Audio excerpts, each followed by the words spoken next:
Blanca.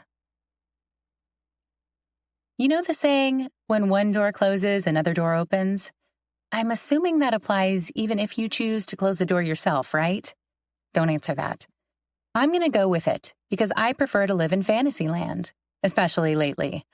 After quitting my finance job, the one I spent 4 years in college earning a degree in, I kiboshed my future in banking.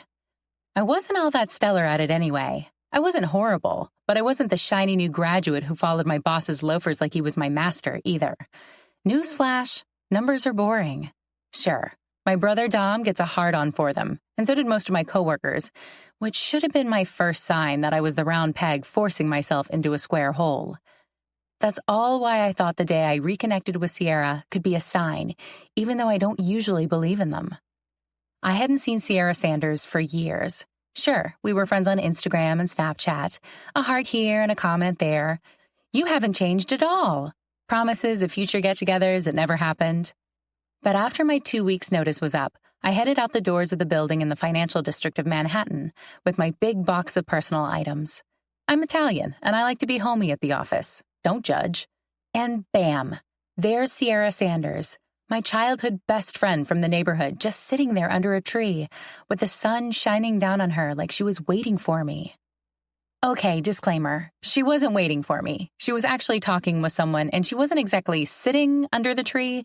She was standing by it with a camera aimed at her. I should mention, she's a reporter for a small station outside the city. I hovered and waited for her to finish talking to the arborist about the trees, while the same picketers from last month corralled behind him, fighting to fit their faces in the small camera frame to show their opposition to removing the original trees that had succumbed to some beetle invasion or another. I thought maybe we could catch up over a cup of coffee or dinner, or if she was heading to her parents', I could tag along with her on the train. Ma's never upset over a surprise visit. Sierra! I wave from the top of the stairs when she finishes up. She looks around, finding me standing there and squints. Yeah, that's how long it's been for us. We're the usual story of separate colleges tearing us apart after we swore they never would. Blanca? She hands the mic to the camera guy and heads into my direction. We meet at the bottom of the concrete steps, and she goes in for a hug, but my box makes it awkward, so she stops trying after 5 attempts at different angles. Her eyes dip to the contents of the box, and her shoulders slump. I'm sorry. She runs a hand along my arm. Don't be. I quit. Her eyes light up and her back straightens. Where are you off to next? I wave her off. I don't know yet, but that place was sucking the life out of me. Then we need to celebrate. Come on. Before I could process what was happening, she was telling the camera guy to hop on the next train, and they'd go over the tape tomorrow. We walked over to a corner restaurant who was preparing for their dinner rush of traders and wannabe high rollers on Wall Street. By the end of the conversation that was mostly about me, Sierra opened the proverbial door for me. Move to Clifton Heights. It's so beautiful, and you're only an hour-and-a-half train ride out of the city. You'll be close to those heartthrob brothers and your parents. It's perfect, really, because we just had a roommate leave. The more she talked, the more excited she became about the idea of us rekindling our friendship. Oh my God, it'd be like what we always said before you decided to switch colleges at the last minute. Oh shit! That's why we kind of fell out of touch. I forgot. We were all set to room together right before we graduated, and I switched course. That pissed her off because she had to room with a stranger. Can't say I blame her. My other roommate, Ryan, is awesome. Bakes all the time. She writes math textbooks for a living, so it's not like we party all the time. But we have fun, too, and, oh, come on. I've missed you so much. She begged and pleaded. I'd always considered myself a New York City girl. But at that point in my life, watching my brother's fairy tales grow sweeter while I had no one and nothing, a fresh start sounded perfect. A change of scenery, a place to reinvent myself. And I missed her, too.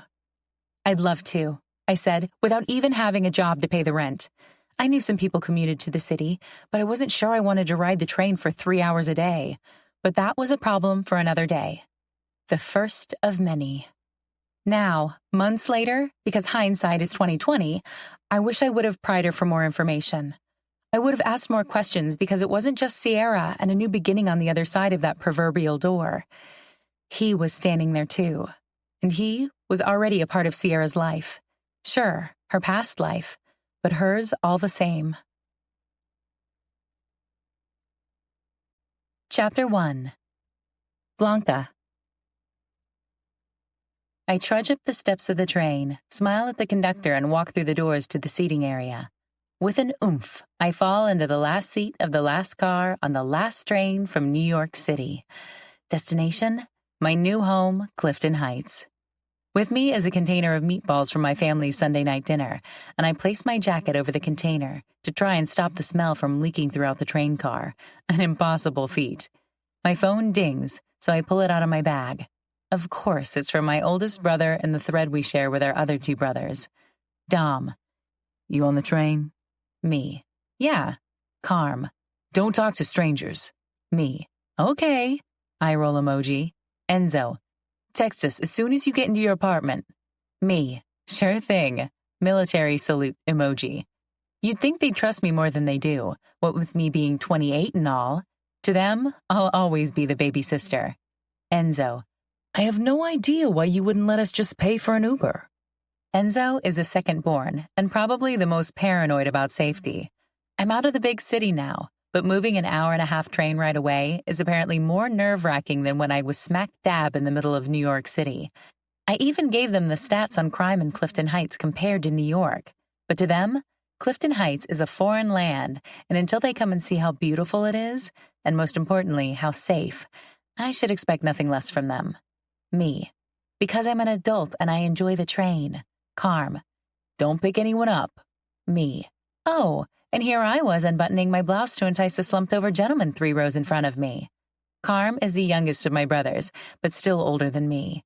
He's probably laughing right now, but that doesn't mean he doesn't share the same form of overprotectiveness as the other two. My only saving grace lately is they all have women in their lives now who they need to worry about more than me. Me. I'm going to rest. Dinner was great. Catch you guys next week. Love you. Dom. Don't shut your eyes on a train full of strangers. I shake my head, looking at the only other man riding in the car with me. He's either passed out or dead. Not much of a threat. Me. I won't. Someone might steal Ma's meatballs. Enzo. Those are hot commodities. Carm. I'm snacking on them right now. Dom. We just ate. Carm. Like an hour ago. Me. I'm putting my phone in my purse so no one tries to steal it. Enzo. Good idea, but keep it within reach just in case. Me. Bye, guys. Carm. See ya. Dom. Love you, sis. Enzo. Remember to text us when you're in your apartment. Me. Aye, aye, Captain. I click the button on my screen and toss my phone into my purse. The conductor comes on the speaker to announce the name of the train line and route we're on before the train jolts to a start. I close my eyes and lean my head against the vinyl seat. Even with the ladies in my brother's lives helping me in the kitchen on Sundays, I'm still tired. My hands are dry from the dish soap like they always are. Doesn't seem to matter how thick I lather the lotion on afterward. My stomach is bloated from all the salt in Ma's food. My family is a typical Italian family. Big dinners, big personalities, big everything. Ma is over the moon about my brothers finding the love of their lives. Dom and his wife, Valentina, are expecting the first grandchild. Annie and Enzo are planning their wedding. And I'd bet Carm has a ring for Bella already hidden, ready for an impromptu proposal. All 3 of my brothers are successful. We're talking advertising executive, high-end real estate broker, and a Wall Street trader. They have more money in their bank accounts than I'll probably ever see in my lifetime. Hold up! I hear someone yell, and my eyes pop open. There's a man running alongside the train, like in one of those romance movies, where the guy has to get on the train to declare his love for the woman of his dreams. He has a backpack secured on, and carrying a plastic bag similar to mine, filled with Tupperware. Inching toward the glass, I watch him grab the metal handle of the train, running along like he's trying to rev up more energy to make the final jump. Oh shit! He's going to hit the steel beam! His feet move faster, and just before, he jumps on the step and the train breezes by the steel beam. I mentally hope he decides to come on this car instead of the one in front of me. I'd like to see the type of guy who can pull off that stunt like he's filming a movie. Sliding to the edge of my bench seat, I tip my head to see him and the conductor talking through the residue-covered glass window. He hands him a plastic container, and the two do some type of handshake before he mindlessly presses the button for the doors of my car to open. He steps into the car that only holds me, a passed-out guy, and the smell of my ma's Italian sauce. All the air rushes out of my lungs. He's drop-dead sexy. I have no idea how to describe him. He's gorgeous. Light brown hair that sticks straight up on top and trimmed on the sides, enough scruff to make my thighs shake with want. Ripped jeans, a dark button-down, and a pair of sneakers. So casual and so mouth-watering at the same time. Just when I'm about to slide over and beg him to sit with me, his lips tip, his mouth opens in the most beautiful smile I've ever seen on a man. Perfect straight white teeth. Damn, I'm not sure I've ever been this attracted to someone before. It's not even just him. It's how he's looking at me. Like he's been searching all over the world for me and he just found me. You're new? He opens up the plastic bag and places a Tupperware container next to the man passed out. Do you know everyone who rides the train? I ask, and he keeps walking toward me, and I find myself holding my breath the nearer he comes, because with every step, my heart beats a touch faster. I know everyone who rides the last train on Sunday night, yes. He slides his backpack off, sitting in the seat right in front of me. He leans his back against the train window and extends his feet along the bench of the seat. That's Gil. He nods toward the sleeping man. He'll be getting off at Peekskill. I lean forward. Is he okay? He laughs like I'm not crazy for asking. Yeah, watch. He'll get up at Peekskill without anyone waking him up. He bends forward and I hear the plastic of the bag rustling. You hungry? He holds up a third Tupperware container. No thanks. He nods. Good idea not to take food from a guy on a train that you don't know. Someone taught you well. His smile deepens, and a dimple forms in his right cheek. Seriously, who sent this man my way? The train ferry? I have my own anyway. I lift my jacket and he peeks over the seat. What is it? I open my container of meatballs. Italian. He sighs, and his hand moves across the seat, grabbing a meatball with his finger and thumb. The sauce is about to drip right before his head falls back, and he drops it into his mouth like a cherry. Please tell me he gets off early, because my libido is revving in overdrive, and it's going to stall out soon. Aren't you afraid of taking food from a stranger on a train? Nah, you look sweet. Something tells me you didn't bring food on the train to poison a random stranger. He's funny, and so at ease and free-spirited. It's my ma's, and if she knew I was sharing with you, she'd want me to tell you that there's something off in her meatballs tonight. Unfortunately, she'll figure it out at midnight and feel the need to text me. He retrieves a bottle of water. Nothing wrong that I can tell. Too much garlic. It's overpowering the meat. My brother miscalculated. He stares at me for a moment, and I cross my legs, becoming uncomfortable under his scrutiny. If you knew, why didn't you say anything? I shrug. I like garlic? His eyes narrow, but in a teasing you intrigue me way. Sibling rivalry. I get it. He sips his water as I admire his Adam's apple bobbing up and down and secures the cap on the bottle. His eyes fall back on me, and I straighten my back like I wasn't just ogling him. I don't have sibling rivalry. Okay. He lifts a Tupperware container up over the seat. Try one of these. I raise my hand. I'm okay, but thank you. Come on, I promise they aren't poisoned. I tried the staple of your culture. Try mine. Shrimp? Garlic prawns. He moves it closer, and though my stomach says no more food, my eyes say, damn, that looks good. When my nose joins in on the debate, I raise my hand to grab one. If my brothers saw me, they'd knock it out of my hand, saying I'm crazy, and what am I thinking? I laugh, imagining the whole scenario. What's so funny? He picks up a shrimp himself and eats it, closing up the container afterward. Nothing.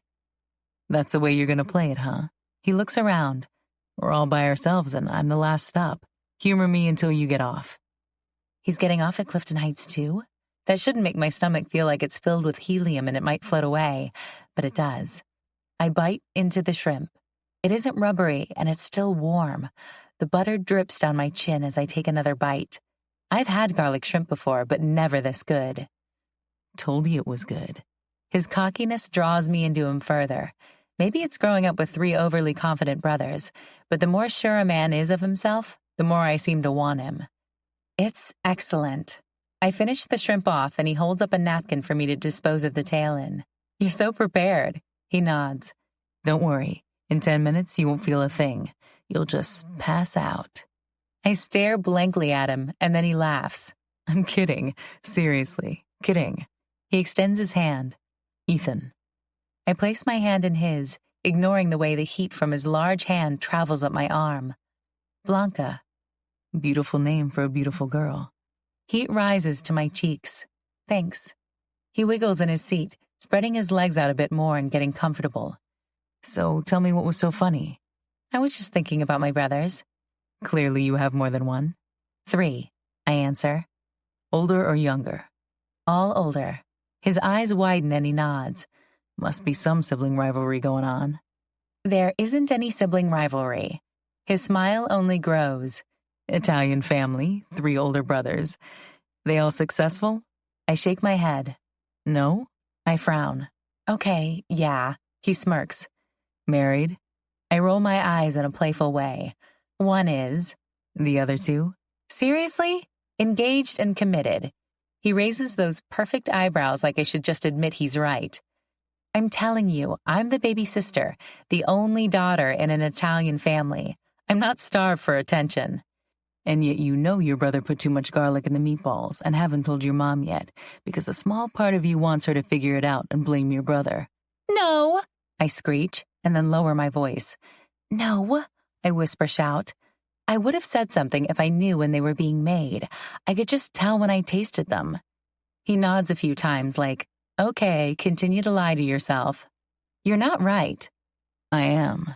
He winks, and those balloons in my stomach take flight. Damn traitor. The conductor announces Peekskill, and Gil stands up, swooping up the Tupperware container. He looks around, and when he spots Ethan, he nods in appreciation. Have a great night, Gil, Ethan says. Gil doesn't respond, and I watch him stumble down the stairs and out onto the platform. When I look back to Ethan, he's smirking. I'm almost always right, he says, but his facial expression tells me he doesn't necessarily believe it. You know nothing about me or my relationship with my brothers. He taps his index finger on his chin like he's thinking. I bet they're protective. That's not rocket science. 3 Italian brothers being overprotective of their baby sister is somewhat expected. But I bet it bothers you. I shrug. It would bother anyone. He shakes his head. There are some people who like protectiveness from other people. Makes them feel cared for, loved. I look around the train car. It's only the 2 of us. Am I on the psychoanalyze me train? He laughs. This is the most fun I've had on a Sunday night in months. That's not something to be proud of, I deadpan. I'm not going to admit that it's the same for me, because he's a stranger and I know nothing about him. He could be buttering me up to kidnap me later. He says nothing, and since I hate awkward silence, I finally succumb. Fine. You're right. It bothers me. Because you want to prove to them you're an equal. I shake my head. Okay, next topic. To my surprise, he does let it go, taking out a container of cookies. Chocolate chip at that. So classically American. What culture are you from? I ask. Spanish. Not the cookies, though. He holds the container out toward me. Peace offering. I tend to interrogate people because I love digging and dissecting what makes them tick. My apologies. I pick up a cookie, hoping I'm not about to drop unconscious before we hit Clifton Heights. Thanks. Apology accepted. I bite the cookie and an explosion of sugary goodness fills my mouth. Which one is your stop? He asks. Clifton Heights. He gifts me with a deep smile that draws his dimple out. My ego soars at being the one to pull it out of him. I'm in so much trouble. Chapter 2. Ethan. Todd smiles at me with a silent question of, "Who did you pick up tonight?" in his eyes as I allow Blanca to walk in front of me down the aisle of the train. She's carrying a multitude of bags, and I purposely didn't offer to take one because I'm not the savior a girl like her is looking for, and I don't want her to think I am. "Where do you live?" I ask after we say goodbye to Todd and climb down the stairs to the train platform. "I'm not telling you that." She walks over to a bench. It's dark outside. If we weren't in Clifton Heights, I'd follow her just to make sure she was safe. "You ate my food, and look, you're still alive. It could be 24 hours before I feel something. Sorry." She bats her long eyelashes. She's so cute in her skinny jeans, her Vans, and a t-shirt that says, "I hate being sexy, but I'm a teller, so I can't help it." She looks down, noticing me reading her shirt, and her cheeks redden. "It's from my aunt. She's kind of obsessed with giving people t-shirts about their jobs." "You're a fortune teller?" My forehead wrinkles. Blanca smiles, and I try to think of some other obscure profession to guess again, just to see her face light up like that. "I was a bank teller, a long time ago, but—" She touches the shirt with her forefinger and thumb, rubbing the fabric in between fondly. "It's one of those t-shirts, one of the ones you can't bear to part with but should have given up long ago." I finish her sentence, and her foot slams on the ground. "Should your shirt read, 'Psychologist, warning, I will be psychoanalyzing everything about you, #sorry not sorry'?" Well, I'd hope it would say something more about being sexy like yours does.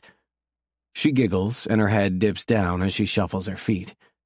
"I need to get home." Just as she says it, her phone rings and she blows out a deep breath, retrieving it from her purse. "Brothers?" Her eyes widen. "I'm starting to get creeped out." It's really just my journalistic tendencies of trying to decipher everything someone says or does, to figure them out with what little information they give you. I always felt like I was born with the instinct to read people. Over the years, I've been fooled more than once, though. Like my dad's boss when I was 7. I thought he was a real-life Santa Claus. At the company picnic, he brought in ponies and carnival games, even sat in the dunk tank himself. He gave me some cotton candy, ruffled the hair on top of my head, and said he'd see me next year. That Monday, he fired my dad, and there was no company picnic the next year. There wasn't a lot of anything exciting that next year. Blanca's almost transparent, though. Even now, with her head buried in her phone, her fingers typing as small huffs leak out of her, I can see that she's jutted out her hip and blown a loose curl from blocking her vision at least 5 times. Whoever is on the other side of that text exchange is annoying her. I have a younger sister myself, so I get it. I'd have her text me too. I'd also be pissed if she took food from a stranger on the train. She finally tucks her phone back into her purse. "Sorry." "No need to apologize." "I gotta go. Thanks for the food. Bill me for the therapy." Oh, she's got jokes. Nothing is sexier than a woman who can make me laugh. My ex took everything so seriously. "Maybe I'll see you next Sunday." She shrugs. "Maybe. Bye." She turns around, and I watch her until she disappears around the corner. My mind tells me to go after her, because although Clifton Heights isn't huge, it is big enough that I might never run into her again. My own phone rings, and I pull it out, turning to go the opposite direction as Blanca went. "Hey, Mom." "You make it home okay?" she asks. I smile at the fact that she still checks up on me. "Yeah, I sent you a text," which I did as soon as I got off the train, but I should know better. The woman hates texting. "That could be anyone sending that message. I need to hear your voice to know that you're okay." She sounds so tired. I wish she would have just gone to sleep when I left. "Well, I'm fine. Go to bed. I'll call you tomorrow." "Thank you for today, hon." There's a pause, and I know before she says anything who she's going to bring up. "Your dad looked good, right? Healthy?" "Mom," I sigh. "He's getting stronger." "Yeah, he is. You're right." My mouth dries when the lie rolls off my tongue. "I know." Her voice goes up an octave, and I realize I'd lie to her all day to hear that. "You working tomorrow?" "Yeah." I arrive at my apartment and insert my key into the door of the building. "Love you. Thanks for today." "You don't have to thank me for visiting," I say, annoyed after an entire day of thank yous. She acts like I don't love my dad. I do. There's just a lot of baggage there. "I thought maybe I'd come out and see you one of these Sundays." When I moved out of New York City for my old job, my mom guilt-tripped me for months straight. She still does. I think it hurt her so much because she thinks I wanted to be away from them, not just him. Sure, we could do that, but it's easier for me to come to you. I open up my apartment door and step into the solitude and peace I've been searching for all day. Other than the train ride. I would have gone round trip with Blanca if it hadn't have meant I'd end up stuck in New York City. Her smile comes to mind, and it makes me grin to myself. I hope I run into her again. "I gotta go, Mom. Love you." Love you so, so much, she says. Bye. I click the phone off before she has the chance to keep me on for another half an hour. Shrugging off my backpack, I put it on the hook by the door and place the food in the fridge. Continuing with my usual Sunday night ritual, I strip off my clothes on the way to the shower and spend the rest of the night figuring out this week's article. The only deviation from my regular routine is the thoughts of Blanca I can't help but find myself distracted by. I can only hope that fate is smiling down on me and that I'll see her again. Chapter 3. Blanca. Once I've walked up the stairs to my new apartment, I open the door to find out that our place is tonight's hangout. All 3 guys from across the hall are over, which seems to be a common occurrence. What's up, Blanca? Dylan looks over his shoulder at me from where his head is in the fridge. Are you hungry? I set the leftovers on the kitchen table. How was the city? Sierra gets up from the couch and walks over, taking the container out of the bag. But as soon as she places them in the fridge, Dylan picks them up and uncovers them. Tiring. The train ride was long, but I want to tell Sierra about the guy I met, but there are 4 other people in the room, people who are virtual strangers to me. What? Sierra takes a container out of Dylan's hands and he sighs. Do you want some? I ask Dylan when I grab the container with cake inside. His eyes pop open with excitement, only for his shoulders to fall when Sierra snags the last container off the table. He looks at me like I'm holding a juicy steak in front of him. Please, I won't eat it all. Sierra peeks inside the container. Cute. I love Mama Mancini. I set the cake on the table and take off my jacket and hang it up on the hook by the door. Actually, Annie ordered it. Sierra's eyes are wide and her mouth is hanging open when I turn back around. She knows that Ma has always baked the cakes for our family. A princess cake for my 5th birthday, a rainbow one for my 8th birthday, and a 4-layer cake for my sweet 16. But Annie said she wanted to try this new bakery that opened up. So it's fine, really. I have to meet these women who plucked your brothers off Manhattan's most eligible bachelor lists. Of course, Sierra was one of my many friends who had crushes on my brothers, something I've lived with my entire life, but still manages to gross me out. I'm sure they'll all visit at some point. Sierra has relinquished her hold on the food and placed the containers back on the table, so Dylan grabs a fork and stabs a meatball, shoving it into his mouth. A loud moan falls from his lips. Mama Mancini is welcome anytime. He sinks down into a chair at the table. Seth, you gotta have some. He calls over to Seth, who is sitting on the couch, then stabs another and pushes the container away. Seth stands, peeling his eyes away from blue bloods. I reach into the cabinet and hand him a fork before he sits down beside Dylan. Just one more. Dylan stabs one right after Seth, and the 2 of them moan like they're receiving the best blowjobs of their life. Shit, Mancini, you've been holding out. Yesterday you were making the instant mac and cheese, and not even the boxed kind, the individual one. Seth's blue eyes twinkle in delight as he opens up another container. Lasagna. His fork goes in right away, and Dylan's follows. Just because my ma can cook doesn't mean I can, I say. Sierra and I exchange a smile. She knows how culinary challenged I am. I thought it was every Italian daughter's quest to learn how to cook in order to land a husband. Seth stares at me like he's serious. Isn't that the reason you're born? To breed? Sarah slaps him on the back of the head, and I raise my hand for a high five. It was a joke, people. Dylan shakes his head at him like he's an idiot. Knox, Ryan, you hungry? I ask. Shh, Donnie Wahlberg's on. Ryan holds her hand up in the air at me, eyes not leaving the screen. She's wearing a pair of leggings and a plain t-shirt, her blonde hair pulled back in a simple ponytail. Can you believe he's like 50? Do you think you'll look that good at 50? She asks Knox. If I had to guess, I'd say he will. The man takes care of himself. Not that Dylan and Seth don't, but I haven't seen Knox eat one unhealthy thing since I met him. Which I should mention was only last week. But Sierra told me he's a police officer, so maybe he does it to keep fit for his job. Yeah, Knox responds as if it's obvious. Seth chuckles over his mouthful of lasagna. If you haven't figured it out by now, Knox is the one with the ego here, Sierra says in a good-natured way. So is this a Sunday ritual? I sit down at the table and put my feet on the empty chair next to me, stretching out. You all watch Blue Bloods like middle-aged empty nesters?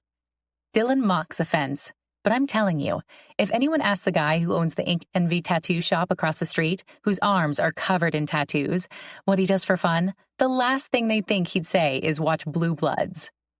It's a good show. Don't knock it, he says. Ryan shushes everyone, and Seth shakes his head. You do know he's bald now. He's still sexy. Don't be jealous. She waves him off. Do you think she even pays attention to the plot? Sierra asks, standing beside the table. No, she's waiting for him to get naked or some shit.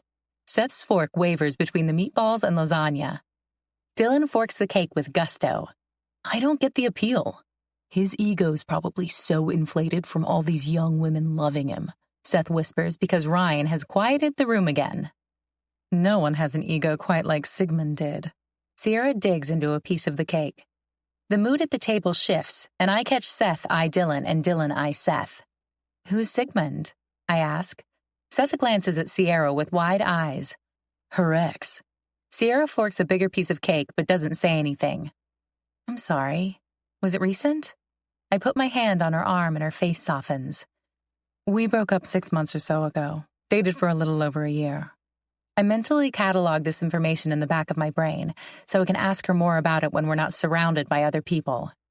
He's a cool guy, Dylan says, still deciding what he's going to eat. He doesn't notice Seth and Sierra's eyes on him. When he glances up and shrugs. Come on, he is. You two just weren't right together.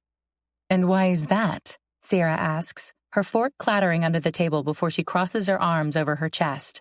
This is Blanca's first Sunday with us. She brought this great food to share with us. Do we really have to do this? Seth asks, widening his arms around the table like he's ready to hold hands and sing Kumbaya. I'm guessing he's not a fan of confrontation. You went from a date to dating. Dylan stretches out the word. I mean, who does that? He looks at me and I hold my hands up, not about to get in the middle of this. People who like each other do. Normal people, Dylan. Sierra's gaze ventures over to Ryan and back to him. I think I'm the only one who notices. Seth looks like he wants to crawl under the table and tell Mom and Dad to stop fighting, while Dylan lays his fork down calmly and crosses his arms, causing the muscles in his arms to bulge out from under his tattoos. Dylan introduced them, Seth whispers over the table to me. I nod. You always took his side on everything. This is why Sierra's face matches her vibrant red hair now. Why what? Why we didn't work out. Maybe if one of you would have told him that the way he was acting was wrong. Shh, Ryan says, and instead of breaking the tension, it does the opposite. Both Sierra and Dylan lean over the table in each other's direction. I'm not going to get into this, Dylan says. Thank you. Seth picks up his fork, his posture relaxing a bit. You're just blaming me because I'm the woman. You're such a womanizer and commitment phobe, you don't know what a real relationship is supposed to look like. Seth places his fork down. I guess they're not finished. Me? Dylan points to himself, eyebrows raised. His outer appearance says he would be. I mean, he screams bad boy from any angle you look at him. The black jeans, the white t-shirt, the tattoos, even the natural edge he gives off. We all know Sigmund's name has been banned from the apartment, so why are we even discussing this? Seth says, but they both ignore him. Dylan leans back, grabs a 20 from his pocket, and hands it to Seth. Seth takes it and stares at it like it's foreign currency.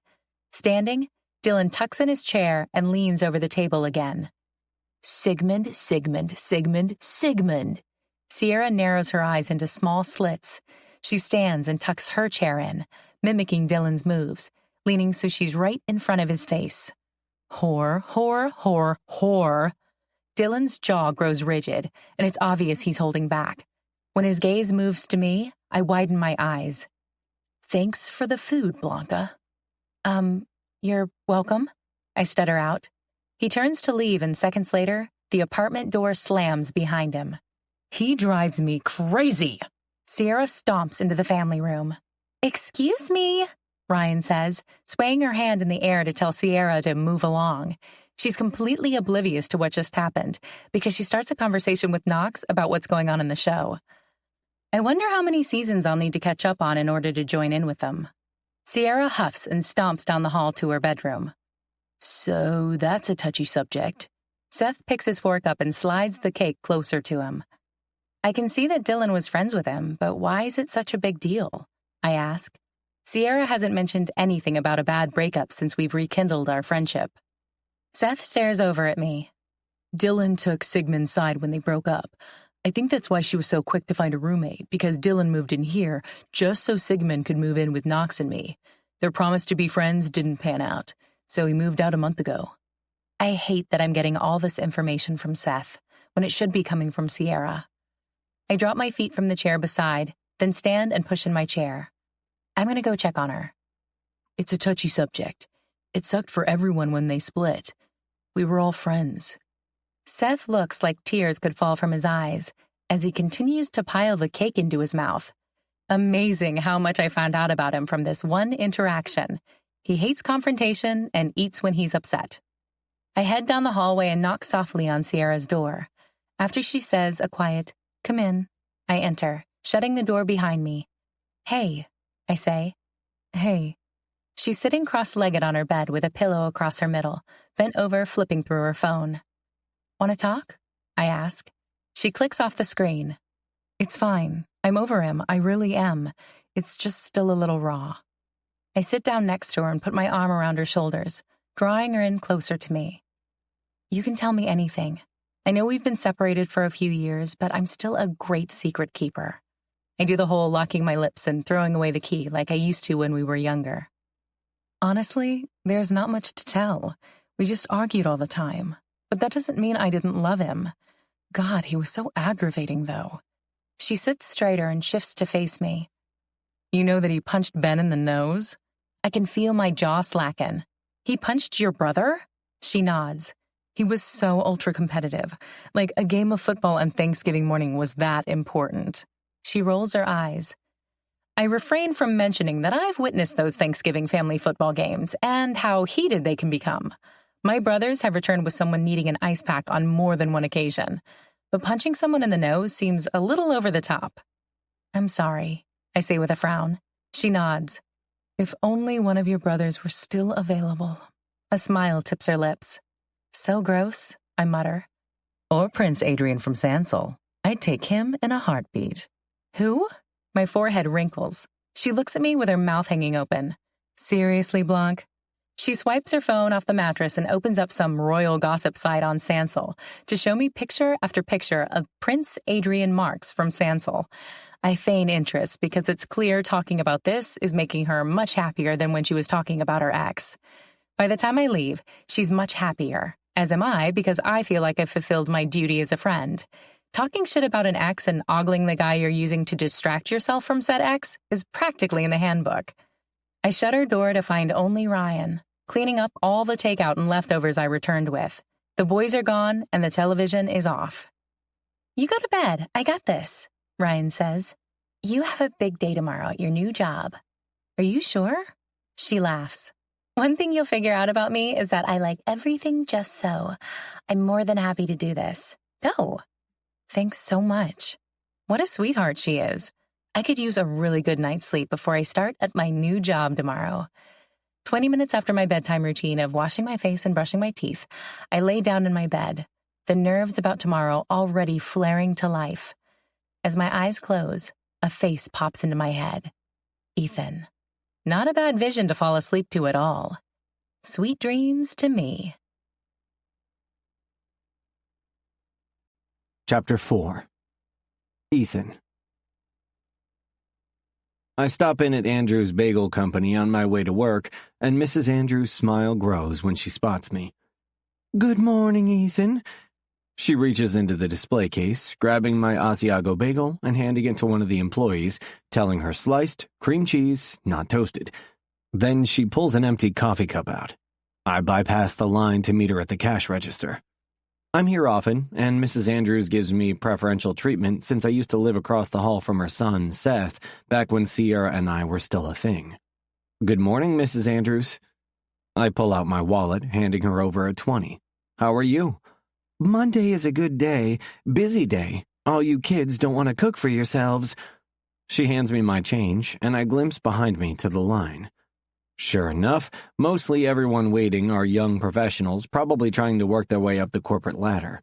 Most are dressed similar to me in business casual attire, computer messenger bags swung over their shoulders. "So, what are you up to these days? Still freelancing?" I took my change in my pocket, picking up my bag and cup. "Yep, writing here and there." Once I stopped in here after Mr. Andrews read my article about sex toys, and Mrs. Andrews pulled me aside and asked where she could find some. She even pulled out the folded sheet from the magazine and everything. It was mortifying. Now I try not to let her know where I'm writing by keeping it vague. It helps avoid those awkward conversations. "I have to ask," she leans forward, and we both glance to the line forming behind me. "Do you know of any publications that have a woman to write about more womanly things?" I smile. As luck would have it, I heard a rumor that someone is starting at that Mars and Venus magazine this week. "Really?" Her eyes light up. My eyes lit up on Friday when I found out that they were going to bring a woman on to write articles as counterpoints to mine. The difference is, my eyes lit up with anger. The last thing I need is someone coming in and trying to overshadow what I'm doing, to offer suggestions on something I've already perfected, someone to win over my readers and potentially pull them away. I worked hard to gain the following I have in the short time I've been at Mars and Venus. Yep, really, maybe see if she's in the next edition. Mars and Venus is a bi-monthly magazine that's a little like Maxim, Men's Health, and Cosmopolitan all rolled into one and is geared toward men. Another reason I don't understand the benefit of adding a woman's perspective to the writing team. And no, that's not me being a misogynist, it's me being a realist. Would Working Woman have included men's articles in their spreads? "Oh, I can't wait!" Her shoulders wiggle side to side like I just promised her a Ferrari or something. "Well, have a good day." I hold up my bagel and still empty cup. "Thanks." "You too, Ethan." She waves and starts to ring up the next customer.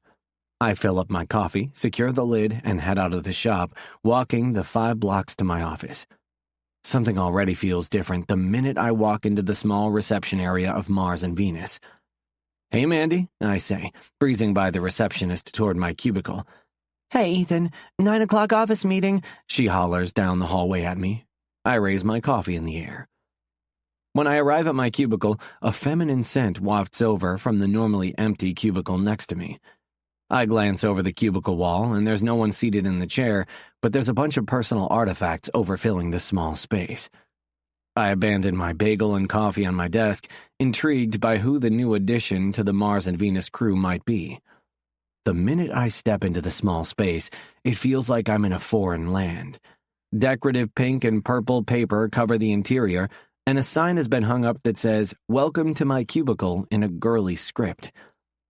A collage picture frame sits on the desk, and the standard pen holder has been replaced with a metal one covered in painted flowers.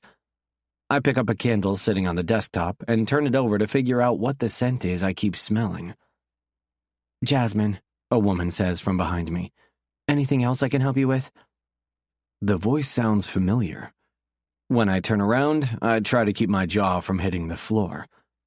Blanca? She takes the candle from me and places it back down on her desk, completely unfazed to see me. "Hello, Ethan." Blanca positions a few things just so while I pick up her picture frame. The top photo is of an older couple, her parents, I assume. The 3 pictures below are each of a man and a woman. "These are your brothers?" She takes it out of my hands and puts it back on the desk. "That's them." "Big guys." Intimidating would be a better descriptor. "Yep." She pops the P at the end. I lean on her desk. "So tell me why you're not surprised to see me." "I was when I showed up this morning and checked out your cubicle." I tilt my head. "I have no pictures in there." "Why is that?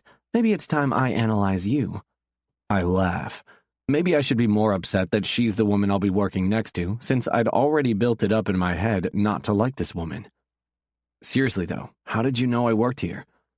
She sits in her chair and crosses her legs. I can't help but study her movements. Her chair twirls, and she taps a pen to her lips. "You seem so worried about how I found out." I inhale through my nose, trying not to show my frustration. "Oh my gosh, relax. Your picture is on the board. Though I was surprised because the byline on the pieces in the magazine are always attributed to a Grant Sheffield." She quirks a brow and motions with her hand to the large board on the wall behind us that has all the employee photos. Right. I blow out a breath. Yeah, I use a pseudonym here. How come? She tilts her head to the side. Because I don't want anyone to know I work here. I like to keep my privacy, and I'm hoping this isn't the high point of my career. I'd rather save my real name for when I'm where I really want to be. What's the big deal? Are you this high-strung all the time? She asks. No, I say, maybe a little too defensively.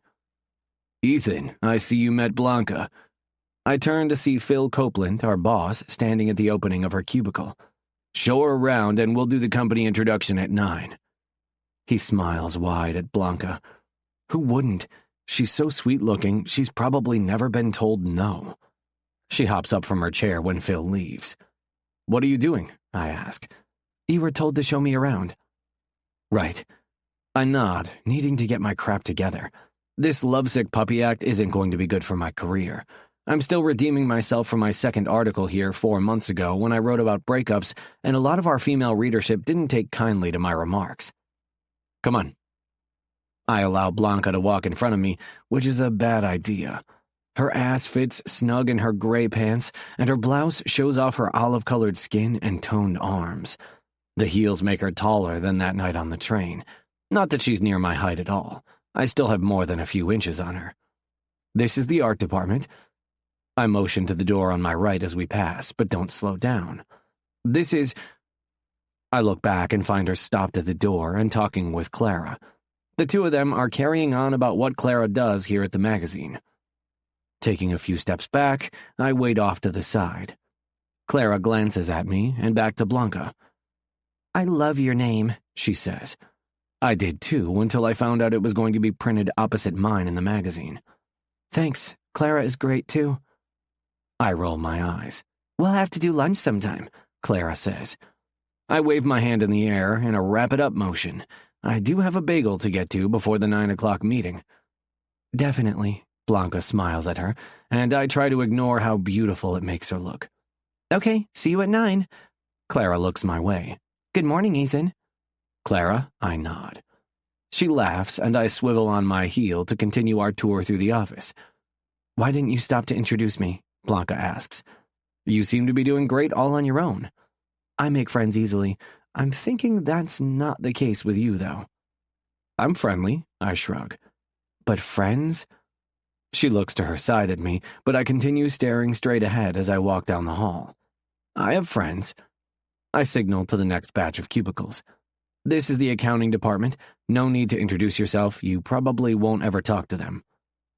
2 seconds after I tell her that, she's over beside the cubicles, and I hear, Hi, I'm Blanca Mancini. I'm new here. Mancini? That sounds familiar. Carl.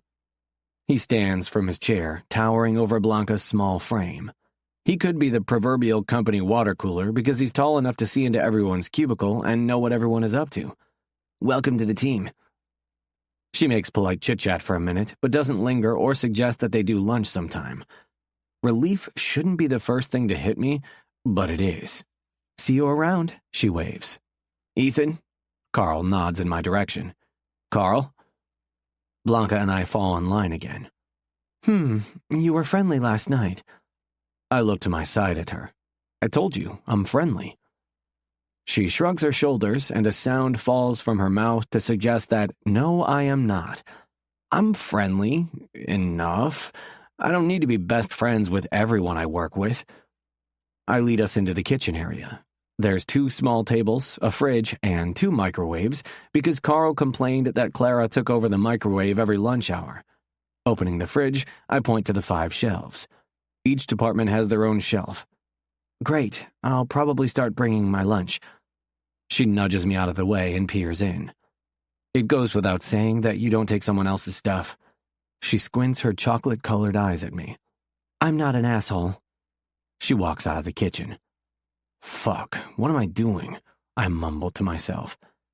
Being a jerk, as usual, Bill from production says as I follow Blanca. When I return back to our cubicle area, she's seated at her desk writing something down. I lean on the wall, taking in her space again now that I know it's hers. Somehow I love that she's taken something so bare and made it her own, but I probably acted like the opposite. Time to man up. I'm sorry, okay? I start. It just threw me finding you here. I really liked you last night. She circles around in her chair. And today you decide to treat me like a new step-sibling? I chuckle. I don't like to mix my personal life with my work life, and I'd hoped you might turn personal. Her face softens. Oh, I'd hoped to see you on the train again this Sunday, and I had intentions of asking you out. A smile quickly forms before she has a chance to stop herself. You were? I step closer, leaning on her 2-drawer filing cabinet, my hands on either side of my hips. What would you have said? Again, her smile. Seriously, it's heartbreakingly beautiful. You'll have to ask me to find out. I shake my head and stand up straight. I won't. Her smile falls. I don't date people I work with. It's my rule. It's a good rule, one I need to enforce, even now when something inside of me says she's different. Oh, okay then. She circles her chair back around to face her desk. I spin the chair around so she's facing me again. Tell me what you would have said. Nope, she giggles. Why? The 9 o'clock meeting gets announced through the speaker in the phone, and she stands up. Because like I said, you have to ask me to find out. I just told you my rule. She stops at the opening of her cubicle and turns one more time to face me. Crossing her arms over her chest, her eyes lock with mine. Some rules are meant to be broken. Surely you know that. Before I can respond, she's out of her cubicle and halfway down the hallway to the conference room. Picking up my coffee and leaving my bagel for later, I follow, knowing I'm screwed, because she's right. There's an exception to every rule, and she just might be it. Chapter 5. Blanca. When I'm at the outdoor entrance of my apartment building after work, someone screams my name from across the street. I turn to find Dylan halfway out the doors of Ink Envy waving me over. Looking both ways like my ma taught me, I jog across the street. What's up? Come on in, he says. I'll be right back. I walk in and find Seth there, sitting down on a couch in the front of the tattoo shop with a giant Slurpee in his hands. He pats a seat next to him. Nice. What flavor? I ask. Blue raspberry mixed with cherry and a squirt of Coke. I nod my approval. So why am I over here? This is where we hang. Well, here or the rooftop. He props his feet up on the table in front of him. I glance around. The shop has soaring ceilings, and the walls are covered in large picture frames filled with various tattoo designs the different artists have drawn. There are a few artists at their stations, fewer clients. It's early. Knox will be here shortly. So how was your first day of work? Okay, I shrug. What do you do? He's dressed in dark jeans and a Henley, so I'm thinking he doesn't work in an office of any sort. I'm a photographer. Oh, that's awesome. Like family portraits, weddings, landscapes? Have you been published? I can't stop the questions coming out of my mouth because I've always been intrigued by photography, but I never had the knack. My selfies still look horrible. Me and photography are similar to someone who wants to be organized but can't get a handle on their clutter. Try boudoir. Dylan comes over and sits down on the couch. I take a seat on the couch opposite them. Really? Like naked women? No. Seth looks offended, so I try to decrease my judgment. Not that I'm judging. I wish I had the guts to do it. Sadly, I know no one to give the pictures to. Lingerie, and it's just for experience and money until I can do what I really want to do. He's really good at it, Dylan says. He sips his Slurpee, giving Dylan a pissed-off look, like he was making fun of what he does for a living. Hey, Blanc. I look over at Dylan, surprised that he's already shortened my name. I wanted to apologize for last night. Sierra and I just don't see eye to eye on the situation with her and her ex. You must have been really uncomfortable. Sorry. I shake my head. It's okay. I get it. After last night, I think as long as you don't talk badly about Prince Adrian Marks, you'll be fine. She told you about her crush, huh? Dylan laughs. That girl, God help her if she ever saw him face to face. You mean God help the prince, Seth adds, and we all laugh. The doorbell rings and Sierra and Ryan walk in. Dylan stands and holds his arms wide open. Ryan looks to Sierra and joins me on the couch. You're an asshole, Sierra says, but she walks right into his arms. You're lucky I love you. He exaggerates the hug by keeping her in his arms longer and rocking them side to side. Okay, you two, Ryan says, and I glance over at her. It's then I notice there's a longing in her eyes. Not a jealousy per se, but almost as if she wishes she was in Sierra's position. Dylan releases his hold on Sierra, and no one other than me seems to notice Ryan's comment or reaction. Sierra takes a seat, and everyone rehashes their day. I'm quiet because they all know each other so well. Their conversations weave seamlessly from one to another. I sit back and become the observer instead of an active participant. Sierra had to report a story about a 30-year-old being evicted from his parents' home by a judge. Ryan wrote an entire chapter of math problems for the 5th grade textbook she's working on right now. I always wondered what kind of people wrote those math problems. Seth had 2 clients, housewives who wanted to bring the fun back into their marriage. Dylan sits quietly and listens along with me. My phone buzzes inside my purse, and when I pull it out, unknown caller is on the screen, so I click deny and let it go to voicemail. A second later, a text pops up. Unknown caller. How about dinner? I smile, already knowing who it is, but wondering how he got my phone number. Me. I thought there were rules. Unknown caller. I'm asking for professional advice, so technically it's a business dinner. Me. Oh, well, that might change my answer. Unknown caller. Sue? Me. Sure. Unknown caller. I feel as though you'd be disappointed if we did Italian because it wouldn't live up to your mom's cooking. How about Mexican? Me. Okay. When and where? Unknown caller. Los Tacos, 6:30? Me. See you then. Unknown caller. Wait, what would you have said if it wasn't business? I laugh, my 2 thumbs already typing out my response. Me. You have to ask to find out. 3 dots appear and then disappear. Who's making you smile like that? Sierra asks. Everyone's head turns my way. I tuck my phone back into my purse. No one. Liar. It vibrates inside my purse again, but I ignore it. Just a guy from work. Oh, day 1 and he already has your phone number, Dylan says. I like the guy already. It's not like that, it's work-related. He wants to talk over an article. Seth straightens in his seat. What do you do again? I went to school for business, but I started this blog in college that did pretty well. Worked in finance for a bit, and now I'm trying to get into journalism. It's hard, so I'm stuck writing fluff pieces until I prove myself. Seth opens his mouth to say something, and Dylan kicks his foot, causing his slushie to almost spill into his lap. Smooth, Ryan mumbles from next to me. I look around, hoping someone fills in the missing piece for me. Sierra sighs. Sigmund was a journalism major. That's what Seth was going to say. Oh, but he works for some tech magazine, Sierra says. I doubt that interests you. I laugh. Beats having to write about how to keep the sex alive in a long marriage. Don't get married, Dylan says. Problem solved. I'm pretty sure Ryan whimpered next to me. My parents have been married for almost 30 years, Seth chimes in. It works for some people. Seems the guy with the all-American looks comes from the all-American family. Do you really want to bring this topic up?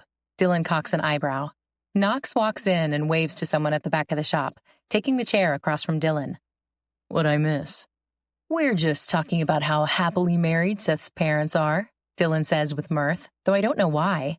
The other girls sigh. Someone has to fill me in, I say. Knox's chuckle is deep as his voice when he says, Seth's mom asked. He glances over to Sierra. A mutual someone for a vibrator recommendation. Dylan bursts into laughter. Seth rolls his eyes, slurping up his drink. You guys are assholes. I give him an exaggerated frown. If it makes you feel any better, my mom asked me about masturbation once. Imagine that conversation. At least she asked you and not your friend, Seth grumbles. Oh, come on. Dylan knocks him with his shoulder. Your parents are happy. It just means exactly what I thought. And what's that? Sierra asks, though I think she's asking more for Ryan than any of us. That your sex life dies with those 2 little words. What 2 words? Ryan asks. I do. Dylan leans back in the couch with smug satisfaction. My parents had 4 kids, 3 boys, and they still had me. Their sex life was healthy, I argue. I'm not sure about the family dynamics of anyone else here except for Sierra, and since her mom died so young, it might be a topic she's uncomfortable talking about. You said yourself your mom was asking about clicking our kitty, Dylan says. I ignore the visual that brings to mind. Masturbation has nothing to do with not having a healthy sex life, I counter, and the girls all nod in agreement. Dylan's feet fall to the floor and he leans forward, resting his forearms on his thighs. How do you figure? Well, even if I'm in a serious relationship, I continue to masturbate. Why would a girl do that? Seth looks me dead in the eye like he can't wrap his head around what I'm saying. Easy. She's not getting it the right way, Dylan says, a cocky smirk on his lips. Sierra laughs and touches his arm and makes a loud buzzing sound. Bzzz. Wrong answer. I lean forward and high-five her. The three guys look at us and then each other as though we're full of it. It must be the same for you guys. Sometimes you just need to release some tension and 5 minutes or less is all you need, I say. Dylan winks. Call me next time. I'll get you off in 3 minutes. Almost everyone laughs, but the one person not joining in is sitting to the right of me. Now I'm sure Ryan has a crush on Dylan. You can't tell me that you guys don't ever just play with your joystick for a minute and voila. Sierra takes her time to look at each one of them. I'm sure you prefer that over foreplay anyway. First of all, not a joystick, Knox says, his voice rumbling deep. If you're going to describe the manhood, at least make it a side stick like in the fighter planes, Seth says. I like foreplay. Dylan crosses his arms with a smugness on his face. No guys like foreplay, Sierra argues. I do. He shrugs. I thought those two words weren't in your vocabulary, I say with a cocked eyebrow. Don't you have a date? Dylan asks. I pull my phone from my purse to see it's already 6. Shit, I have to get ready. I stand up and swing my computer bag and purse over my shoulder. And it's a work meeting, not a date. I don't get a smile like that on my face when I have to meet with Sergeant Joe. Knox raises his eyebrows up to his hairline. Forgetting them, I push the doors of Ink Envy open and run across the street to our apartment building. There's no harm in me looking good for a work meeting. I mean, I can't show up in yoga pants and a sweatshirt. What kind of message would that send? Chapter 6.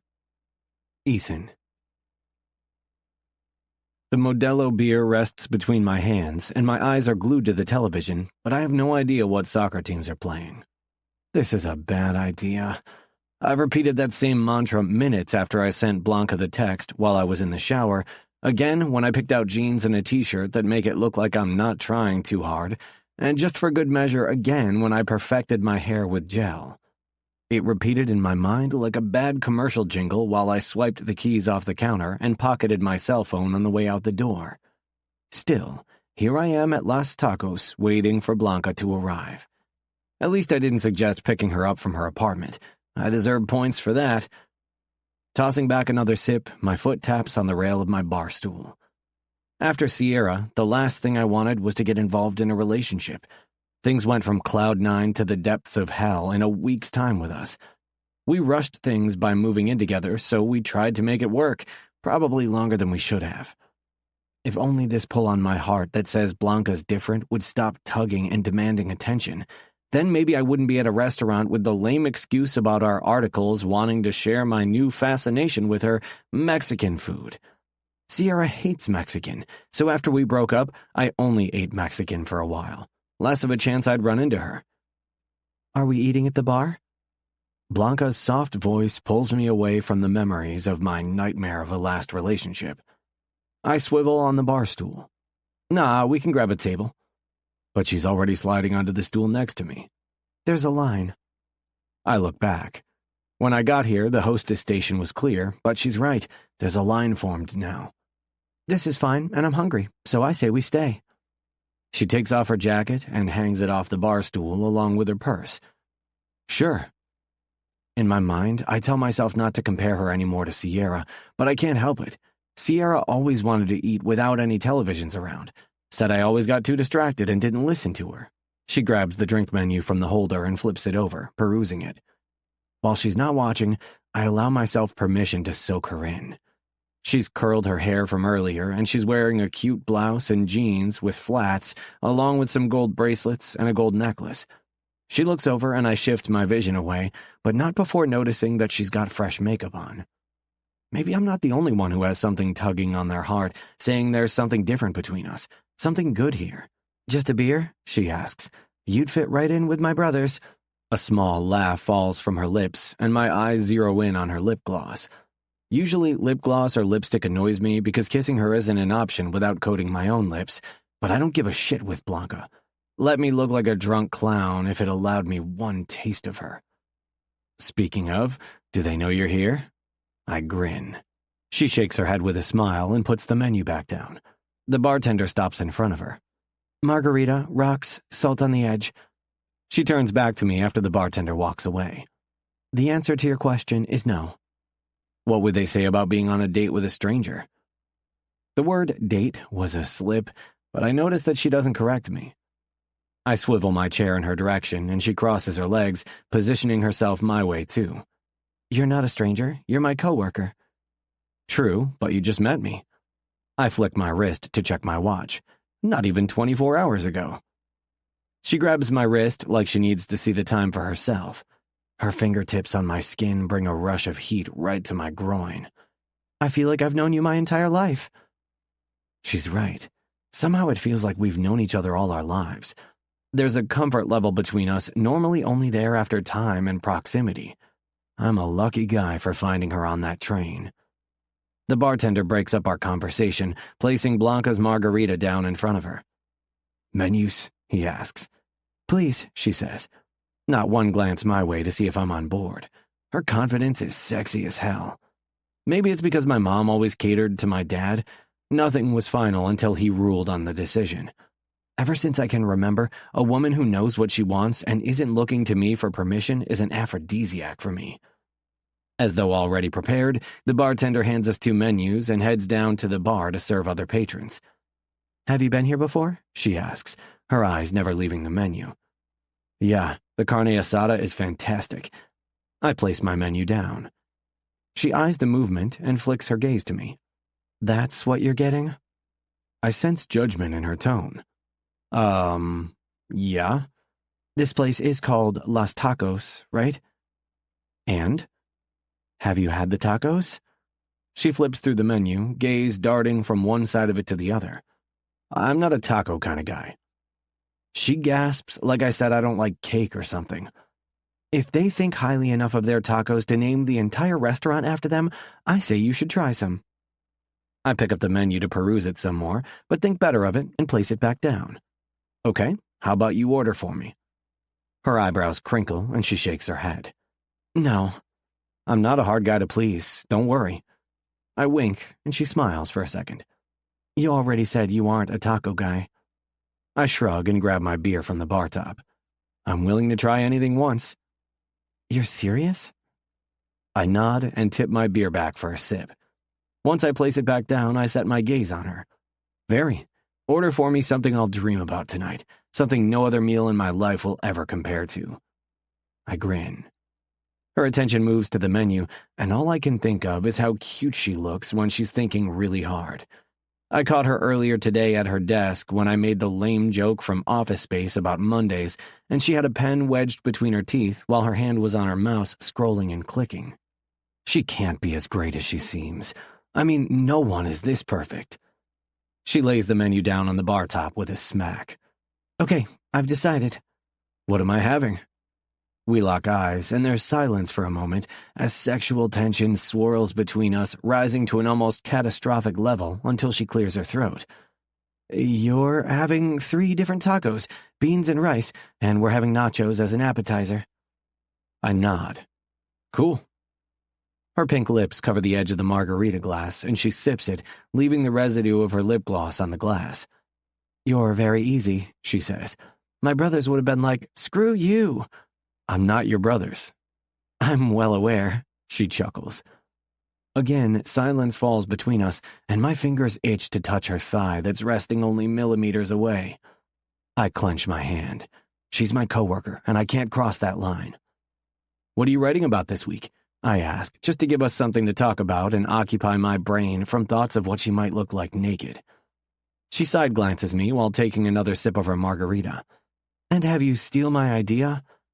How can I steal your idea when I write for the opposite sex? She looks me over like she's trying to do an honesty test with just her eyes acting as judge and jury.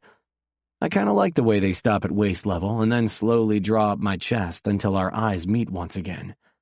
From the pink on her cheeks, I'd say she likes what she sees. You could spin it to work for you, she shrugs. Fine, I'll tell you first. I'm doing the 10 best hoodies for fall. Hoodies? In July? Yes, hoodies for the fall. She haws and tilts her head like, okay, but clearly doesn't think it's a good idea. Costco is already selling snowsuits, so it's not like I'm getting ahead of myself. This is the part where you tell me what you're doing?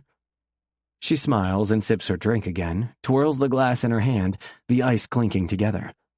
I'm doing 5 ways to be a better friend. This coming from experience? You have close friends? She seems like the type, the kind of girl that has a group of lifelong best friends. I only have Dylan, and lately it's felt like Sierra won him when we broke up. I don't blame the guy. He tried to keep the peace, but knowing Sierra, she doesn't make it easy. I've grown apart from some, but most of them are in the city. But yet you live in Clifton Heights now? She giggles, shaking her drink, which I figure out is a distraction technique. I reconnected with a friend a month or so ago, and it was like old times. It all seemed to fit, you know? You miss the city? She shrugs. Sometimes, but I do like the small town feel. Clifton Heights is small town? She pushes me in the shoulder, and I tip a bit on my stool, but recover quickly. Compare it to New York City, and yes, it's small town. So violent. I rub my shoulder like she hurt me. Sorry, reflex from having 3 brothers. It was a way to get them to pay attention to me. I pick up my beer.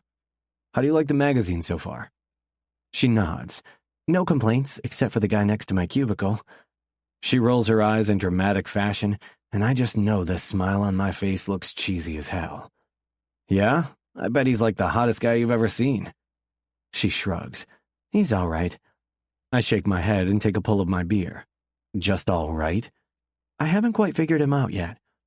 I bet he's a great guy you should spend more time with. You know, to get to know him better. The waiter finally comes back and takes our order, which I'm thankful for. I could use the breather to remind me not to flirt too much with her. He walks away, and we start a conversation about our families. She tells me all about her 3 brothers and their significant others, how there's a baby coming from her oldest brother, and she's sure to be shoved out of the picture. The love and affection she holds for her family is obvious throughout the conversation. The jealousy that's always present whenever I hear about someone with a normal childhood strikes, but it's not as jarring as usual. I'm happy she never had to grow up the way I did. What about you? She asks. What about me? What's your family like? She tilts her head to the side, waiting for my answer. This is where it always goes south with the woman I'm interested in, because she doesn't want to hear the stories of my mom using food stamps to buy groceries, the sighs from people behind us when we had to have the cashier take products off because we didn't have enough money. She wants to hear stories about sibling arguments and Christmas traditions. I'm not sure receiving a gift from a rich family who thought they were doing good out in the suburbs is what she's expecting. I have a younger sister. She just graduated from NYU. Her eyes widen. That's awesome. What was her major? Education. Great profession. Except it makes no money. Not that being a writer is filling my bank account right now, but I wanted her to pick something more secure financially. Her first job is at a small Catholic school. Pay is horrible. Happiness isn't about money. She tisks with her finger like she's my mother, except my mom never told me that. You can't survive without money. A big heart doesn't put food on your table or a roof over your head. I sip my beer, knowing I need to leave the bitterness from my childhood buried, at least for our first time out together. That's extreme, but I did leave my job in finance to write, and I did it because I was unhappy. Shit, I knew she was different, but to throw away a life where you might never have to worry about money for one that is unstable in today's market is a big gamble. No one wants to print anymore. Newspapers, magazines, they're all becoming obsolete. I'm not sure if that's stupid or brave. You sound like 2 of my brothers. Not all 3? A big smile warms her face. Dom, the married one with a baby on the way, he had a big revelation this past year. He pushed me to make the change, and so far, I'm happy I did. I knock her shoulder with mine. It's only day 1. She holds my gaze, and shivers scatter along the back of my neck. I know. Yeah, I need to listen to my gut more often. I think staying at the tech magazine would have been much easier. Chapter 7. Blanca. Ethan is either a serial dater or he's taken classes on how to charm a woman, because I've never felt more listened to, more understood, more wanted. And he hasn't even laid a single finger on me.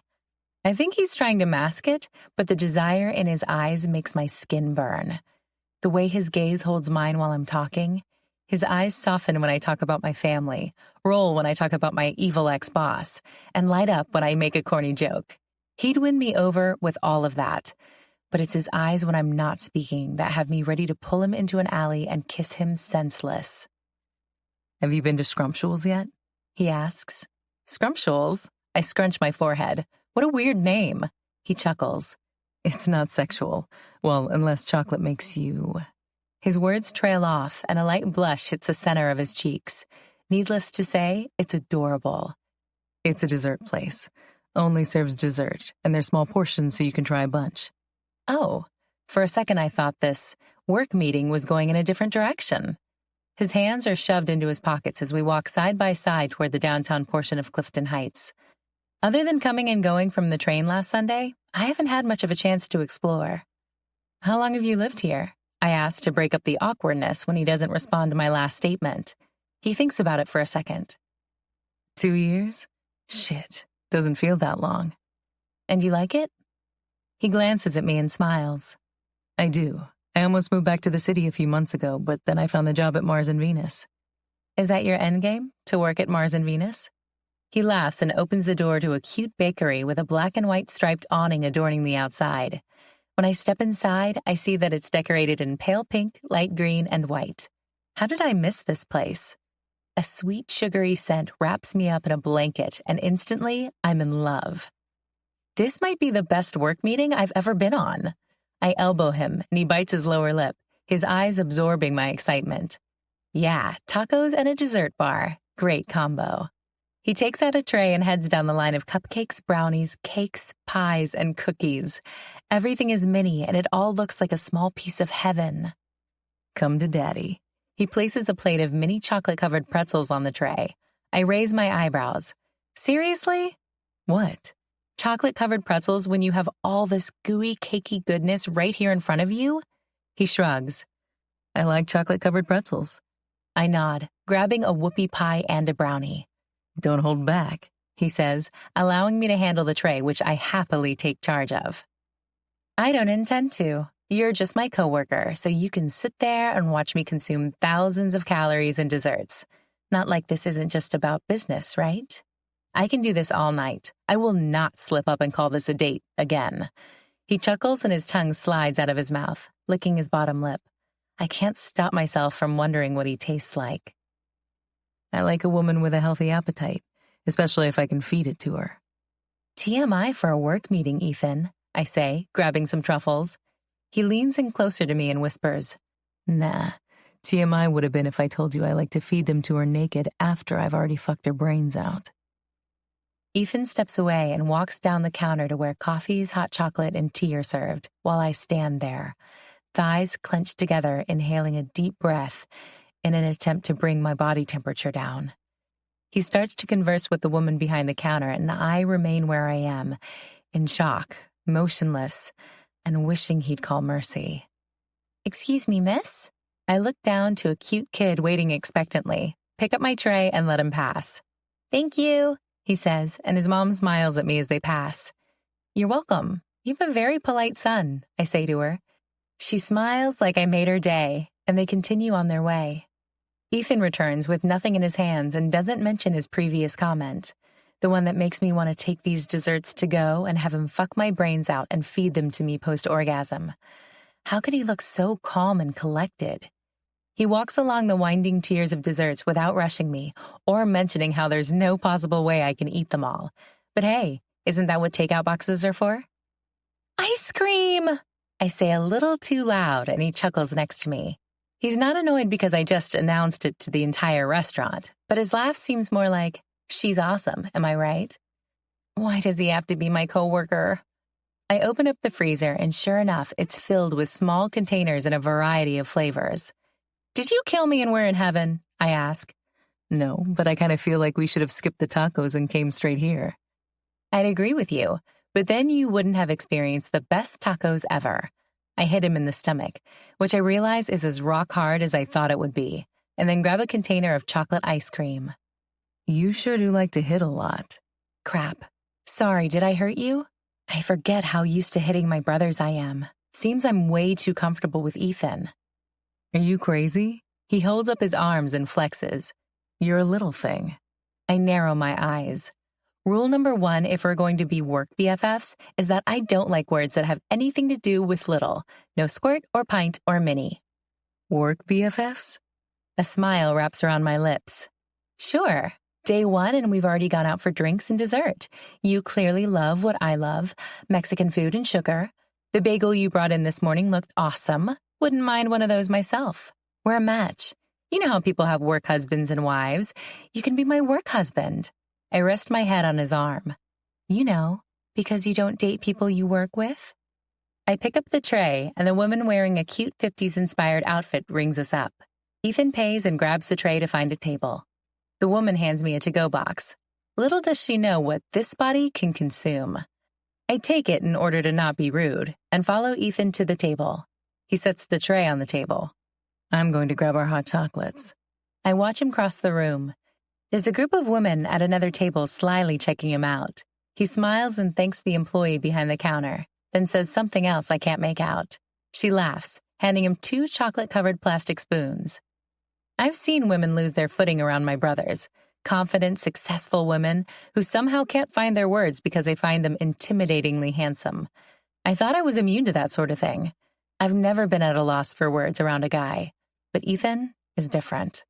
Somehow this thing between us feels like it could be big, but the coworker thing is definitely a problem big enough that he's put the brakes on anything developing between us. I should listen to him. He's obviously smarter than my sex drive. Courtesy of Betty. He hands me one of the plastic spoons and places the hot chocolates on the table. Betty, huh? I look past him. Betty looks younger than me. He chuckles, sliding into his chair. I don't think Betty is a real name unless it's a family name. Or we've warped back to the 1950s and Kaniki is picking her up after her shift. Hell, I bet Kaniki is the cook. My eyes search the restaurant. I don't see one male employee. Oh, do they dare date, being coworkers and all? Ethan watches me steadily until I fidget under his scrutiny. Let me ask you a question. He slides his chair closer, his hot chocolate and dessert untouched. Meanwhile, I'm already deep into my whoopie pie and ice cream. Do you want to explore this? He waggles his finger between us. I shrug. I didn't say that. I said that you had to ask me to find out. He releases a breath. I like you, Blanca. Well, thank you. I do think I'm very likable. I joke, but he doesn't laugh. But you said you needed the job, and I do as well. I put my spoon down. Okay, so we'll just be friendly coworkers then. I shrug, pretending that disappointment doesn't press heavy against my sternum. It's just funny to razz you about it because you've basically taken me out on a date but keep referring to it as a work meeting. It could be a getting-to-know-you work meeting. I mean, if we're going to write articles opposite one another, then I should know you. Ah, I lick my spoon clean and his gaze zeroes in on my mouth. Nicely played. I thought so. He grins. I cross my legs and look him over, leaning back in my chair. What's your article about this week? He mimics my stance but grabs his hot chocolate and takes a sip. How not to date your coworker? I laugh and shake my head. His cocky smirk says he's messing with me. Great. Let me know how that goes. And yours? I shrug. I was going to do healthy habits for women in their 20s, but now I'm thinking I need to write an opposing piece to yours. Maybe the benefits of dating your coworker. He chokes and almost spits his hot chocolate at me, but ends up swallowing it down.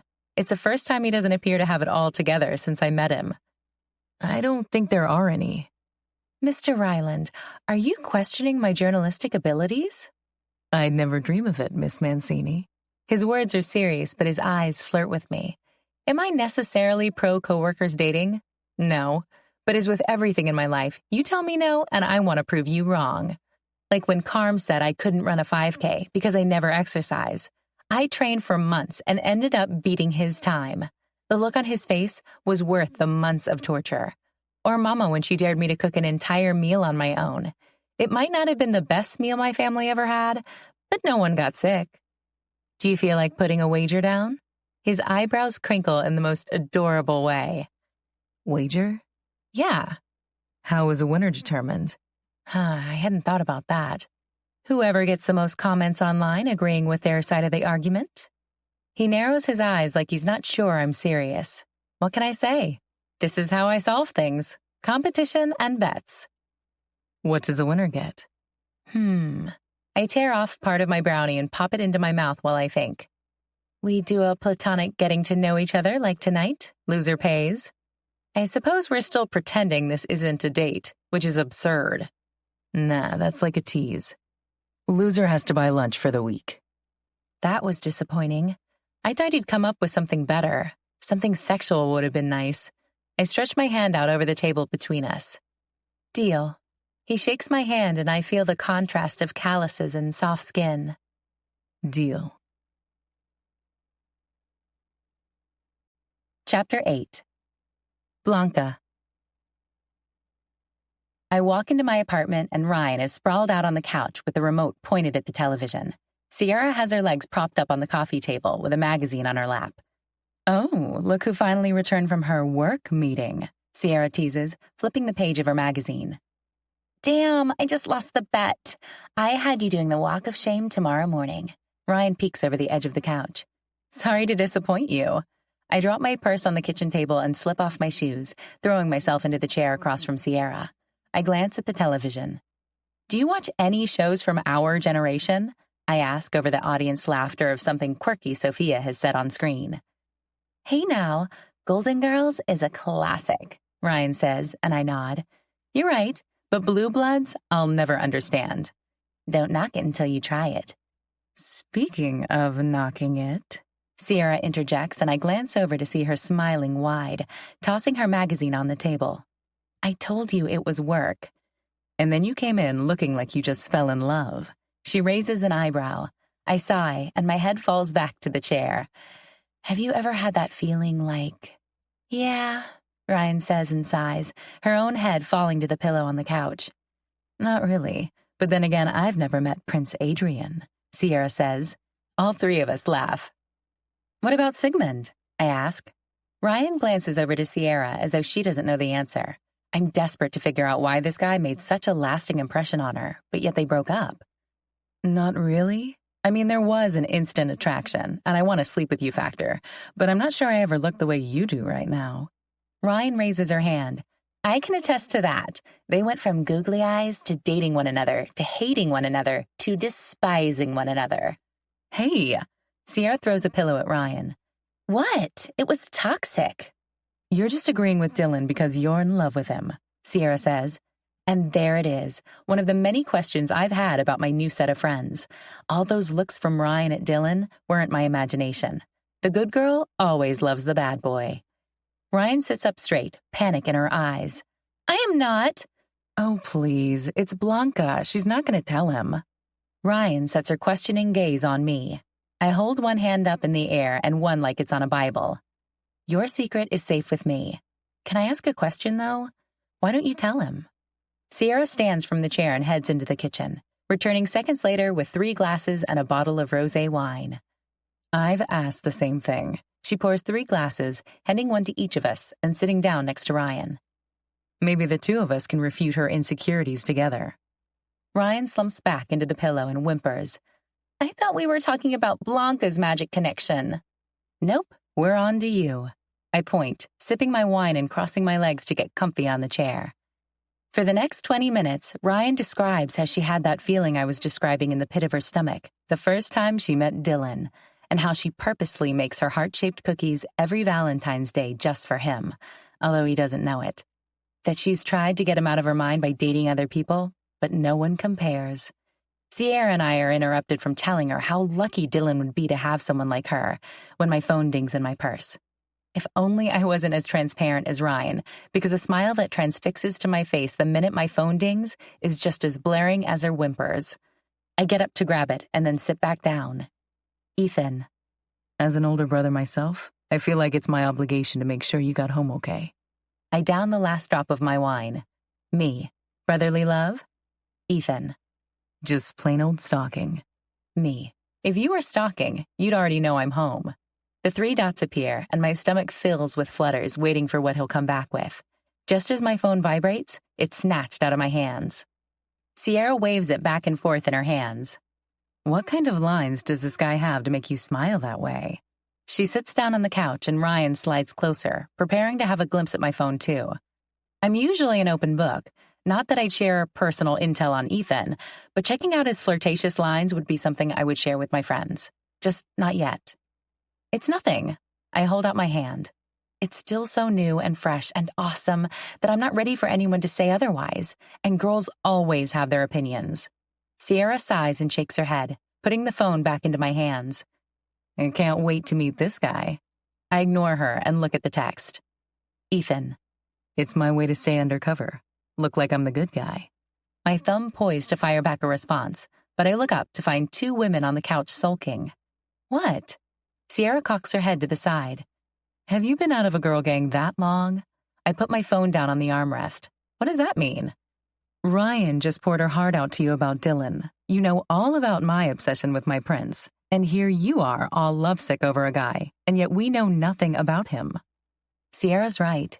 She just entered my life again, and it's been a long time since I've had true girlfriends I felt like I could be close to. Me. Well, good guy, I'll see you tomorrow. I have to go gossip about you with my girlfriends. Ethan. Are you having a pillow fight in your underwear after? Me. I guess you'll have to use your spy gear and find out. I place my phone on the table and refill my glass of rosé, filling up Sierra's as well. Ryan's half-full one still sits on the coffee table. It's crazy. I've only known him for 24 hours, yet I didn't want to leave him tonight.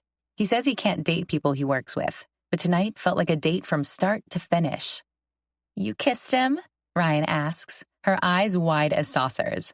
Or did you sleep with him? Sierra looks at the clock while she's trying to do the math. No and no, but I would have done both if the opportunity presented itself. What does that say about me? I've never been someone who sleeps with a guy right away. Sierra laughs hysterically. It says you're a woman with a sex drive, that you know what you want and it's your sexy coworker. Don't let that Italian good girl guilt eat you up inside. Let him eat you up instead. Sierra, Ryan gasps. I can't help but laugh. It's not that. Are you sure? Your brothers were always warning you about guys' intentions. Sierra has a point. My brothers have not only lectured me most of my life about boys who use girls for sex, but I witnessed it firsthand when they did the same. None of them had settled down until recently. But I've had relationships before, and I'm not that 13-year-old girl who needs advice from anyone. I pick up the pillow next to me and scream into it. What? Sierra still knows me well. What did you do? I peek over top of it. Nothing. How do you know she did something? Ryan asks, truly curious. She probably never heard my name until Sierra said I was moving in. She's beating herself up, and she only does that when she thinks she's made a fool of herself. I drop the pillow. Not a fool of myself, but I did make a bet. Sierra laughs because she's her. She's the same person who found it funny when I bet Tony DeLuca I'd eat a cricket for every touchdown he threw that Friday night. In my defense, he was saying my brothers weren't worthy of their legendary status at our high school, and he hadn't even thrown a touchdown yet that year. Family sticks up for family, and I ate 4 crickets for the Mancini family that year. What was the bet? Sierra leans forward. We're writing opposing articles, and whoever gets the most comments on their side has to buy the other lunch for a week. They both stare at me like I just admitted to owning 6 cats. What? Sierra covers her mouth with her hand as she exaggerates a yawn. Boring. It's not even sexual. I don't think I'm his type. Ryan quirks an eyebrow. You're everyone's type. I've tried everything I can think of to get him to admit we were on a date tonight, and he wouldn't budge. And shouldn't I play hard to get anyway? Maybe I do need some advice. The plus side of having 3 brothers should be that I understand men, but they're as confusing as ever. Then again, Once I was in adult relationships, none of them let me come to them for any real advice on the opposite sex. They'd rather imagine me saying the rosary in a head-to-toe flannel nightgown every night. Write the articles and see who wins the bet. Ryan finally sips her wine. Then you can make another bet with sexual favors involved. Sierra waggles her eyebrows. I roll my eyes in return. I love Sierra, and she pulls a side of me out which I adore. But we're different on some levels. Not good or bad, just different. Then again, I bet she wouldn't have thrown little hints out there like I did with Ethan. Sierra would have thrown herself at him and gotten what she wanted. Just like she did when we were 14 and at the mall to buy Justin Timberlake's new CD. She flirted with a guy in the store, and I ended up waiting on a bench with his friend while she did whatever she did in the photo booth behind the curtain. She's always had the self-confidence to go after what she wants, and I've always been more reserved. Is that what made our friendship work so well? Let me figure out this article first. A little scary with it being the first one I'm writing for the magazine. Sierra shakes her head and glances at Ryan. She's a self-doubter. You two are almost replicas of one another. She laughs, finishing off her wine and setting the glass down before grabbing the remote. Let's watch some YouTube videos of Prince Adrian. Ryan groans like this is something she's forced to do regularly. Sierra clicks on a video, and for the next half hour, my thoughts drift back to Ethan. How am I going to nail this article and squash my attraction to him? Leaving for another magazine can't happen until I gain enough experience at this one, so I have to train myself to ignore those dimples. Damn, like magic his face comes into my mind. Whack. I pick up the pillow from where it fell onto my lap and look over at a smiling Sierra. Daydreaming about Romeo over there? Stop the moaning, it's making me horny. Ryan giggles and lays her head on the pillow. I snuggle the pillow into my chest. When did my life get so complicated? Chapter 9. Ethan. For being a Type A personality, I really lack skills in time management. Arriving late to work isn't a new thing for me, but this morning I'm an extra 10 minutes late because Mrs. Andrews decided to chat with me about her concerns over Seth. I mentioned that Dylan was probably a better candidate to have that conversation with since he still lives with him. Then her questions about why I wanted 2 bagels instead of 1 today started, and I couldn't get out of there fast enough. Lying to her didn't feel great. Dropping off a French toast bagel with plain cream cheese on Blanca's desk was something I envisioned from the moment I decided I'd do so last night. In my head, she'd be all flirty smiles and hopefully forgot to button her blouse all the way up. Okay, yeah, I knew that last one was a long shot, but I didn't think she wouldn't be there when I arrived, and I sure didn't think I'd be the second person to leave a bagel on her desk. My eyes bore into the sesame bagel with chive cream cheese and a bite mark out of it sitting on her desk. I scanned the immediate area for which dog is pissing around my tree. Was it Carl from accounting or Bill from marketing? Who else has their eyes on Blanca in this office? Shit. I run a hand through my hair. Cool down. You're not trying to win Blanca Mancini over. Remember, douche? What's with the face? Blanca slides by me, and all I smell is her perfume. She's purposely upping the enticement. I just know it. She sits down and crosses her legs, her skirt riding up her thighs. Can I please gouge my eyes out right now? What face? The murderous one. She points at me like I know what I look like. I smack on my smile, and her frown forms a crease between her eyebrows. No need to fake it on my account. She picks up her bagel, and it's then that I notice the wet spot on her blouse. She must see me check it out because she shakes her head. Cream cheese fell off. Very convenient place. I shift my gaze, but it immediately floats back since the wet spot is literally right above her right breast. Someone up there finds this funny, right? I take a quick glance upward. Oh, you already got a bagel? She asks, her shoulders sagging a bit as she stares at the one in my hand. I look down like I didn't know it was there and hand it over to her. No, it's for you, but I see someone else. Go check your desk, she giggles, taking the bagel from me. I peer around the thin partition between our desks, and sure enough, a bagel sits there from the bagel place. You got me a bagel? I ask. You sound surprised. Then again, the things I've heard about you already, I can see why maybe no one would bring you a bagel. I step over to my desk, quickly typing in my password so my computer can start the painful process of booting up. What did you hear? I step back over to the partition so I can see her. Nope, I'm not going to be the water cooler of the office. She falls back into her seat. I unwrap the bagels she got me. The bagel place isn't even comparable to Andrew's Bagel Company, but she's new in town, so she wouldn't know that. I'm impressed. I change the subject because I can imagine the stories she's heard. I'm not a well-liked guy around here because I don't do their Friday night drinks, and I didn't contribute to the potluck last month, nor do I join the weekly lottery pool. I guess it holds no weight that I chipped in for Carl's birthday cake or gave a gift to Mandy when I didn't even attend her wedding. People probably don't see me as a team player. I impressed you? She spins her chair around. I can't help the smile on my face when I see that she's ditched her bagel for mine. You guessed right. I hold up the Asiago bagel with plain cream cheese in my hand. Oh, good.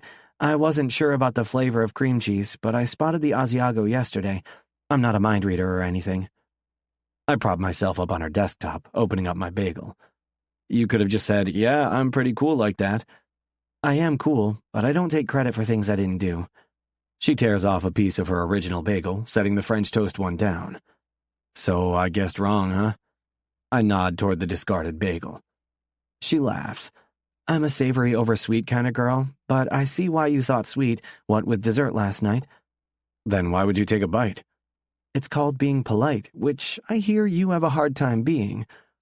Another giggle falls out of her lips, and I want to swallow it down, preferably with my tongue. Then she eyes the bagel in my hands. You'll come to find out that Andrew's bagels are the best.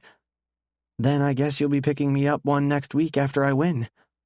I thought we were doing lunch. Do they not serve sandwiches on bagels?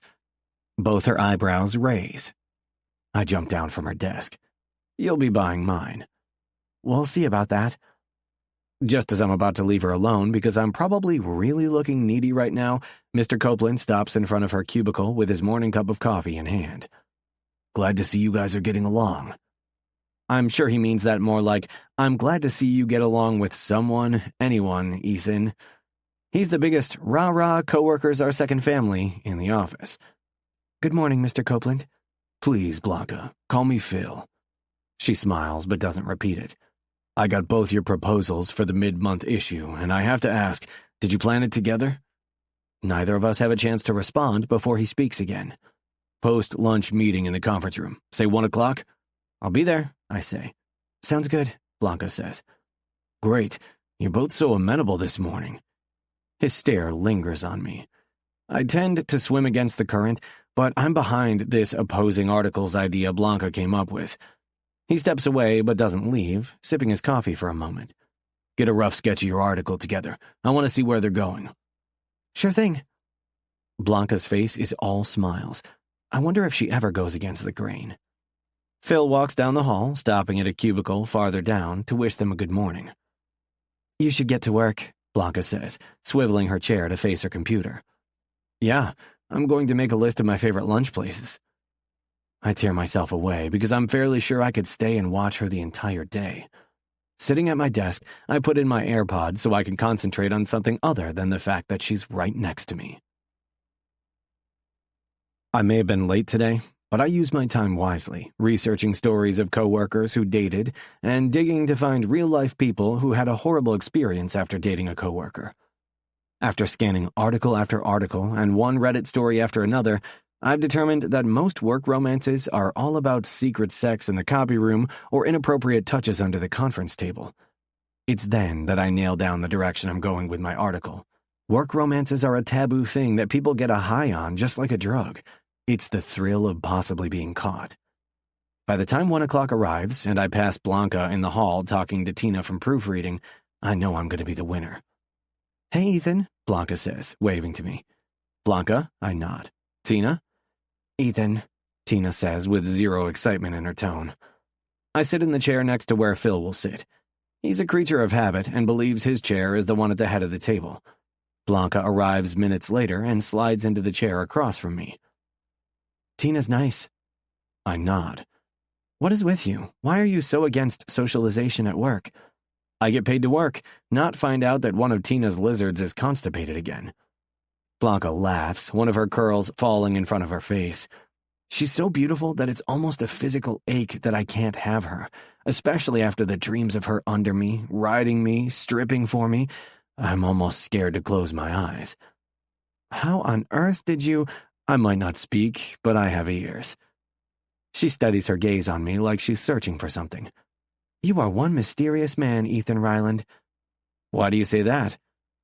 I'll be damned if I give her any personal information, but at the same time, I fear she has the capability of getting it out of me without me even knowing. Because you don't want to get close to anyone here, yet you listen to their woes. Since I have functioning eardrums, I can't stop from hearing their complaining. I raise an eyebrow and challenge. You're not closed off with me. You even got me a bagel this morning. The reason I became a writer is because I need time to think about what I want to say. I'm no good on the spot, so I take a brief moment to consider my response. But before I can say anything, Phil and Cassie walk in. I'm saved. Blanca gives me a challenging smirk that says she's thinking the same thing as I am. Okay, you two. Blanca, this is my assistant, my niece Cassie. He holds out his hand toward the young woman at the end of the table who's pulling out her phone.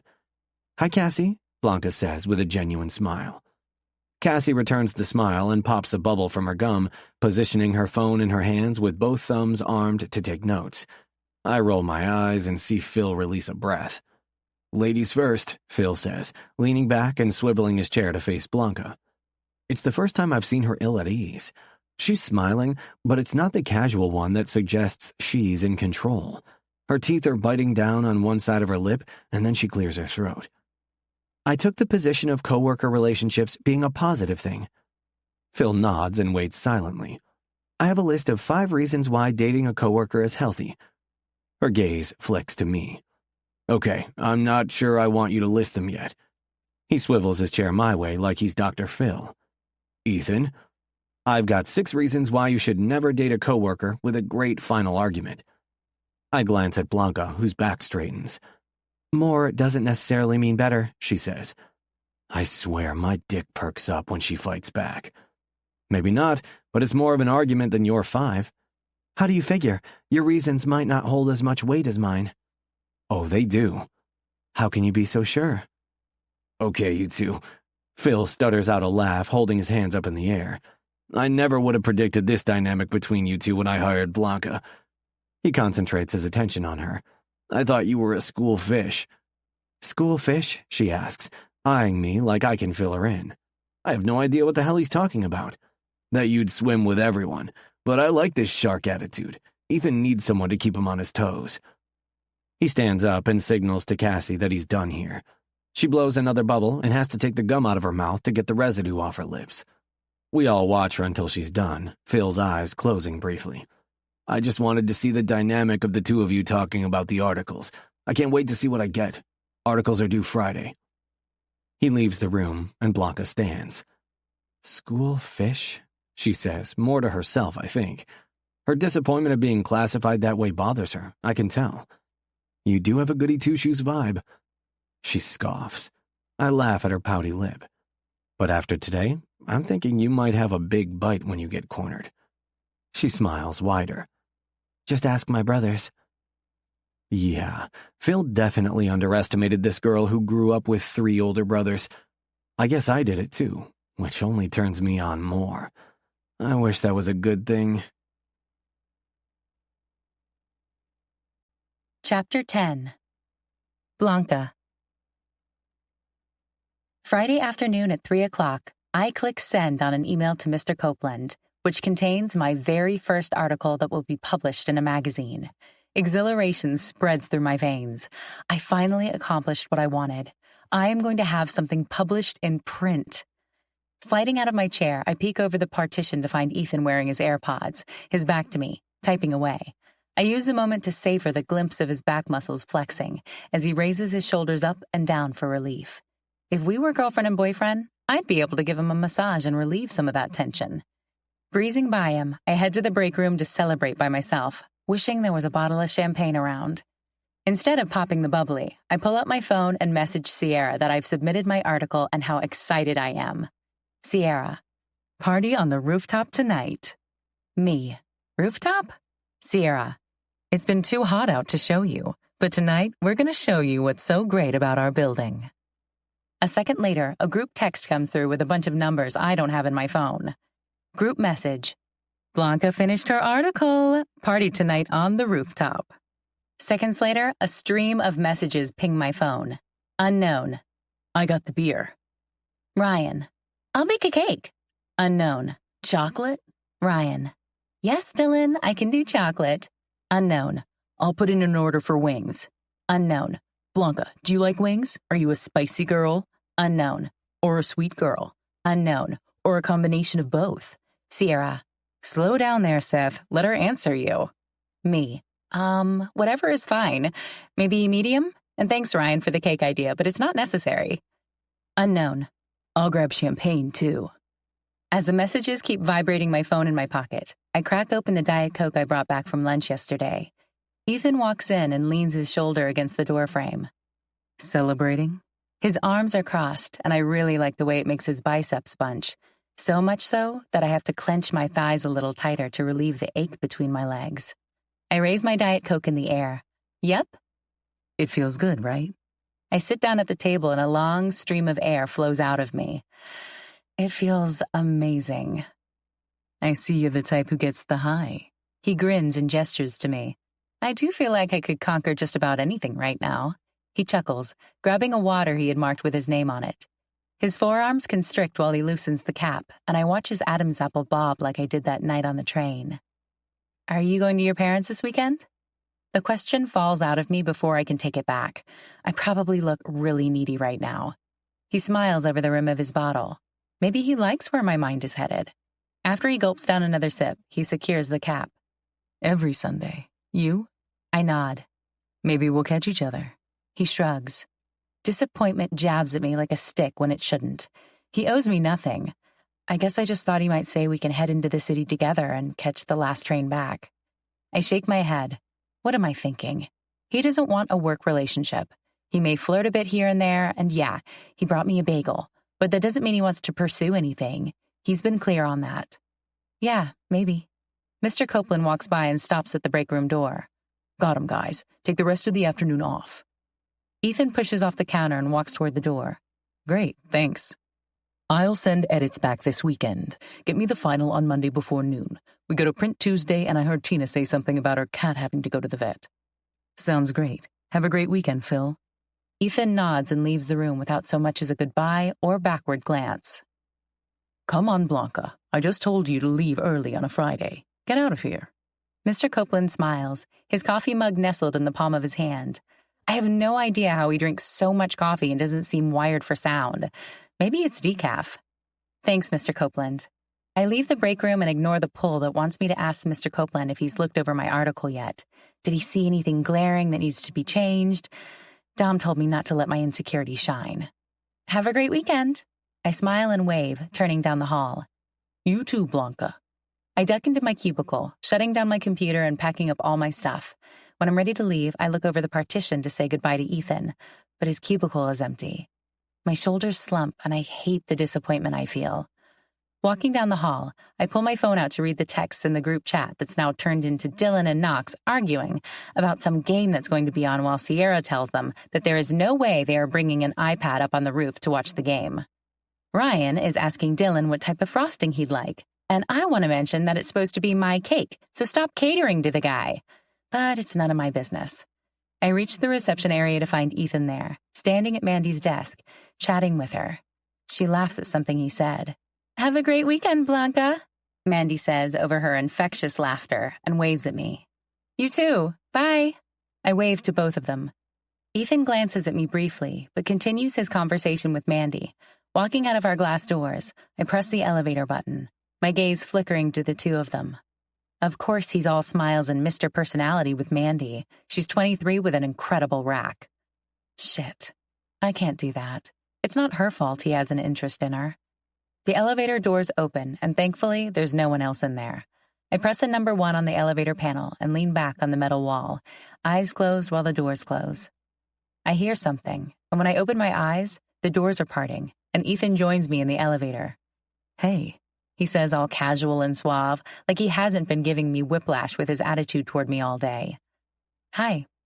The door is shut, and all I hear is a thud as his bag hits the floor, right before my back is pressed harder to the cool metal, and Ethan's hands cup my cheeks. He presses his lips to mine, and his tongue slides into my mouth. I make a sound of surprise and easily give in to the kiss as his body presses to mine, and the feel of his hard length hits my stomach. Too soon, he pulls away. "I'm sorry, I was trying so hard to not do this," he murmurs before his lips capture mine again in a frenzy. He slows his rhythm, his tongue now sliding effortlessly along mine, his fingers sliding into my hair. My nipples pebble in my bra, and I push my chest into his, demanding more friction. I feel him pulling away before he fully steps back, his lips the last part of him to leave my body. He runs a hand through his hair and adjusts his length while I catch my breath. "Sorry, I shouldn't have done that. It's the high." "High?" I'm still flustered, and I can't make sense of his words. "The high from turning in an article." He steps backward until he's on the opposite side of the elevator from me. "Shit, I should have asked you first." I shake my head. No, I liked it. The elevator reaches the first floor with a bounce, and I can feel the energy shift in the small space before he even opens his mouth to speak. The doors open with a ding. "I'm sorry, Blanca. I never should have done that. You know my rule." He mumbles and bolts from the elevator without another word. By the time I'm in the lobby of our building, there's no sign of him anywhere. I put on my sunglasses with the hope that they disguise how upset I am. Why does he have to be such a good kisser? If he'd been bad, at least I wouldn't still want him. Sierra leads me up the stairway that will take us to the roof, while Ryan carries the cake behind us. We push through the door that says roof access, and there sits Dylan and Seth on a set of lawn chairs with a table between them. Sierra plugs a cord into the wall, and a string of lights come to life around us. A view of Clifton Heights at twilight spreads out around us, and the sunset in the far distance that paints the sky in shades of orange, yellow, and amber steals my breath. Despite a confusing end to my workday, a feeling of bliss and rightness wraps around me. I'm where I'm supposed to be. "Congratulations," Seth and Dylan say in unison, standing from their chairs and deserting their beers on the table. They each come and give me a tight hug. I'm grateful that they've enveloped me in their friends group so easily. I needed this with the crossroads I'm at in my life right now. Good friends, new job, and new town. "Thank you all so much," I say. Ryan puts the cake down, and Dylan swipes his finger along the frosting. "Dylan," Ryan says without any fight in her voice. She really needs to stop putting him up on some pedestal like he's too good for her.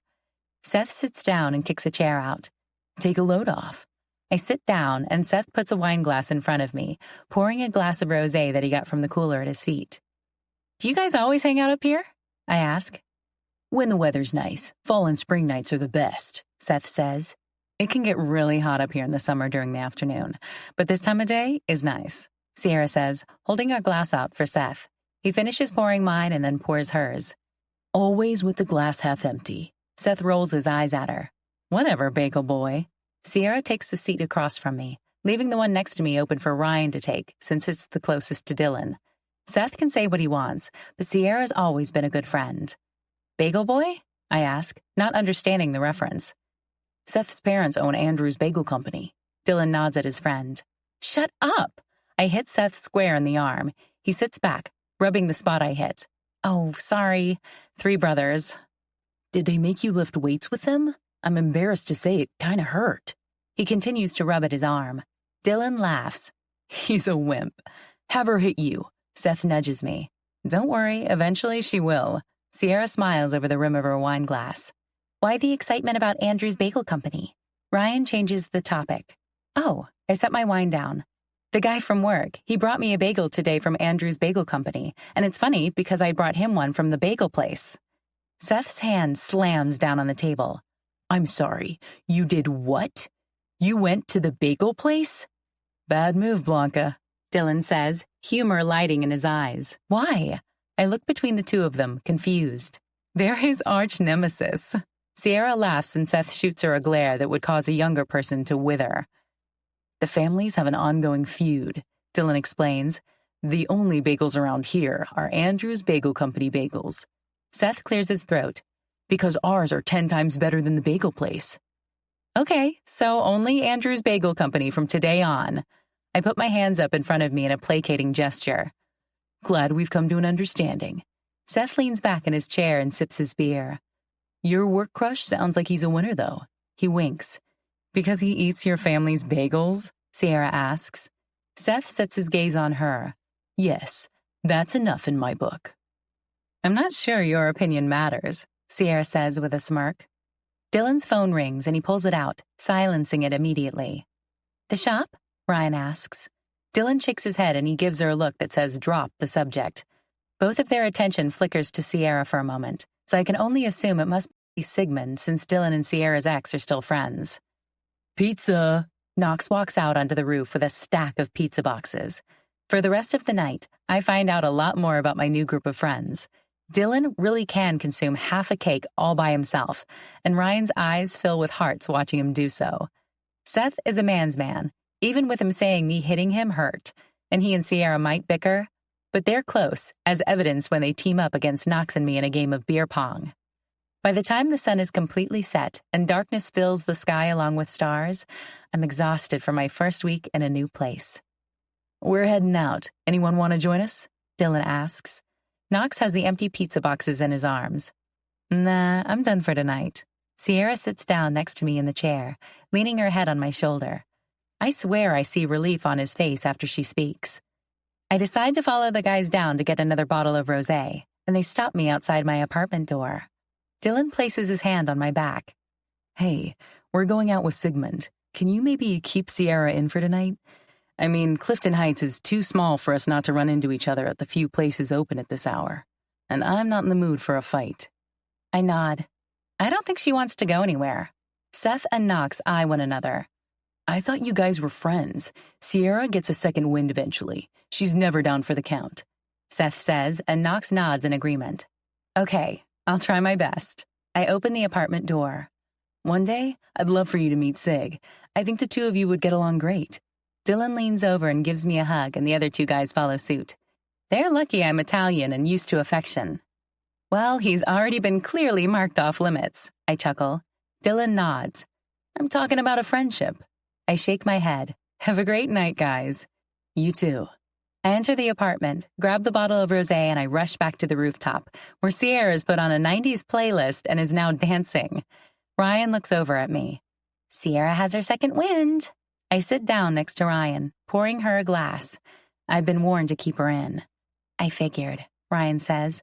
I'm glad you moved here. She smiles at me and a warm feeling heats my chest.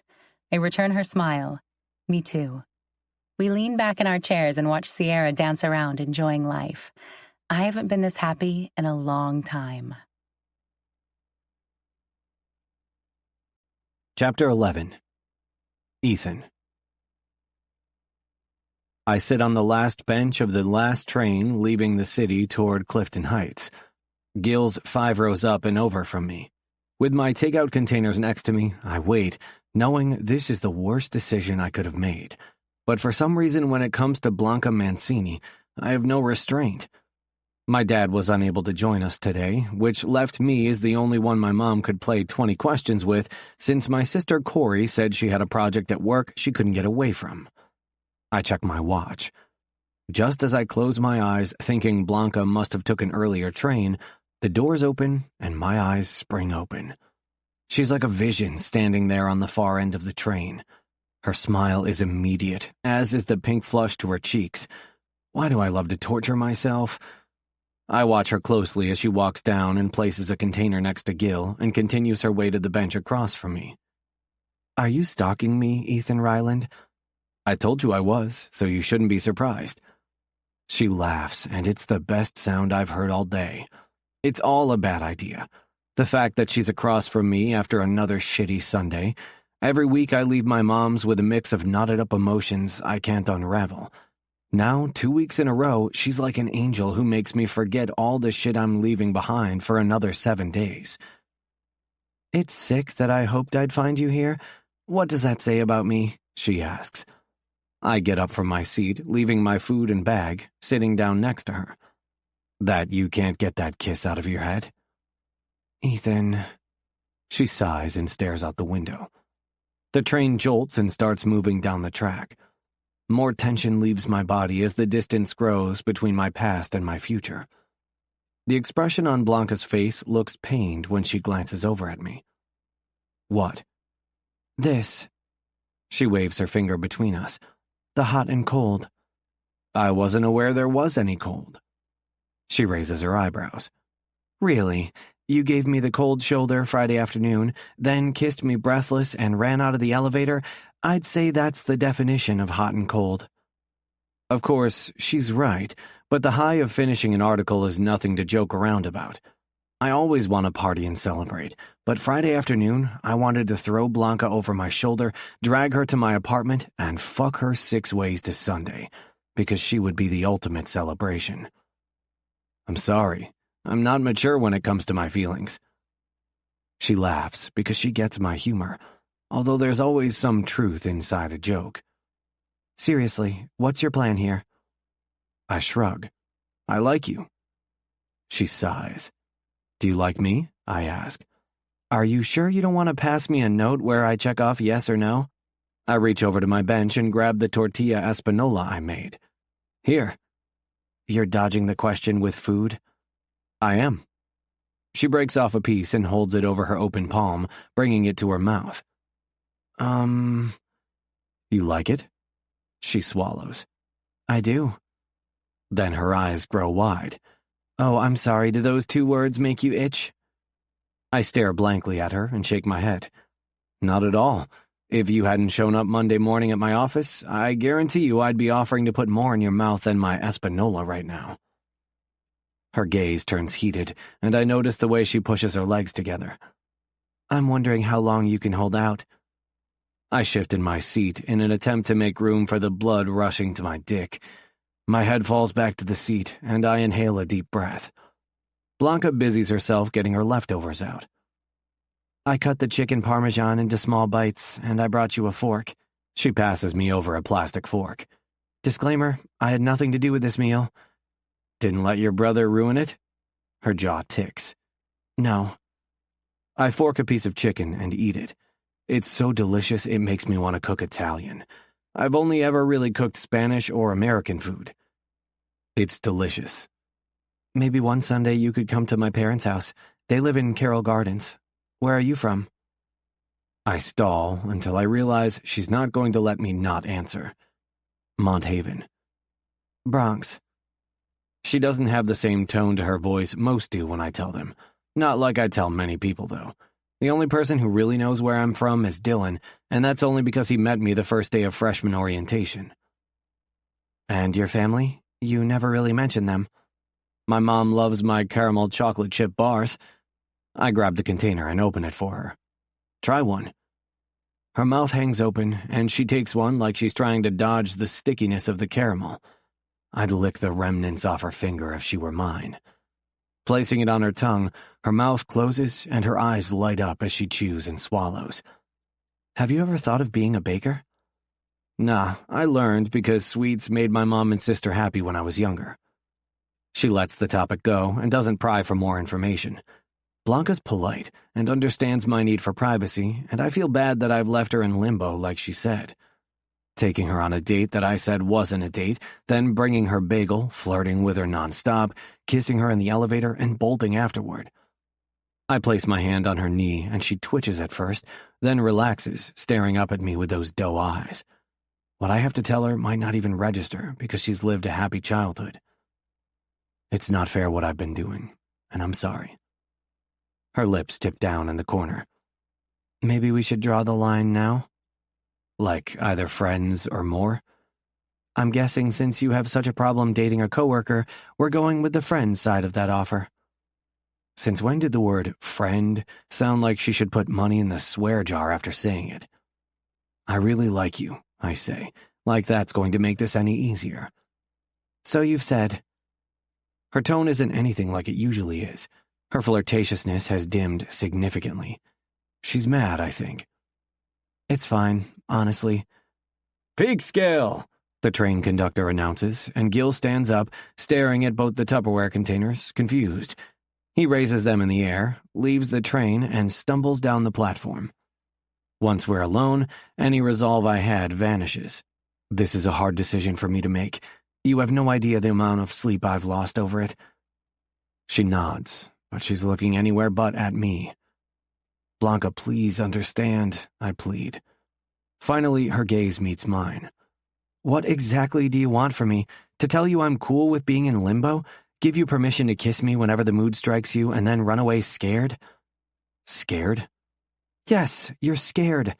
Over what, I have no idea, but I just wish the back and forth would end. Either you want to pursue this with me, or you don't. Shit, I wish that fight inside of her didn't do it for me the way it does. I didn't want to kiss you, I say. Her face drops. She moves to grab her stuff, and her hip hits mine to slide out, but I dig my feet into the floor. I didn't mean it like that. I run my hand over the back of my neck and pull to relieve the blockage that is obviously stopping the oxygen from hitting my brain and allowing me to form a proper thought. You're batting 1,000 tonight. Let me save you some time. I'll go sit up front and you can stay here. We'll get off at Clifton Heights, and I promise you tomorrow morning I'll only be your coworker. Here we go. This is like Sierra all over again. I slide out of the bench and go to my side. Just like she promised, she takes her bags and leaves. As if she can't even stand to be in my car, she gets up and goes to another car. When Todd walks through, he raises both eyebrows at me. What did you do? Nothing. He sits down and I open up the caramel bars for him. He takes one and leans back in the seat. Come on, you guys were going to be the story I tell my grandkids, the two strangers who met on a train. I blow out a breath. It's not like I have anyone else to talk to about this. Dylan says nail her, Seth says don't. If my mom found out, she would get all hopeful. Turns out we work together. So? I can't date someone I work with. His eyebrows move together. Against company policy? I don't even know if it is. Knowing Phil, it's not. He'd probably go get ordained online so he could marry us. I'm not sure, but that's not it. Then what is it? We're almost at Clifton Heights, so I get my bags together. It'll end in disaster. Have you had a work relationship before? No. Then how do you know? He steals another bar, and I put the lid back on and pass the container to him. The kids will love these. How many relationships do you know that turn out well? Plus, it'll make me weak. He chokes on his cookie from laughing. Weak? Yeah, because I'll worry about how I look in her eyes. It'll compromise my craft, change me. He blinks a few times like he can't process my words. Are you different at work? A little. I like to keep a distance between me and them. Them being your coworkers? Yeah. So your coworkers are the enemy? No. I stop and consider what he's asking. I just mean, if they see my weakness, they might use it against me. Like an enemy would. Todd chuckles. You're ridiculous. That's not what I'm saying. If you view your coworkers as enemies, then you view her as an enemy, and maybe that's what's really going on here. I just said you have it wrong. Quit with the enemy thing. He laughs, and I stand to get off, seeing her through the train windows. Todd stands right behind me. It's a shame. From the way you look at her, whether you pursue a relationship or not, I'm pretty sure your work relationship is already affected. Even though you might try to, you can't control who you're attracted to. He clasps my shoulder. And you and that girl are like magnets right now. Sooner or later, the draw is going to be too powerful, and you'll come together, work or not. The doors open, and I spot her rush out of the train car ahead. I say goodbye to Todd and walk down the steps. Todd's words trigger something in me. He's right that work has already changed, because she's there every day, and I seem to have no control over my feelings for her. Isn't it best to play your hand before the opponent does? I need to get a handle on this before it spins out of control. Blanca! I call out, and she turns to face me. I'm surprised that I didn't have to chase her. Yes, Ethan? I walk until I'm right in front of her. Have dinner with me after the article publishes? We'll celebrate. My hand itches to grab hers, but I refrain from not going too fast. Are you asking me out on a date or another work meeting? My shoulders deflate. A date to celebrate our work success. That's pretty ambiguous. I blow out a breath, and when I look back at her, she's smiling. A date Blanca, go on a date with me. I'd love to. Thanks for asking. She swivels on her heels and walks away. I watch her for a few moments before my phone rings in my pocket. Hey, Mom, I say. You're home? Yeah, I'm home. I walk in the opposite direction as Blanca, no matter how bad I want to be walking beside her. Chapter 12. Blanca. I'm sitting at my desk on Friday. The articles go up online at 11, and my heart beats like I just hopped off the bike in the middle of a cycling class. D-Day. I swivel my chair to find Ethan standing behind me with his cocky stance that gets me hot and bothered on display. I'm nauseous. He chuckles and situates himself where he usually does, sliding his ass along the top of my 2-drawer filing cabinet, his legs hanging in front of him. He tosses an apple from hand to hand before taking one big bite out of it. Relax. He speaks over a mouthful of apple. It's your first. What does that mean? You'll get used to the nerves. He bites another hunk of apple off, chewing non-stop. You sure about that? He laughs and follows my vision to the apple in his hand. Well, I'm not nauseous. I'd rather be nauseous than eat my weight in food because I'm anxious. I tap my pen on my desk and lift my cell phone off the table to check the time. Comments won't start for a while. We won't know anything until later. The sound of him biting another huge bite of apple rings through my cubicle. I say nothing in response to his comment. The man hasn't mentioned anything about us going to dinner since Sunday night after we got off the train. We sit in silence, except while he continues to eat his apple. I grow more and more annoyed with his cavalier attitude about dating me. I told myself that when I got involved with someone, I would be that person's number one. It's probably because I witnessed my brothers fall down on the sword of love. They do just about anything for the women in their life. This half-assed approach of Ethan's isn't working for me. The sound of his feet landing on the ground alerts me that he's probably leaving. I refuse to turn around. At this point, I'm embarrassing myself by openly throwing myself at him. His fingers slide into my field of vision, pushing a piece of paper across my desk. I keep my eyes on my computer screen. I'll check back in a little bit, but don't sweat it. Everyone gets a pass on their first article. A strangling sound echoes out of me. He finally leaves my cubicle, allowing me to breathe. I pick up the piece of paper to find a scrawl of male handwriting on the note. Come to my house so I can cook a hot meal for you. 7 o'clock. 726 Copperton, apartment 3D. I slowly fold the piece of paper back into a rectangle and tap it on my desk. Two voices battle inside my head, or more like my libido and my I am woman hear me roar voice. My libido says this is it. Dinner at his apartment means sex will happen.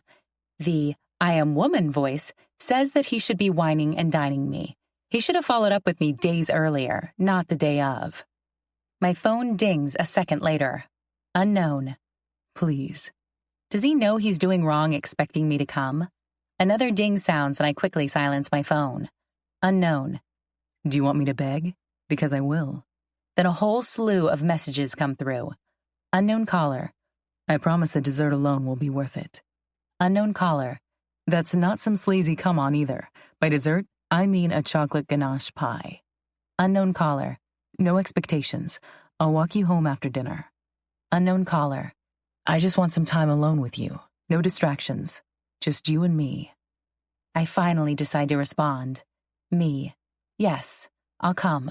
But that ganache better be worth it. His chuckle echoes over the partition between our cubicles. It will be, he says, and I place my phone down. When I notice the time on the computer screen, I realize that the article went live as we were having our little exchange. My first line of business is to see how Ethan's article went. Taking the opposing side of mine, I'm not surprised by the fact he's weighing in heavy on the taboo part. But to suggest that it's a high people chase makes me take pause for a second. Is that what intrigues me about possibly dating Ethan? I realize that I don't even know if I'd be Ethan's first coworker romance. My eyes scroll, not reading as deep into the article as I should. It's then I spot his admission. I've never had a work relationship, nor did I ever think I would, which leaves the most important question of this article. How important is finding the one? Does it hold more weight than financial security? Because if you cross the line once, you must prepare yourself for the consequences, and statistics aren't on your side. One survey noted below said half of all Americans have had a workplace romance, when only 14% made it down the aisle. Add on the national divorce rate, and do I really need to say more? The workplace is not where you should be looking for your happily ever after. I lean back in my chair, my limbs heavy with annoyance.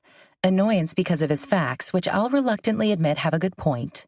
His cologne fills my cubicle, and a dark shadow falls over my desk. Good article, he says, not coming any closer. I swivel my chair around. Thanks, you too. I think your points hold a lot of weight.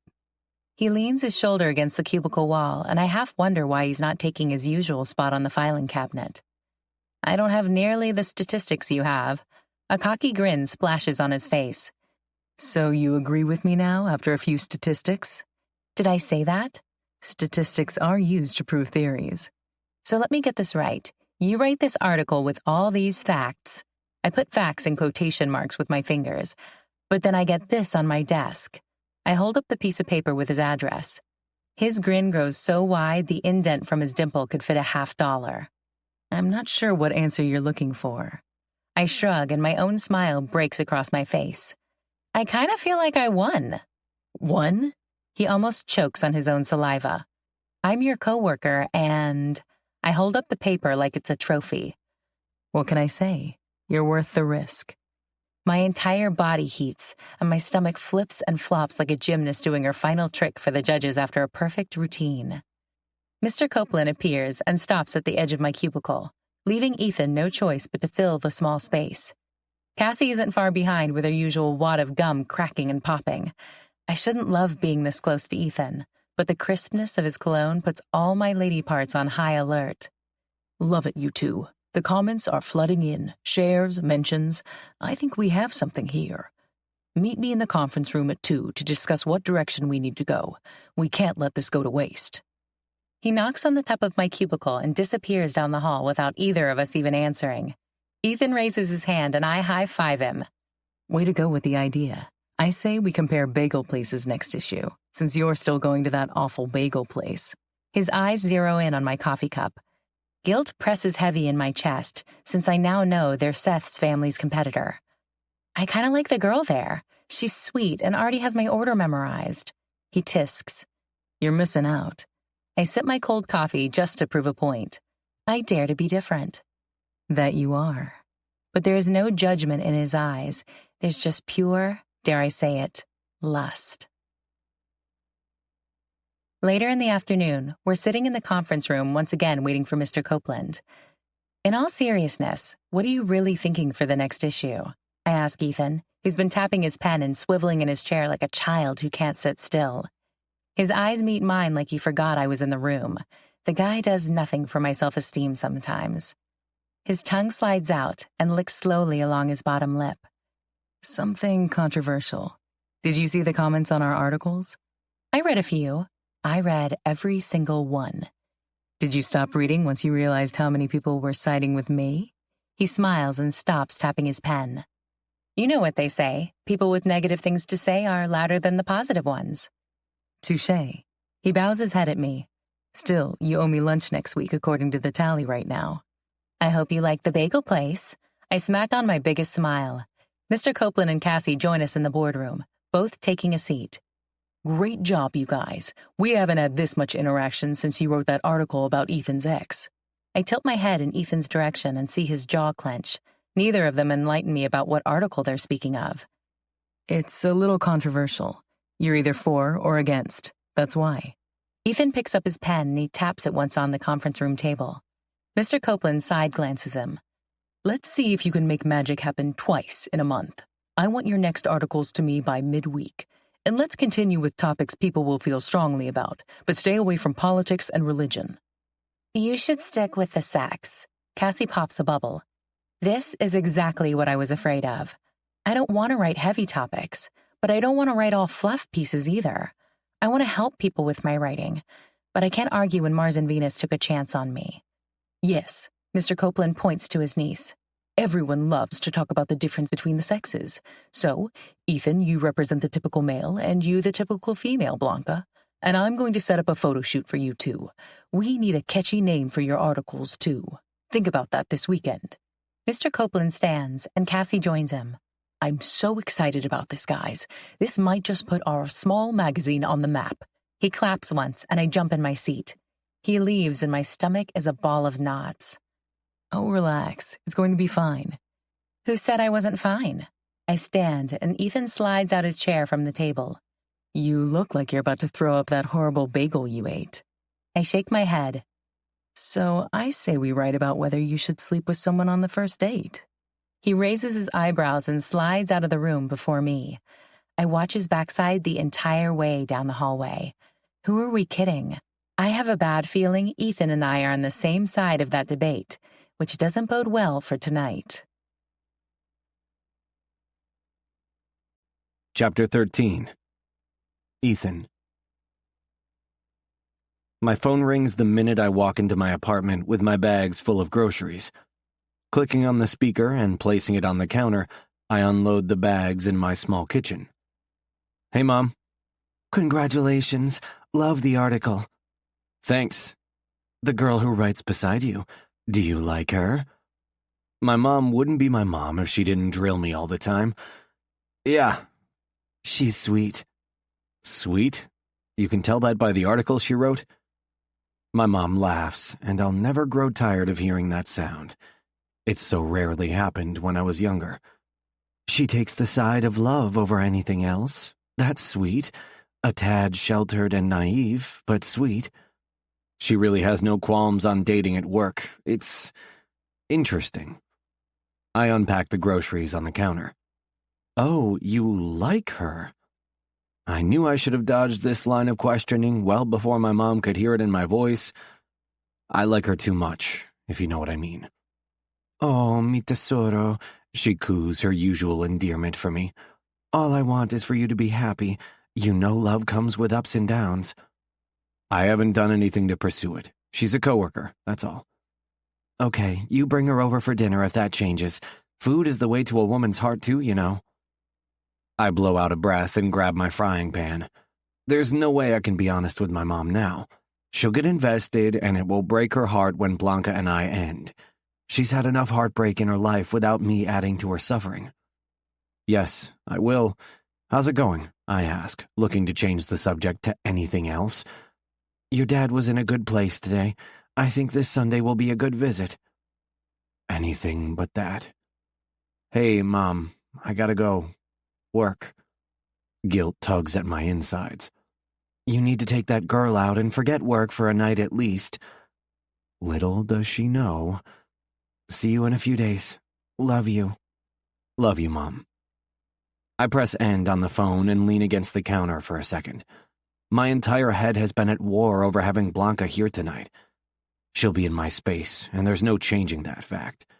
Every time I walk in, I'll have images to recollect about her on my couch, her in my kitchen, and, if we're both on the same page, in my bed. The images of that would haunt me. It'd be pure torture. I pick up my ingredients and put them in the fridge and tuck the frying pan back under the cabinet. Protect yourself, my brain screams at me. Grabbing my phone, I type out a quick text message. A minute later, I get the answer I assumed I would. She's fine with the change of plans. Ignoring my blue balls that say I'm fucking this up, I head to the shower and wash away any doubts. I sit in the exact same spot I did weeks ago. It's like deja vu, Blanca says, taking her purse off and hanging it off the bar-height chair before sliding into it next to me. She's wearing fitted skinny jeans and a loose-fitting shirt tonight, and all I can fixate on are the shape of her legs crossing over one another. Sorry for the change of plans. She shrugs. I'm used to the non-committal with you. I swivel on my bar stool, abandoning my beer. I'm sorry. She nods, but I can tell she doesn't truly believe me. I wouldn't either if I was her. Why did you come? I ask, because if I was her, I wouldn't have. I would have told me to fuck off and walked in the opposite direction. I like you. She says it simply, as if there isn't much else to know. The bartender comes over, a different one from the other night, but Blanca orders the same drink. This time she orders her dinner immediately and looks at me for me to order mine. Tacos, I say, and Blanca shakes her head, laughing to herself. After the bartender leaves, I grab my beer again. Did you expect for me to change our plans tonight? She shrugs one shoulder, her eyes watching the bartender prepare her margarita. I think you're a nice guy, Ethan. Confused and unsure of what you want right now, but we're coworkers, and Phil Copeland obviously wants us to work closely on this whole opposing views thing, so we have to get along. And that's why you're here? To have a cordial work relationship? It shouldn't feel like a knife to the gut. I felt we shared something special, something I've never had with anyone else. But I've been the one trying to cool things off, so I shouldn't care if that's the only reason she's here. Shouldn't, but I do. She laughs, accepting her margarita from the bartender, who has eyed her chest one too many times for my liking. Not at first. I'll be honest, because I'm not a bullshit or play games kind of person. That first night on the train, Her eyes meet mine. I really liked you. I felt this pull. When I walked into work on my first Monday morning and there you were, I thought it was a sign, and I am not a person who believes in fate or kismet or anything. Then you asked me out only for me to find out it was a work thing, not a romantic date because you don't believe in dating your coworkers, which I understood. Then you asked me out last week but say nothing about it until today. You were going to cook for me, but now we're back at the taco place. And to think they say women are confusing. So at this point in our... She waggles her finger back and forth between us. Whatever we are, I figure work friends will have to do, since I don't see either one of us going anywhere soon. I stare at her blankly. When she lays it all out like that, I realized I've been a bigger ass than I thought. I wonder if Sierra was telling the truth when she said I changed my mind too much. When she'd pry into my business to try and find out what demons I was hiding that caused me to function like an irregular human, her words exactly. Fuck. I run a hand through my hair. I've completely fucked this thing up.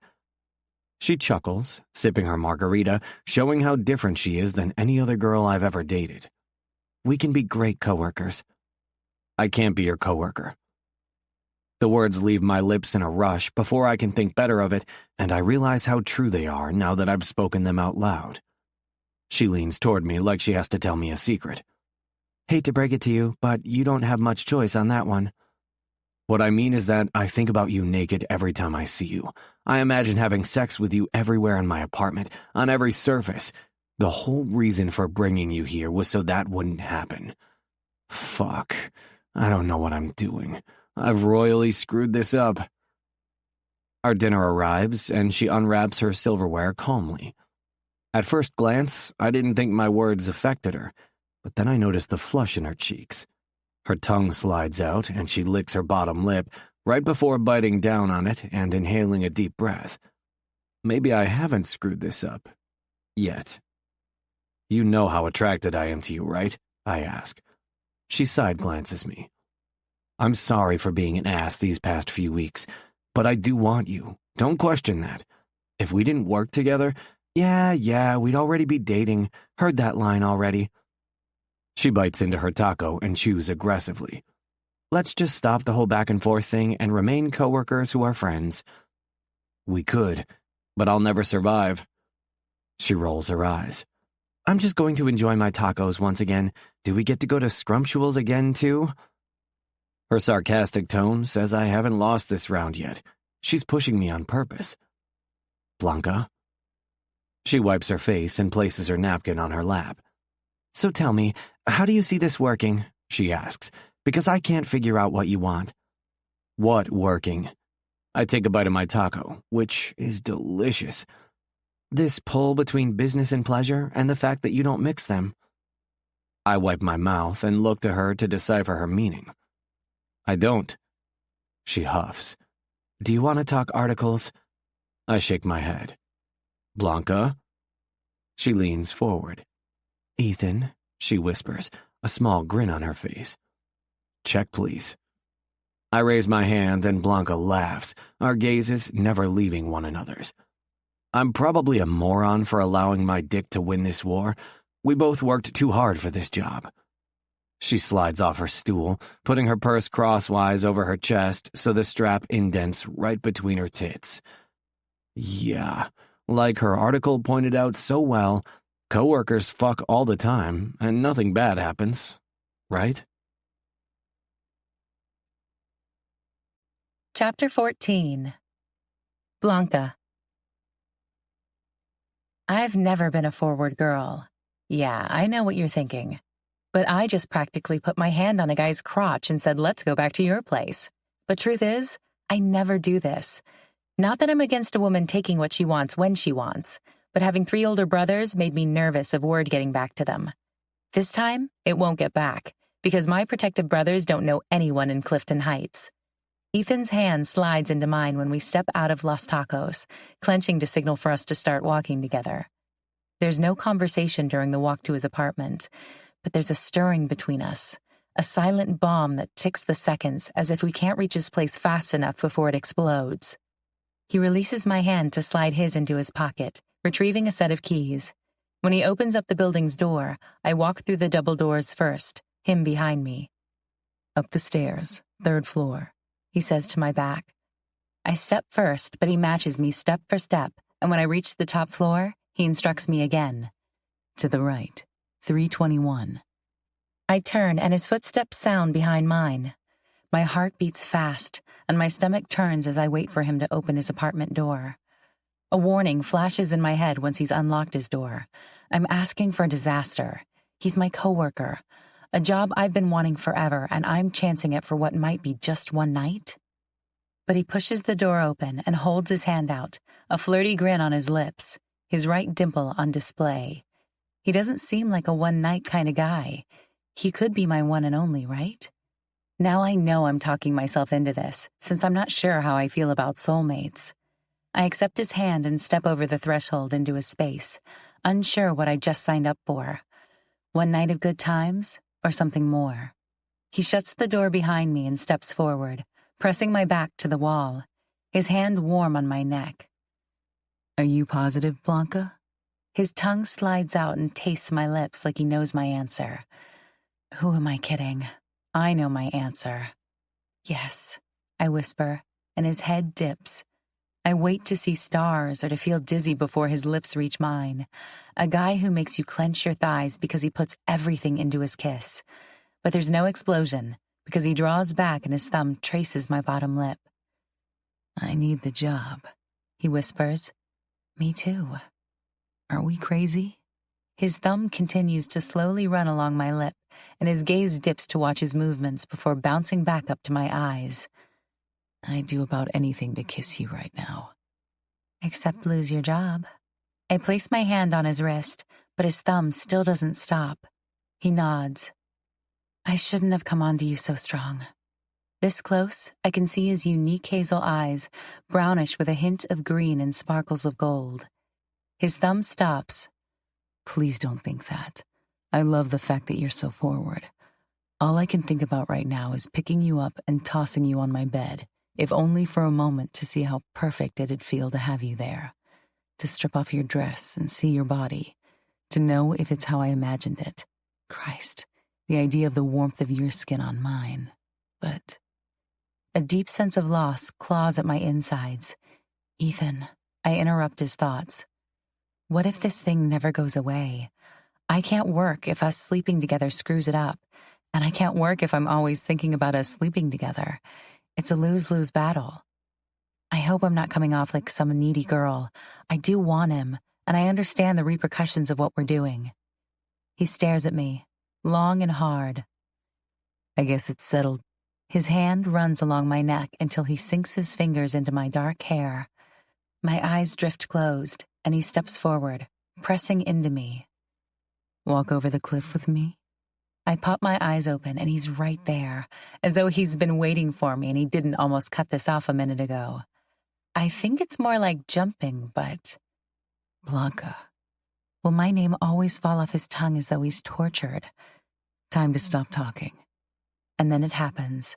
His mouth lands on mine, hard like he's taking this moment before he doesn't have the option not to. The low groan from his throat only spurs another round of tension between my thighs. The kiss is everything I expected. Starbursts fill my vision from behind my closed eyelids, and everything in my body says I made the right decision, because this will be a night I'll never forget. His hands are magical and scarily talented as they run along my body, never breaking our kiss. "You're so damn beautiful," he says between kisses, "and a great kisser." All I have time to do is smile before his lips come down on mine again, his hot, wet tongue sliding into my mouth. He kisses like he banters, a little bit of flirting and teasing with a heavy dose of swagger that some might misinterpret as arrogance. Most of all, he kisses like he has us under control, that I shouldn't worry because he knows the terrain and will get us where we need to go safely. I allow my jumbled thoughts to drift away as quickly as he's gotten my blouse to fall to the floor. My hands search out his hot stomach. Sliding up his button-down shirt, my fingers search his warm, rippled abdomen, while his finger slides under my bra strap, lowering it off my shoulder. His eyes trace the movement, and he swallows, his Adam's apple bobbing. The pressure builds and spreads through my limbs, watching him admire my body. I help him by sliding my arm out, and he works on the other side. The quiet rush of passion surrounds us as he takes his time to commit me to memory. Once I'm free of the other strap, he steps closer again, his body perfectly molding to mine. Without effort, he undoes my bra and it drops and catches between us as his lips take mine. "You have too many clothes on," I tell him between kisses. He freezes, draws back, and puts his arms out. My bra falls to the floor, and his gaze fixates on my bare breasts, a scorching heat in his eyes. "I'm all yours." I lick my bottom lip, stepping forward to reach him again. He puts up his finger to stop me when I'm only a couple of inches away. "First, you strip for me?" I'm already topless. His eyes travel down to my jeans. I smile as my fingers linger on the button of my jeans. "What do you say, Mr. Ryland?" "Please, with sugar on top?" I laugh and flick open the button of my jeans, turning around to face the door. "I feel like I should be sitting down for this." His voice is low and husky. I peek over my shoulder to see him unbuttoning his pants. "I thought that was my job." I pout, and his dimple makes an appearance, boosting my ego. Hooking my fingers into the waist of my jeans, I shimmy them down my legs. As I continue to study his reaction, his dimple disappears, and his jaw tenses when I step out of my pants. "Happy?" "I see one more thing that has to go." He nods toward my underwear. I approach him wearing only my panties, my fingers finding the buttons on his shirt, and I make quick work of them. Soon, our stomachs are touching, and it feels divine to feel the heat from his skin seep into me. "You'll have to do some of the work," I say. He brushes the loose strands of my hair from my face while I get his jeans unfastened and pulled at his feet in seconds. "You're a little too skilled at undressing a guy." I laugh and feel his hard length pressing to my stomach as I rise on my tiptoes and press my lips to his. "Aren't you going to show me your place?" He grips my ass and hoists me up with his strong hands. "There's only one room you need to see right now." He wiggles his way out of his jeans and turns toward the hallway. I can't see anything of his apartment because he anchors his mouth to mine without a breath or intake of air until we're in a space that smells just like him. Lowering me down to my feet, his hands slide under my panties to cup my ass cheek, and he presses our bodies together, his lips traveling along my jaw and neck. I haven't had a ton of partners, but none of them have ever kissed and explored my body with such passion before. You'd think he's a virgin, and I'm his first partner from the way he appears to be hanging on by a thread. His lips are never more than a millimeter away from me, and his hands are in search of any inch of my body he's yet to touch. We fall onto the mattress, which is Ethan's most uncoordinated move tonight. He fixes that by rolling over me with the suaveness of a man who knows how to seduce a woman.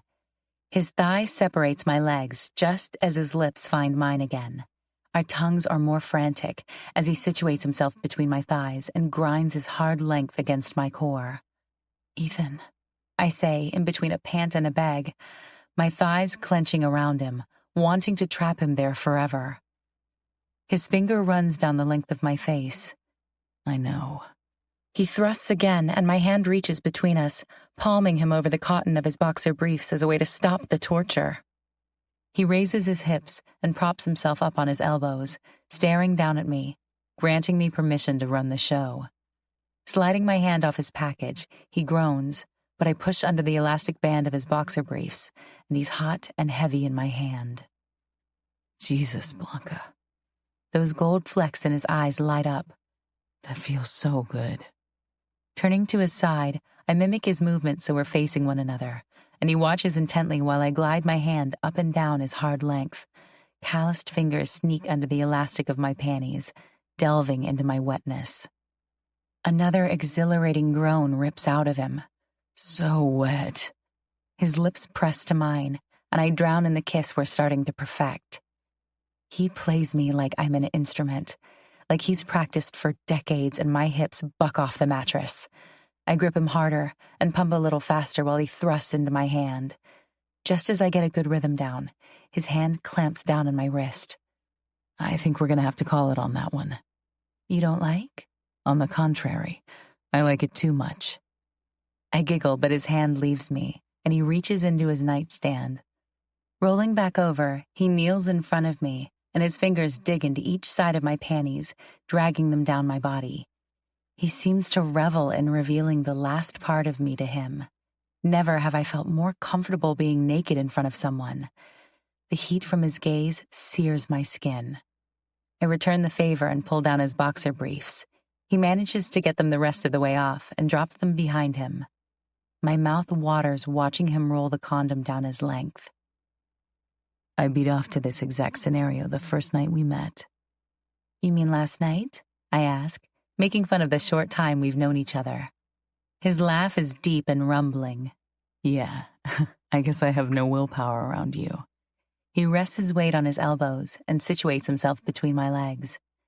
That's okay. Me either. Good, because I don't see that changing. I wrap my arms around his shoulders and spread my knees to make room for him. Me either.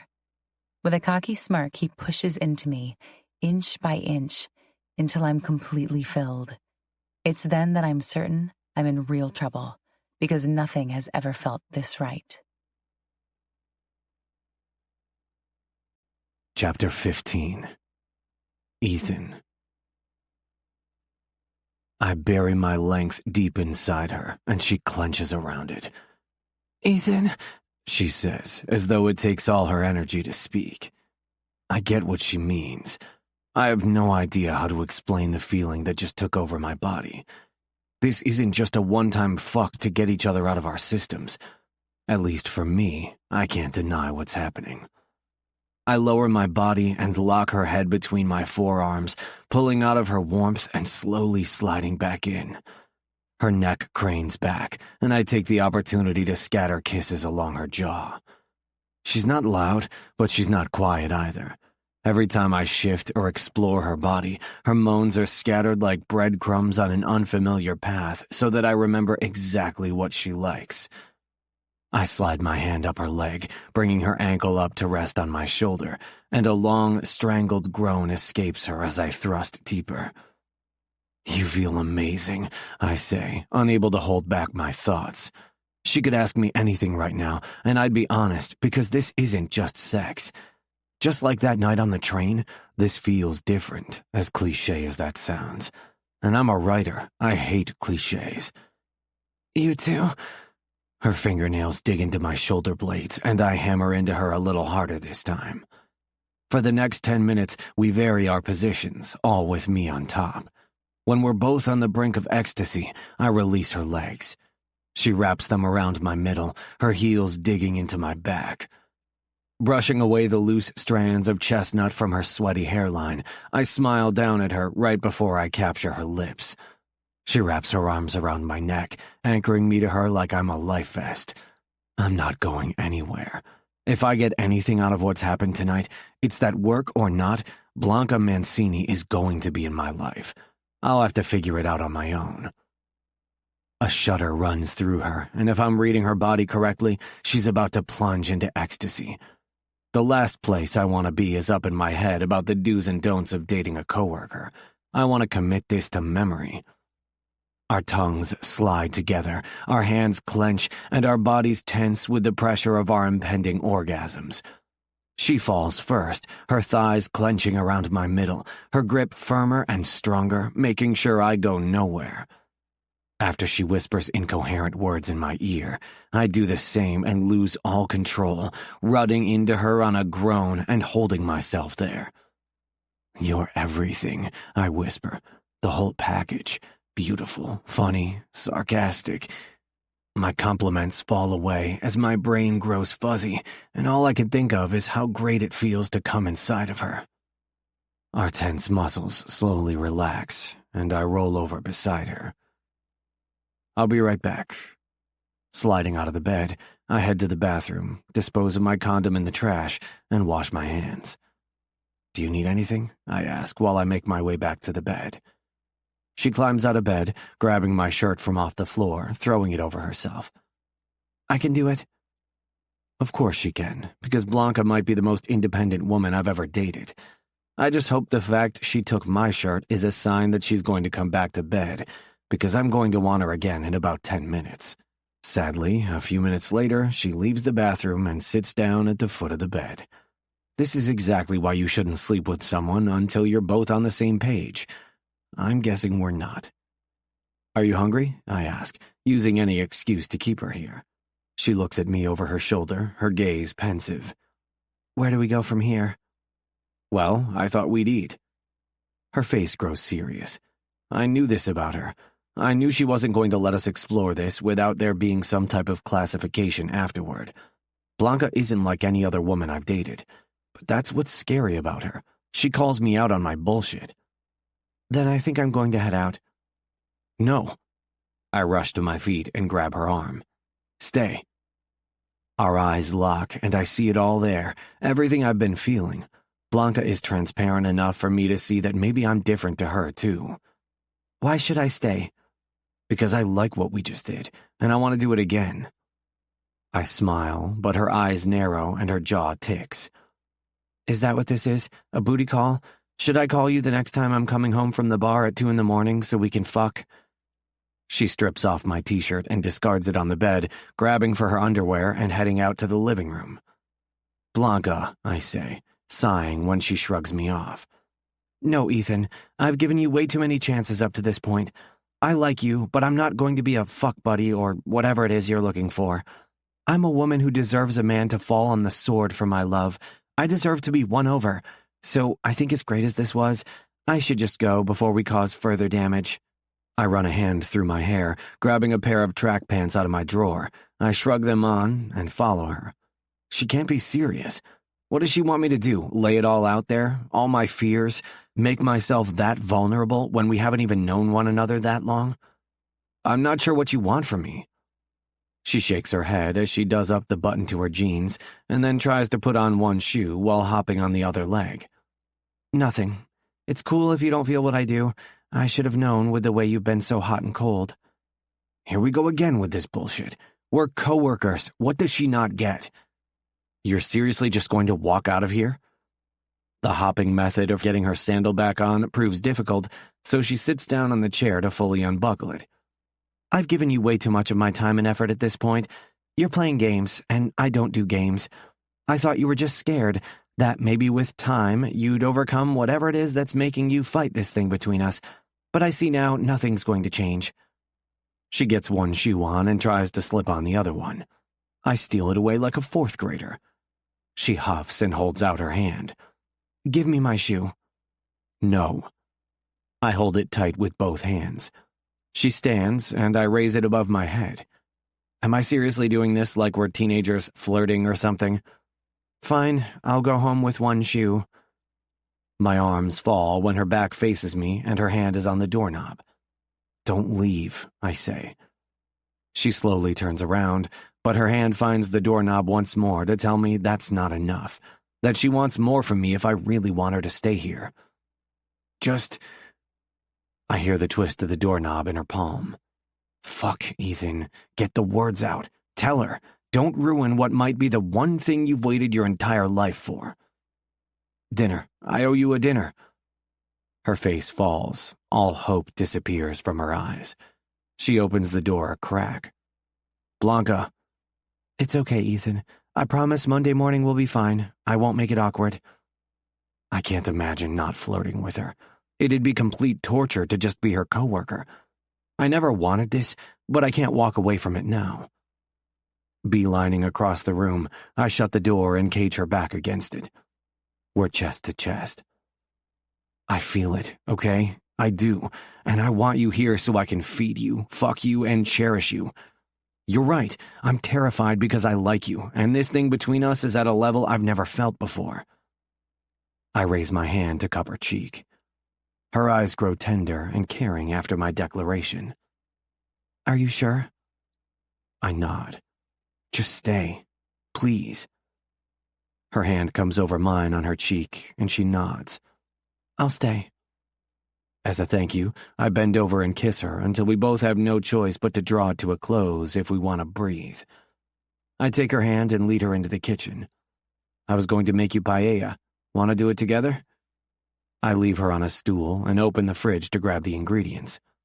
I'd love to. My time is limited, though. I got her to stay, but she wants more from me, or at the very least wants me to allow myself to be in this 100%. I know I'm going to have to try harder. I just don't know if I can.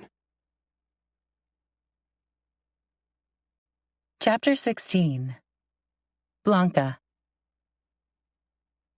The fact that I've rarely seen a man in a kitchen is sad, but Mama wasn't always willing to let my dad help us cook, and my brothers are limited as to what they can do. They can roll the meatballs into balls, mix a seasoning, chop a vegetable, other than Dom, who took it upon himself to learn how to cook after he moved out of our parents' house, but still takes a back seat on Sundays. I've never witnessed a man work his way through the kitchen quite like Ethan. He opens the fridge and I sit on the stool because I'm not sure I can help him. He lays out a bunch of ingredients on the counter and pats a spot right next to it. Actually, come sit here. That seems unsanitary. But I don't argue further because it means I'll be closer to him. So I slide up on the counter like he asks, and he leans over, kissing me briefly. Good decision on my part. I've already done the prepping. He turns to the stove and puts some oil into a big pan, then grabs a plastic container with the marinated chicken. Who taught you how to cook? Your mom? He glances back as his forearm muscles flex while he uses the tongs to turn the chicken. A little, but she worked a lot. Being the oldest, it fell into my lap, and eventually I couldn't stand the boxed mac and cheese and frozen dinners anymore. Both your parents worked? He picks the chicken up off the frying pan and places it in a dish next to the stove, then drops a bunch of spices into the pan. My dad was unemployed at times, but with the stress of finding a job, I took on the responsibility. He shrugs. Very cool. My brothers never would have done that. He places a wooden spoon down on the pan and crosses the short distance in his galley kitchen, leaning in until our lips meet. Sure they would have. Sometimes it's not a choice. Admirable. I lock my legs around his waist. He laughs. It'll burn. I'm not sure what's more important, my stomach being empty or my arms. Give me 5 minutes, and then we can have a 10-minute break from cooking. He kisses the soft underside of my jaw and slides out of my grasp until he's back at the frying pan. He stirs slowly with one hand while dropping a pile of tomatoes into the pan with the other. I love watching the way he's so attentive and caring with the dish. Let's talk about those 5 lunches I won today. He smirks over his shoulder.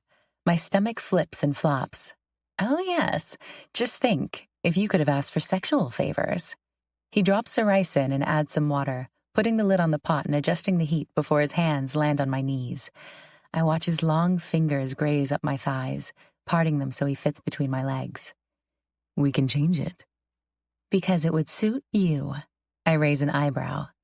You're telling me you'd get no pleasure from sexual favors? I move my head side to side. I can't very well hide under your desk and open up your slacks. He shifts in place. That's unfair. Now every time I'm at my desk, I'm going to envision you giving me head. I laugh, and his hand moves to the back of my head, his fingers flexing in the strands of my hair. I'm really happy you're here, he says. I'm sure my eyes are all dreamy as his mouth lands on mine. Our kiss is slow, relaxed, and easy. We're not fighting for dominance. We're not rushed, and it's the most romantic kiss I've experienced in my life. He backs up and stares at me for a moment.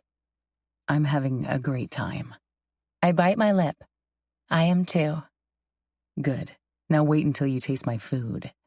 I go to change back into his t-shirt after he says I'm welcome to, and for the next 20 minutes or so, I watch Ethan in the kitchen.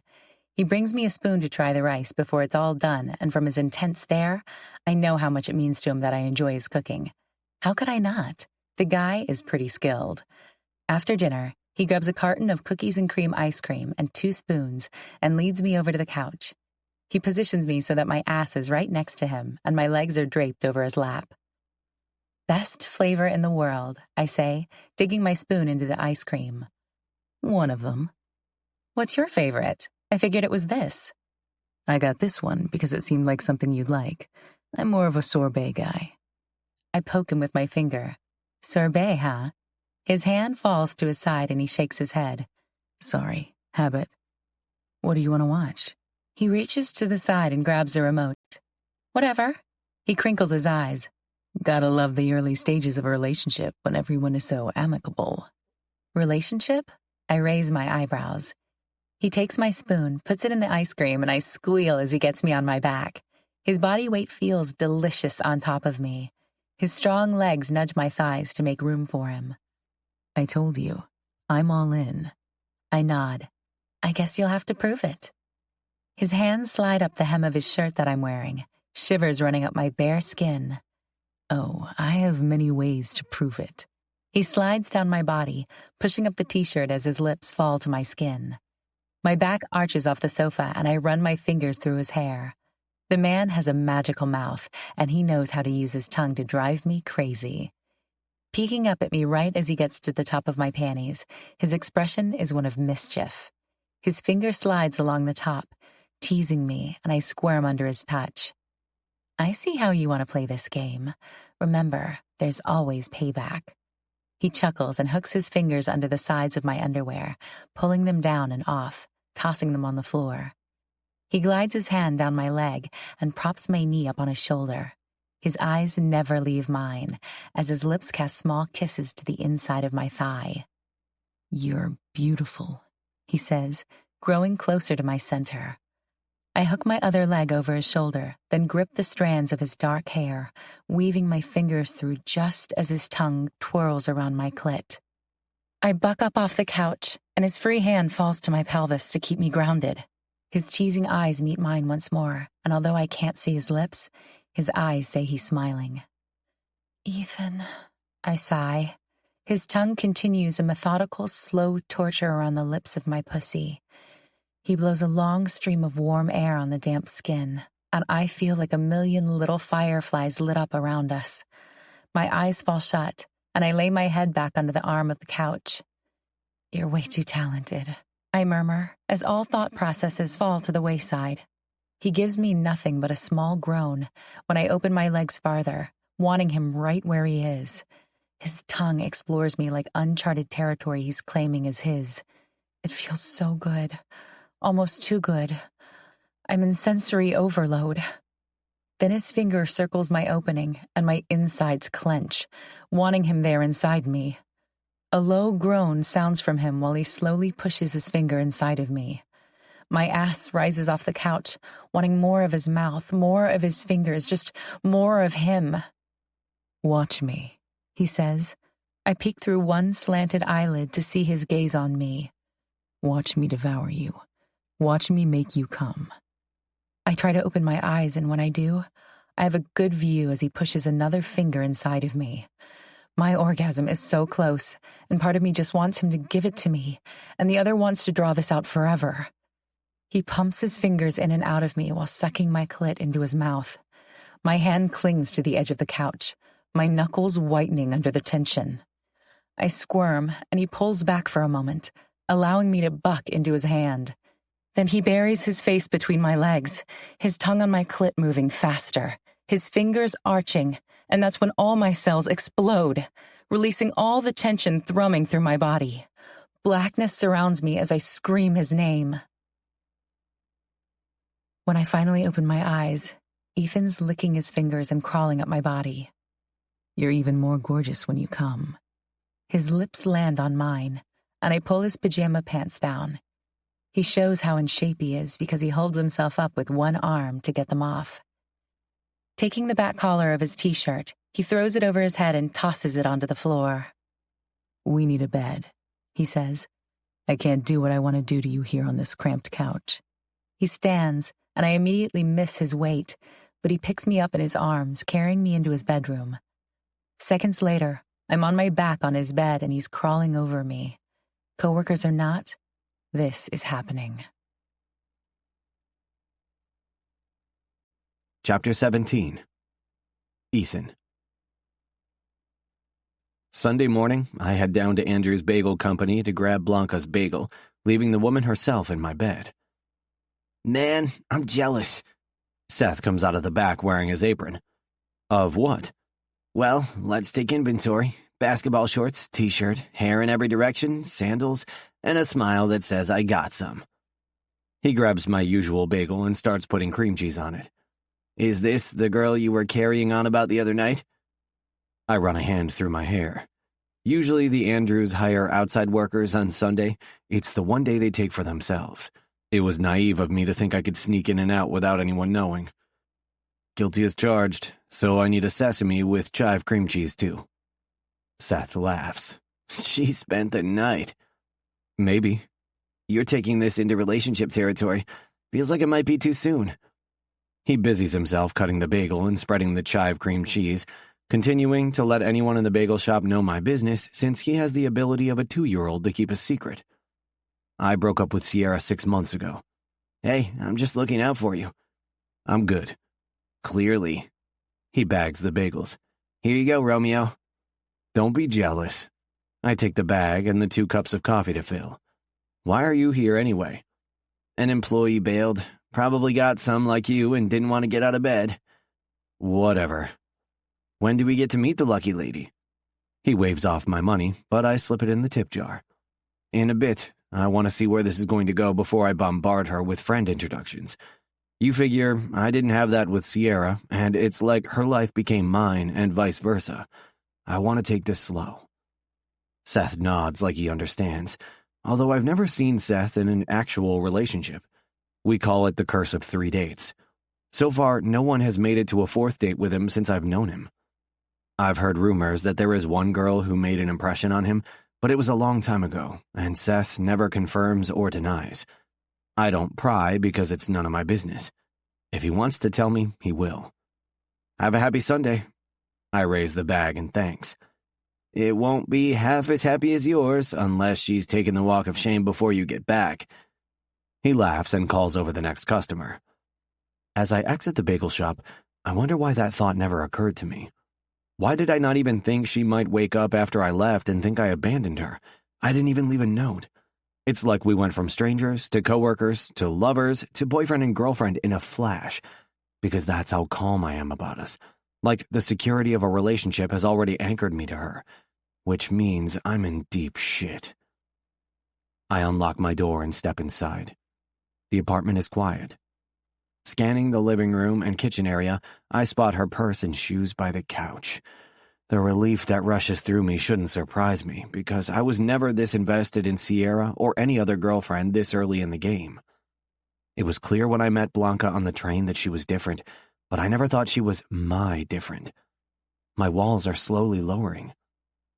"Hey, you." The bathroom door opens, and she stands in the doorway wearing my t-shirt once again. She's practically lived in that thing for the last 2 days, and I love it. "I got us bagels." "Awesome." She walks up to me, raises to her tiptoes, and kisses me like I'm hers. So no awkwardness, even though we'll be leaving each other today. That's good. "What time do you have to go?" She searches my small apartment for a clock, finding one on the microwave. "Well, I should get the scent of sex off me, so I'll head home in a little bit. I have to catch the 11 train." We sit on the couch, and she lifts the lid off her coffee and blows on the steaming liquid, which only spurs memories of her mouth on me last night. "Want to ride into the city together?" A smile starts slowly at the corner of her lips, but turns full wad. "Sure." And just like that, after 2 days locked in my apartment having sex and eating only for sustenance, we're riding the train together. Seth is right. This is starting to feel like a relationship already. Hours later, I'm on the train platform when Blanca walks up. Without missing a beat, her arms wrap around my stomach and our lips find each other's like magnets. I slide my tongue into her waiting mouth, and she steps closer, making our bodies flush to one another. When the train barrels into the station, I tear my lips off hers and brush her hair back with my pinky finger. That's quite the hello. What can I say? I missed you after only 2 hours. She smiles and walks up the stairs to the train, stepping into our usual car and heading to the back. It's crowded because it's Sunday and a lot of families are heading to the city, so we end up in the middle of everyone, eyes all around us. She's wearing shorts, so I guess there's no way to hide if my fingers disappeared between her legs. She slides her arm through mine and leads her head on my shoulder, her mouth close to my ear. I think we had the same idea. Her other hand skims over the bulge in my shorts, and I shift, looking around to make sure no kid is peeking at us from somewhere. I think I want to go back to my place. She giggles and her fingers tease me, grazing over my dick and then disappearing. Finally, I grab her hand. Okay, we need to do something to get my mind off the fact that I can't have you right now. She slides away from me, but I stop her with my palm on her thigh. Digging through her purse, she pulls out her phone. Let's find out more about one another then. How? 20 questions. I groan and roll my eyes. She hits me in the shoulder. Come on, it'll be fun, and you'll find out all those little facts you've been so curious about. Fine, shoot. Give me a minute. She reads on her phone for a few minutes while I scan the train car, watching all the families. The kid next to us is climbing over the seat, and the dad grabs him, apologizing to the couple in front of them. I'm not sure I'll ever be ready for that. Okay, if you had one day to live, what would you do? She asks. I lean forward and lean close to her ear, lowering my voice. I'd fuck you all day. I draw back and smile when I see her flushed cheeks. I love that look on her. She clears her throat. Question number 2. Whoa, I hold out my hand. You don't get to ask all the questions. She smiles in a way that says she got caught and hands over her phone. Okay. I scan the list of questions. Surprisingly, I already know some answers. She sits up and leans over my shoulder, her cheek practically touching mine. You sing in the shower. My guess is you'd rather ride a hot air balloon than bungee jump. You have a love of emojis and shorten words from your texts and emails. My thumb slides the page down, but she grabs the phone out of my hand before I can read any more. Why would I rather ride a hot air balloon? Don't be insulted, you just don't scream adrenaline. I slide closer to her, and my hand cradles her cheek. I like that about you. You think I'm so easy to predict, but you are too. I wrinkle my forehead. I am not. Sure you are, like... She glances at her phone. You would not be cool with me making more money if we were married, and I doubt you'd stay home with the kids while I worked. My head rears back. Why would you say that? She shrugs her shoulder. A hunch. Am I wrong? The truth is, she's not. I want the opportunity to reach my dreams. I want to support my family and earn money. Half right? Which half? I wouldn't be cool if you made more money than me. If that makes me an asshole, then so be it, but my mom made more than my dad most of my life, and he didn't give a shit. The reason I want to make more is because I'd never want the household to rest solely on your shoulders. I'd want you to be able to do what you want without having to worry about how much money you can make doing it. She holds up her hand. So you're saying that if you don't make as much or more than I do, you're not doing your job as a husband? I nod. Exactly. And staying at home? I'd love for one of us to be able to stay home, but if my wife has dreams as big as me, that's cool. We'll figure it out.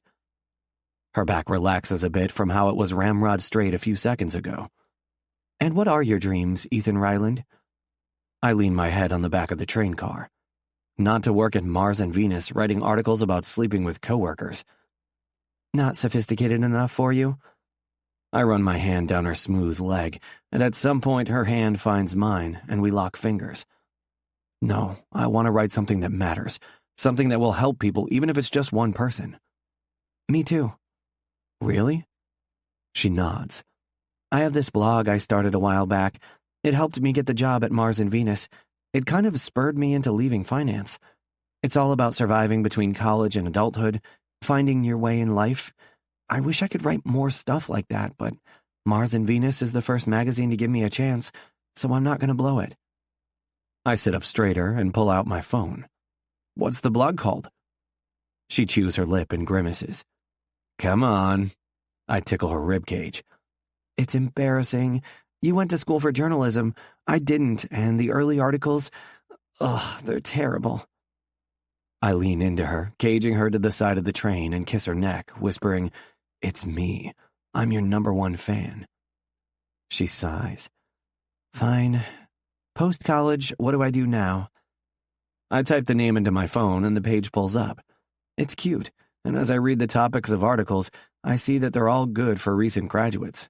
I tell her so. The sad part is, I'm not a recent grad. I continue to read some articles and scan the pictures. It's great. If you want more followers, I can help you be more searchable on the web. Really? I kind of suck at that end of things. Yeah. This could be your job, you know. I read the topic of another article, copy the link, and send it over to my sister. My sister is going to love this. Blanca gasps, looking over at me with wide eyes. Did you just send that to your sister?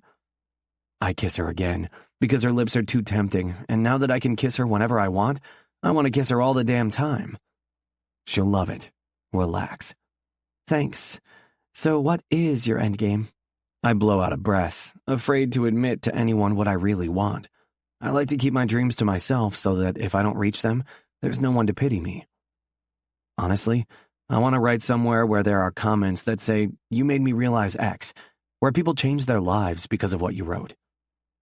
She cuddles up to me, laying her head on my shoulder and threading her arm through mine. That's admirable. Admirable and unreachable, I think to myself. Chapter 18. Blanca. By midweek, Ethan has hand-delivered 2 lunches, so I figure we should head out for lunch today. I grab my jacket and purse and head over to the cubicle next door. He has his AirPods on, and he's typing away. Glancing from side to side, I don't spot anyone, so I step in, sliding my hands down the front of his chest and kissing the start of a 5 o'clock shadow on his jawline. He stops me right before I get to the middle of his thighs, and he spins his chair around, his free hand moving to my neck and pulling me down for a quick kiss. This is by far the boldest we've been this week at work. Besides some footsie during the Monday morning meeting and a quick peck in the break room, we've behaved ourselves. Ethan stokes this appetite in me that never seems to be quenched. It makes me feel like the new hot Victoria's Secret model with angel wings on her back. His tongue slides into my mouth, and he pulls me closer to him. Knowing better, we don't get too carried away, but Ethan sports a nice-sized chub when he stands up. I figure we could go out for lunch today. He grabs his jacket and his phone off his desk. I'm game. Where to? Truthfully, I'm done with Mexican food. I was thinking we'd grab some sandwiches and head toward the river.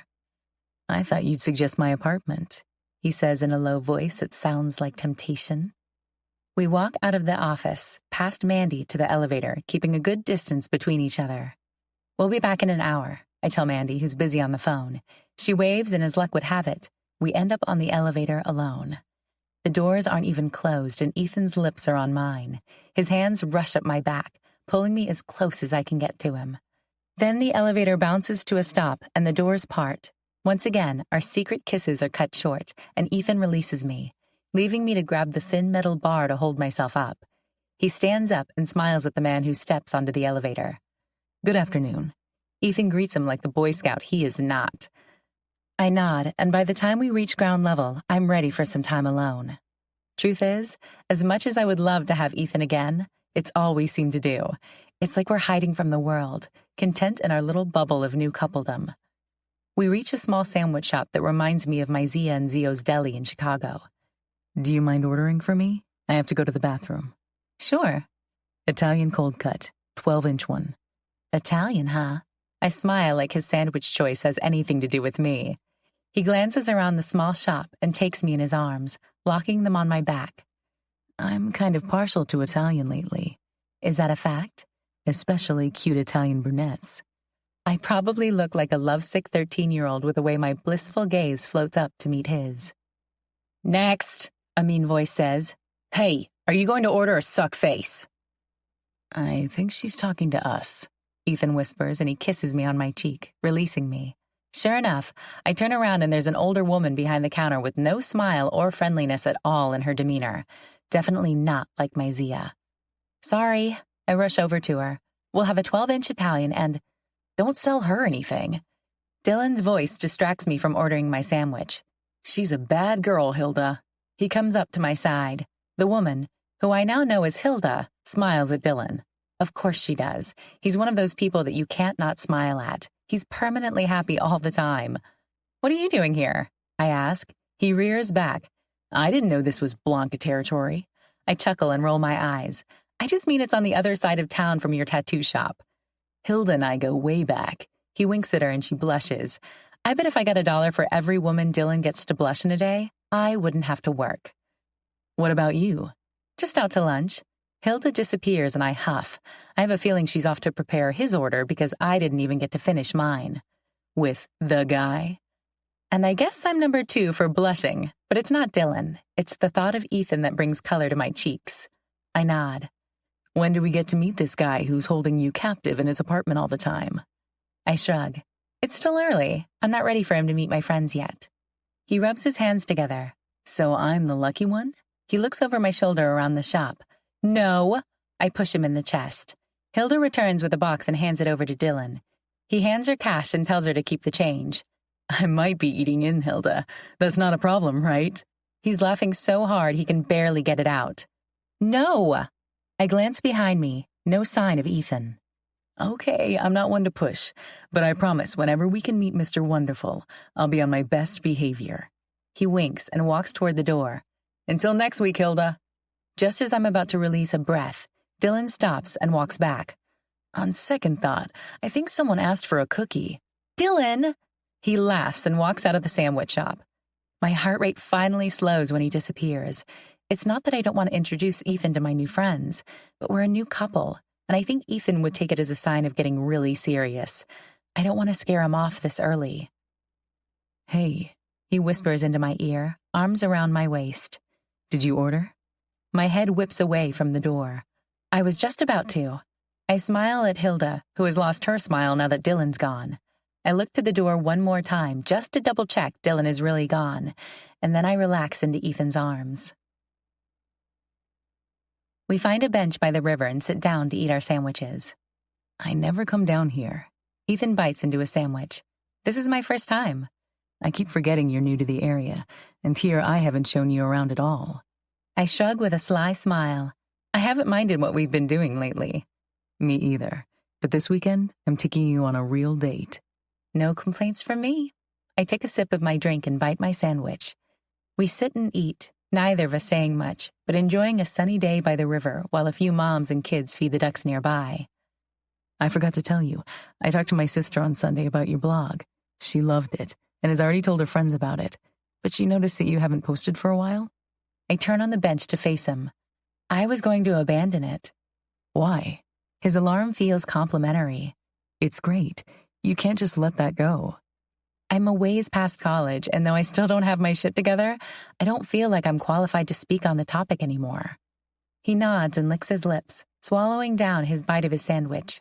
He places it next to him and pats the spot on the bench between us. When I don't slide over, he pats it again. What? First of all, who says you don't have your shit together? He swings his arm around my shoulders, his fingers mindlessly running along my bare neck. My brothers are all either married or on their way. They have killer careers making money I'll never see in my lifetime. My best friend has a great career she loves. I haven't found my place. He doesn't say much, so I continue to nibble on my sandwich. You changed course. That's okay. If you were in finance, would you be happy? At least I'd be more established. I asked if you'd be happy. He touches my nose. No, that's why I left. He lowers his chin so he's staring into my eyes and takes my sandwich, placing it down next to me. Exactly. You're happy right now. You have a budding career. Mars and Venus isn't the end-all, but believe me, there are a lot worse jobs you could have in journalism. I should know. Plus, you moved to this great city and have an amazing boyfriend. I smile at the warm feeling in my chest. Are you? What? My boyfriend. His eyes stray for a moment, but he returns them to me. Yes, but we've only been... I'm not a casual kind of guy. Never have been. I knew when you came home with me that first night that we wouldn't be a one-time thing. So yes, I'm your boyfriend. That is, if you'll have me. Well, I shrug and hem and haw for a moment. He raises his eyebrows. Of course I'll have you. Then it's official. Should we hold hands down the hallway at work to signify we're a couple? I laugh and my head falls into his chest. Now, I have some ideas for your blog. Come over tonight and let's get it updated. Are you sure? Hey, you're my priority now. He gives me a PG kiss, acknowledging the families nearby, but I swoon just the same. Having him as a boyfriend feels great, but the fact that he believes in me and my blog means more. Chapter 19. Blanca. He's not even picking you up? Sierra asked from her spot on the couch, her iPad open and reading another article about Prince Adrian Marks. No, I'm meeting him. Blanca, this isn't like you. She shakes her head. Ryan pulls banana bread out of the oven. What isn't like her?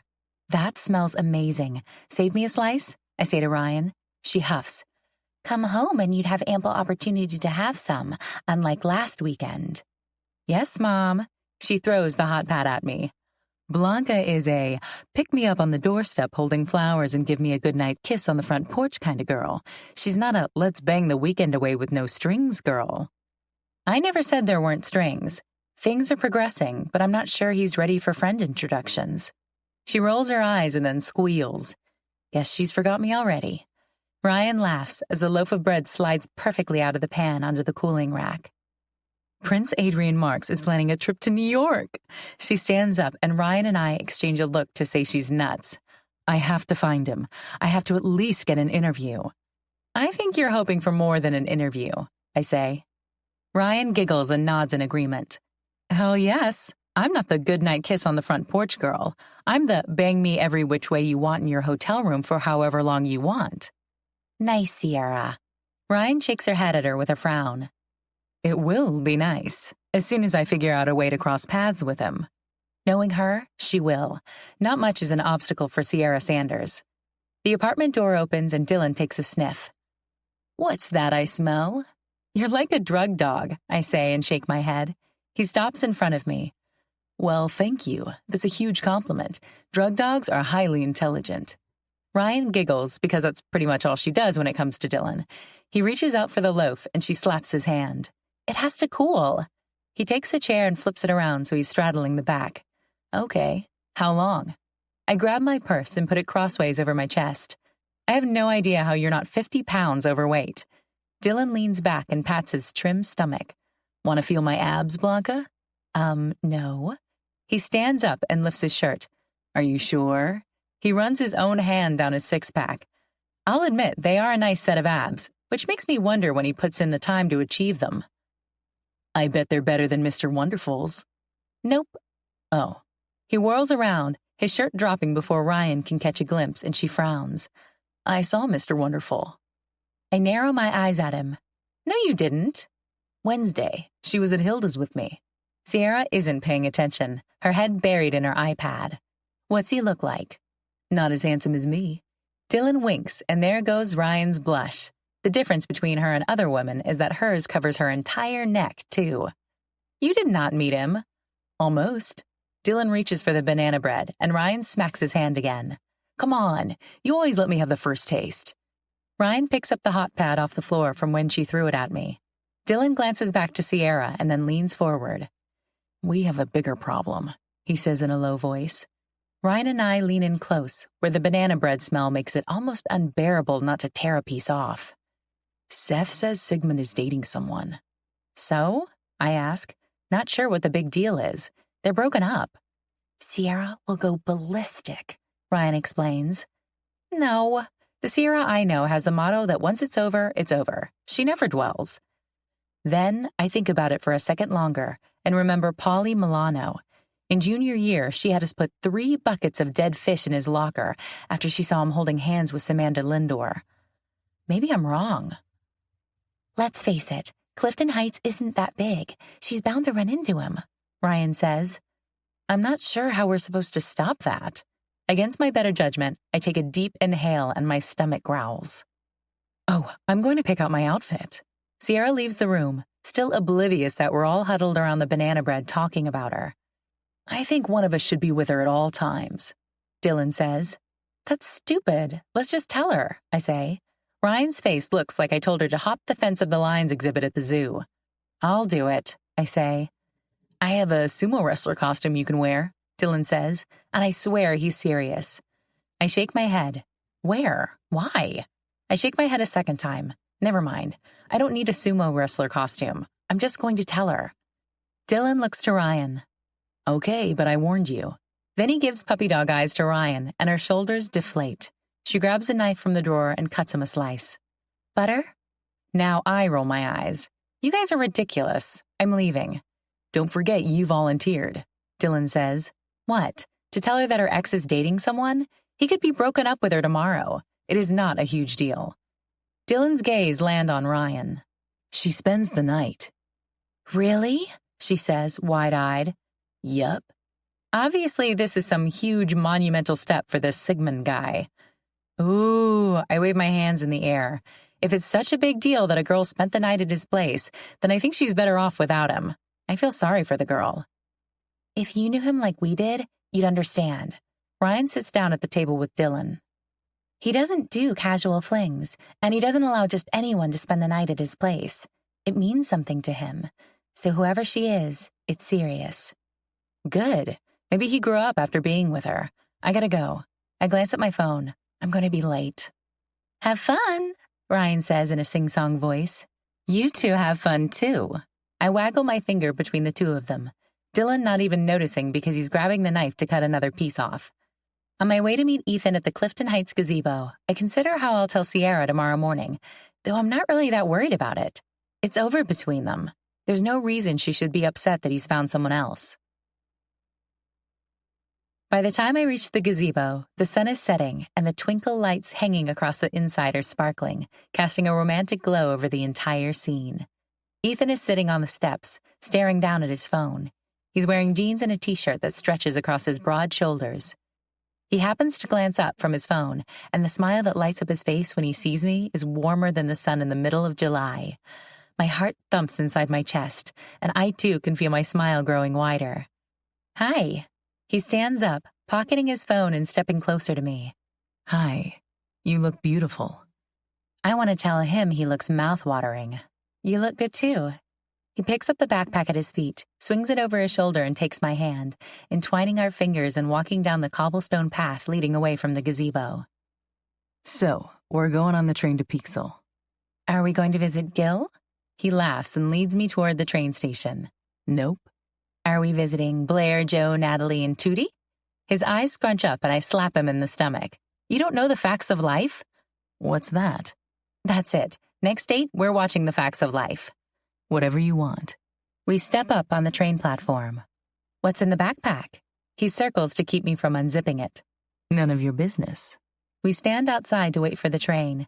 The air is cooler when the sun descends all the way down beyond the horizon, but having Ethan close as a shelter feels safe. The train comes to a stop, and it's less crowded than Sunday during the day, but more so than Sunday night. We find a seat together, and our hands remain locked as I snuggle as close as I can to him. He bends down and kisses the top of my head. I might as well use this opportunity to get an idea about how he feels regarding the whole introducing friends thing. Hey. Yeah? Do you think maybe next weekend you'd like to come by and I'll introduce you to my friends? He doesn't say anything, so I sit up to gauge the reaction on his face. He doesn't look pale like he's minutes from throwing up, but he's not smiling either. Or not. We could wait a bit. He stares deep into my eyes, and his hand slides along my neck until his fingers swim in the strands of my hair. I'd like that. And then he kisses me, and since there aren't any kids around, it's more R-rated this time. It only takes a few stops before we're off at Peekskill, and I spot what he might have planned. A movie in the park? I bite my lip, denying a smile until I know for sure. Movie in the park. He nods, and I wrap my arms around his neck, kissing his cheek. I've always wanted to go to a movie in the park. Thank you. I will say it's a Matthew McConaughey and Kate Hudson double feature. All right. I imitate my best version of Matthew McConaughey's character from Dazed and Confused. You're adorable. He kisses my forehead. How to Lose a Guy in 10 Days and Fool's Gold. I clap my hands and jump up and down. Yay! If I'd known sitting in the grass on a blanket, hardly being able to hear a movie, would get this much excitement from you, I wouldn't have been worried you might be scared of sitting on the ground because of bugs and stuff. I slide my arm through his as we descend the hill to find our spot. No worries there. 3 brothers. I point to myself. Remember? Ethan finds us a spot that's a little more secluded and pulls a blanket out of the backpack. I sneak a peek inside to find Tupperware containers. You cook too? He smiles at me as he arranges everything, and I slip off my shoes to get comfortable. The fact that he was thoughtful enough to plan ahead causes excitement to build inside me. Thank you, I say, my voice raw with more emotion than I'd prefer after only dating for so short a time. He looks up from the container he's arranging, and his own feelings are there in his caramel-colored eyes. You're welcome. Then a kid runs through our blanket and breaks the moment, his mom apologizing as she runs after him. So feel free to say it sucks, but I made some Italian food. I sit up. You did? It might suck, so I also made double desserts just in case. I get up on my knees and kiss him some more. If there weren't people around here tonight, I might just act out a porno with him in the middle of this field to show my appreciation of everything he'd done for me tonight. We part, and Ethan inhales a deep breath. Okay, movie in the park every week. I laugh and fork a noodle.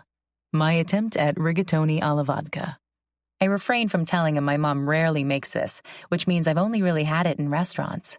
But one thing is for sure, he knows how to cook. It's delicious. Thanks.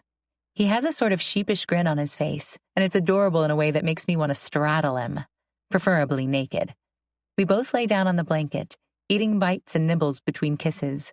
By the time the movie starts, my head is on Ethan's chest, his arm secured around me as he props his head on his backpack. He kisses the top of my head, and I squeeze my arm around his waist. There are a million stars overhead, and I want to wish on them all that this will never end. Chapter 20. Blanca. Ethan's hand is secured in mine as we walk the dark streets of Clifton Heights, and somehow it feels like he's been a part of my life forever. Did you enjoy the movies?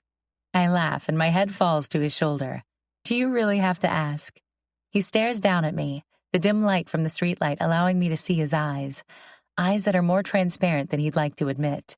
He's made it clear that he wants to be with me, but I can still see that he's fighting something when it comes to me. I just don't know what haunts him. Who made him build these walls so high around himself? I wish you'd spend the night. He stops us on the corner until the walk symbol comes on. I'd like to think he's purposely delaying getting me home. I slept with you before ever committing. Remember, there is actually a good Catholic Italian girl inside me. He chuckles and releases my hand, both of his palms coming to my cheeks and pressing his lips to mine in a gentle kiss. It's the one thing I've noticed with Ethan these past few days. He likes the fact that he can kiss me whenever he wants. He's always leaning over and taking my lips in a series of kisses that are worth dreaming of.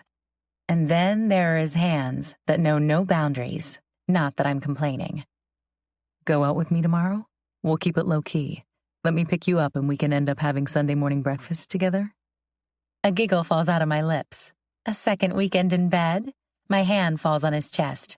You're switching gears fast again. His lips land on mine again. I saw the light.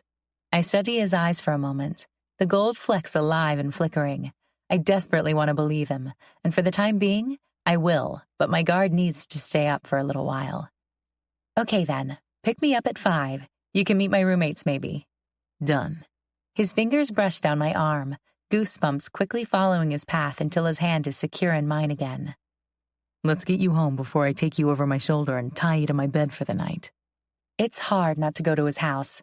The temptation is almost overwhelming since Ethan has figured out all the places on my body that make me purr with want. But my roommates are giving me shit about being gone all last weekend, and I'm here to rekindle this friendship with Sierra, too. I'm right here. I point to the apartment, stepping off the curb. The strength of his grip loosens for a second. The rooftop apartments? His voice cracks and he comes to a standstill in front of the lobby entrance, staring up at the building. Yeah, you know it? The rooftop is amazing. I get the name now. What? He clears his throat. What apartment do you live in? He glances over to Ink Envy across the street. Dylan's at the front desk with Seth and Knox. You don't have to walk me up. Here is good. I motion toward the alcove of my apartment building. What button will I press tomorrow? He looks like he's sweating now. I giggle. Oh yeah, duh. I live in 4D. It has my best friend's name on it. Press Sanders. Ethan's face pales, but I don't get to ask why, because his lips crash into mine with such force. My back presses to the glass door. His tongue slides through my parted lips, and he kisses me with such passion and such fierceness. I try to process where this desperation is coming from. It's not a, I have to take you now kiss, or a, come back to my apartment kiss. It's a branding. He's claiming me. Like he's saying I'm his and only his. He slows the kiss, his knuckles brushing along my cheek in a tender moment as his eyes find mine. I should have known. You were too good to be true. What? I can feel my forehead wrinkle. You live in 4D, and I used to... Blanca? Dylan calls out from across the street. I turn my head to see the three guys standing there. Ethan's eyes close and his forehead rests on my temple. I swear I didn't know, he says softly. Sigmund? Seth says. I glance between Ethan and the guys on the other side of the street. Fuck. Dylan shoves his hands into his pockets, staring at both of us. What? Sigmund? I ask, desperate for any of the three guys to explain. Seth nods and all three guys walk across the street to join us. I didn't know. Did you? Ethan asks Dylan as he approaches. Dylan shakes his head. If I did, I wouldn't have told you to bang her. You're... I point to Ethan. Sierra's? Ex. I'm her ex, he says emphatically. Dylan, Seth, and Knox all stare wide-eyed between us. We all know what this means. The thought crossed my mind for a second, but I figured, what are the chances, you know? I mean, I thought Sig was just doing some freelancing gigs at a bunch of different places. I want to strangle him for never saying anything, even if it was only a passing thought. I mean, sure, I never mentioned Ethan's name and he writes under a pseudonym, but still. It wasn't like I knew the coworker you wanted to bang was Blanca. Bang? I raise both my eyebrows and cross my arms. No. Ethan takes my hands in his. That's not what this is. I swear you're more than just some girl to me. But damn, you're Sierra's best friend? How come I never met you? We were separated for a while. I was in New York and she was here. I rub my chest, because my heart hurts like it's splitting in two. I have to figure something out. Wait, why does everyone call you Sigmund and not Ethan? He blows out a long stream of air and rolls his eyes. According to them, I always overanalyze everything, aka Sigmund Freud. I can't believe this. It changes nothing. He looks to the guys for confirmation. Nothing has to change. Sierra and I are over. We've been over for some time. Man, you know, Seth starts, she's not going to take this as good news. It's none of her business, Ethan says. I have to go. I open up the building door. Blanca, Ethan says, and I turn toward him. Just give me a little bit. I have to tell her and figure this out. Seriously, we were over ages ago. Don't allow her to end this thing between us. I place my hand on his strong chest and feel how fast his heart is beating. Just, I'll call you, okay? He steps back and my hand falls off his strong chest. The door shuts behind me, and it's only once I'm by the mailboxes that I allow the reality of what this means to actually sink in. He'll never be mine. I haven't even reached the elevator before a big shadow looms over me. I slowly turn, hoping it's Ethan, telling me we had it all wrong. He's not Sierra's ex, the one who still spurs on fights between her and Dylan, the one she isn't over yet. But it's not Ethan. It's Dylan, and the expression on his face says I wasn't sleepwalking just now. He's not waking me up from a nightmare. Let's go up to the rooftop, he says. We enter the elevator and he presses a button for the top floor, where we can access the stairs up to the roof. Silence spreads between us. I'm still processing what this will mean. Sierra should be who I choose. Forget Ethan. He was wishy-washy to begin with anyway, and I'm not going to destroy a 20-year friendship for a guy. That's not who I am. But I'll still have to tell Sierra, and I know that's going to hurt her. Once we reach the rooftop, Dylan pulls out a chair for me and I sit down, pulling my legs up to my chest, staring up at the sky. The twinkle of the stars on the dark canvas behind them are a sight I didn't get to see in the city very often. These are the same stars I was wishing under hours ago, which was a pointless venture. Sorry, I feel like I should have warned one of you. So you knew? He shrugs. No, I swear, though hindsight is 20/20. The other night after we celebrated here and went out with him, everything he was saying, how he was describing you and the way you looked, he was pretty vague, but I can see now that it all perfectly described you. He talked about me? Dylan smiles. Yeah, he likes you. I know he's a complicated guy, but he does like you. Too bad he's Sierra's ex-boyfriend. Dylan blows out a breath. It doesn't mean you guys can't date. It's been a while since they dated, and I know you're a better fit for him than her. They were like oil and water. They fought all the time over the stupidest things. It messed both of them up. But Sig is a good guy. He's a loyal friend, and if he's open to me about how much he likes you, then his feelings must be strong. How can you be friends with both of them? He props his feet up on the wrought iron table, crossing his ankles and leaning back. Sigmund was my friend first. We met in college. I became close with Sierra and Ryan, and we'd all hang out on the rooftop sometimes, like we do now. That's how they first met. I'm not saying it's going to be easy, but if you like him, I'd just be straight with Sierra. It's not like you knew beforehand. You fell for him before you knew who he was. But I know who he is now. Sierra and I have had our differences, what with us being best friends and then not talking for a few years. I finally feel like I fit in somewhere. I love living here with her and Ryan and you guys across the hall, but with Ethan. Dylan's wide smile says he's happy for his friend, happy that Ethan's crush likes him too. Stop looking so googly-eyed. This isn't some sitcom where everything will be cleared up in 30 minutes. I know Sierra, and she's not going to take this lightly. She's going to hate me, and she's definitely going to expect me to break up with him. But what do you want? I want her to not be Ethan's ex. I throw my head in my hands. Peeking my head up, I look at him through the slits in my fingers. I wanted to explore what this was with Ethan because it feels right. Why do you say that? He chuckles. Because it's the same thing he said, that there's just something different between you two. Damn it, this is not helping. This is the worst. Where did he go? Him and Seth and Knox went to the bar. I'm gonna head there too. Do you want to join us? I shake my head. You go. You're his friend. He stands up and meets me at the edge of the rooftop, placing his hand on my shoulders. You're my friend now, too. I'll leave you with one last piece of advice. Sometimes you have to be selfish. He squeezes my shoulder, and a few seconds later, I hear the rooftop door shut behind him. That's when the first tear falls from my eye. Maybe coming to Clifton Heights was my worst idea ever. Chapter 21. Blanca. Early the next morning, I throw on a pair of yoga pants and a t-shirt, shoot a text to my sister-in-law Val, and tiptoe out of my room to find Ryan up and already baking muffins. How early do you wake up to impress him? I whisper, because keeping Sierra asleep is my mission right now. These are for my parents, okay? But some might miss the container and end up outside Dylan's door. I raise both my eyebrows and she narrows her eyes. We both know I'm right. Where are you disappearing to this early, mystery guy? I glance at Sierra's door, and for a moment I debate telling Ryan everything I learned last night. But I decide that conversation might take longer than I have before Sierra wakes, so I'm better to get out of here.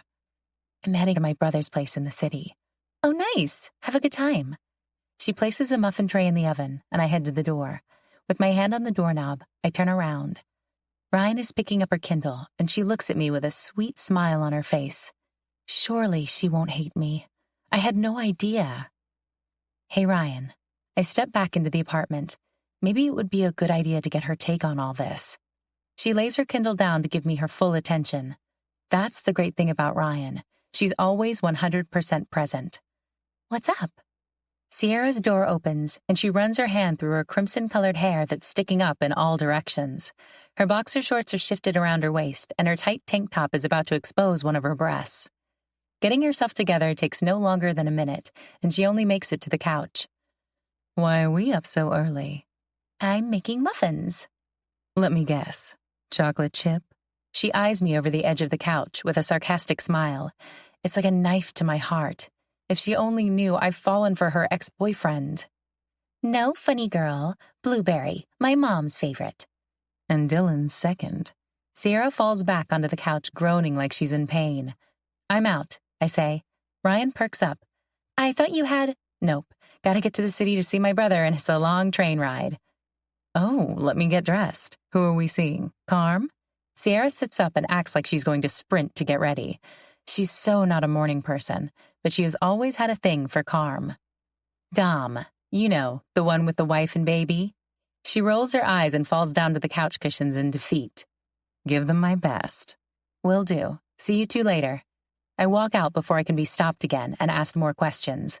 Talking to Sierra and withholding the information I discovered last night feels all kinds of wrong. It's why I hoped to sneak out before she woke up. Then I wouldn't feel more guilty than I do. Heading out to Clifton Heights on a Saturday at 7 in the morning is like walking on to a set of a Hallmark movie. Everyone is all smiles. People walking their dogs, grabbing newspapers, holding trays of coffees they're bringing home for their significant others. Even the train station guy was friendly as I paid for my ticket. Who wants to work on Saturday morning? I purposely picked the first car because Ethan appears to be a creature of habit, and ours is always the last car on Sunday nights. I situate myself and stare out the window at the rolling green landscape with the hopes that somebody can give me the advice I need. Dom opens a door to their high-rise condo, and I instantly wrap my arms around myself. I heard the rumors about Val and her hot flashes while pregnant, but it's like the damn Arctic in here. It's freezing in here. You have icicles on your eyebrows. I point at my brother, and he actually touches them to make sure he doesn't. I hit him in the stomach as I pass him for the person I'm really here for this morning. I'm kidding. You and Ryder need to stop giving her hell.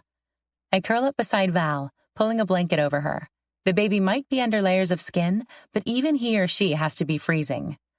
I love you, Blanc, but you gotta get away from me with that blanket. You and your brother, I swear, Val says, squirming away from me. Be careful. She punched me when I tried to cuddle last night. Dom sits in the chair across from them, propping his feet up on the table. Val narrows her eyes at him, but he challenges her right back until they both laugh. I slide over to the other end of the couch. I have no idea what it's like to grow a human being inside you. How's the job? Dom asks, because he's business most of the time now. At least he let me walk in and sit before hitting me with the questions. It's good. I'm enjoying it. Any cute boys work there? Val asks with a smile. Well, oh, spill. Val turns on the couch to face me. I'm over Netflix. I've watched everything. I want some real gossip. The pleading expression on her face has me opening up in front of my brother, which wasn't really my plan. I figured I'd talk a while and Dom would get bored and maybe head to the bedroom to watch a game or something. It's just this guy I work with. And? Val prods. I look to Dom and he rolls his eyes. Office romance isn't a good way to start, Blanc. Tell me he isn't your boss. No, it's not that cliché. But it's a little cliché? Val asks, and the smile on her face says she hopes I'm about to fill her gossip meter full. I shrug. Kind of. An office romance? Are you guys pinned against one another?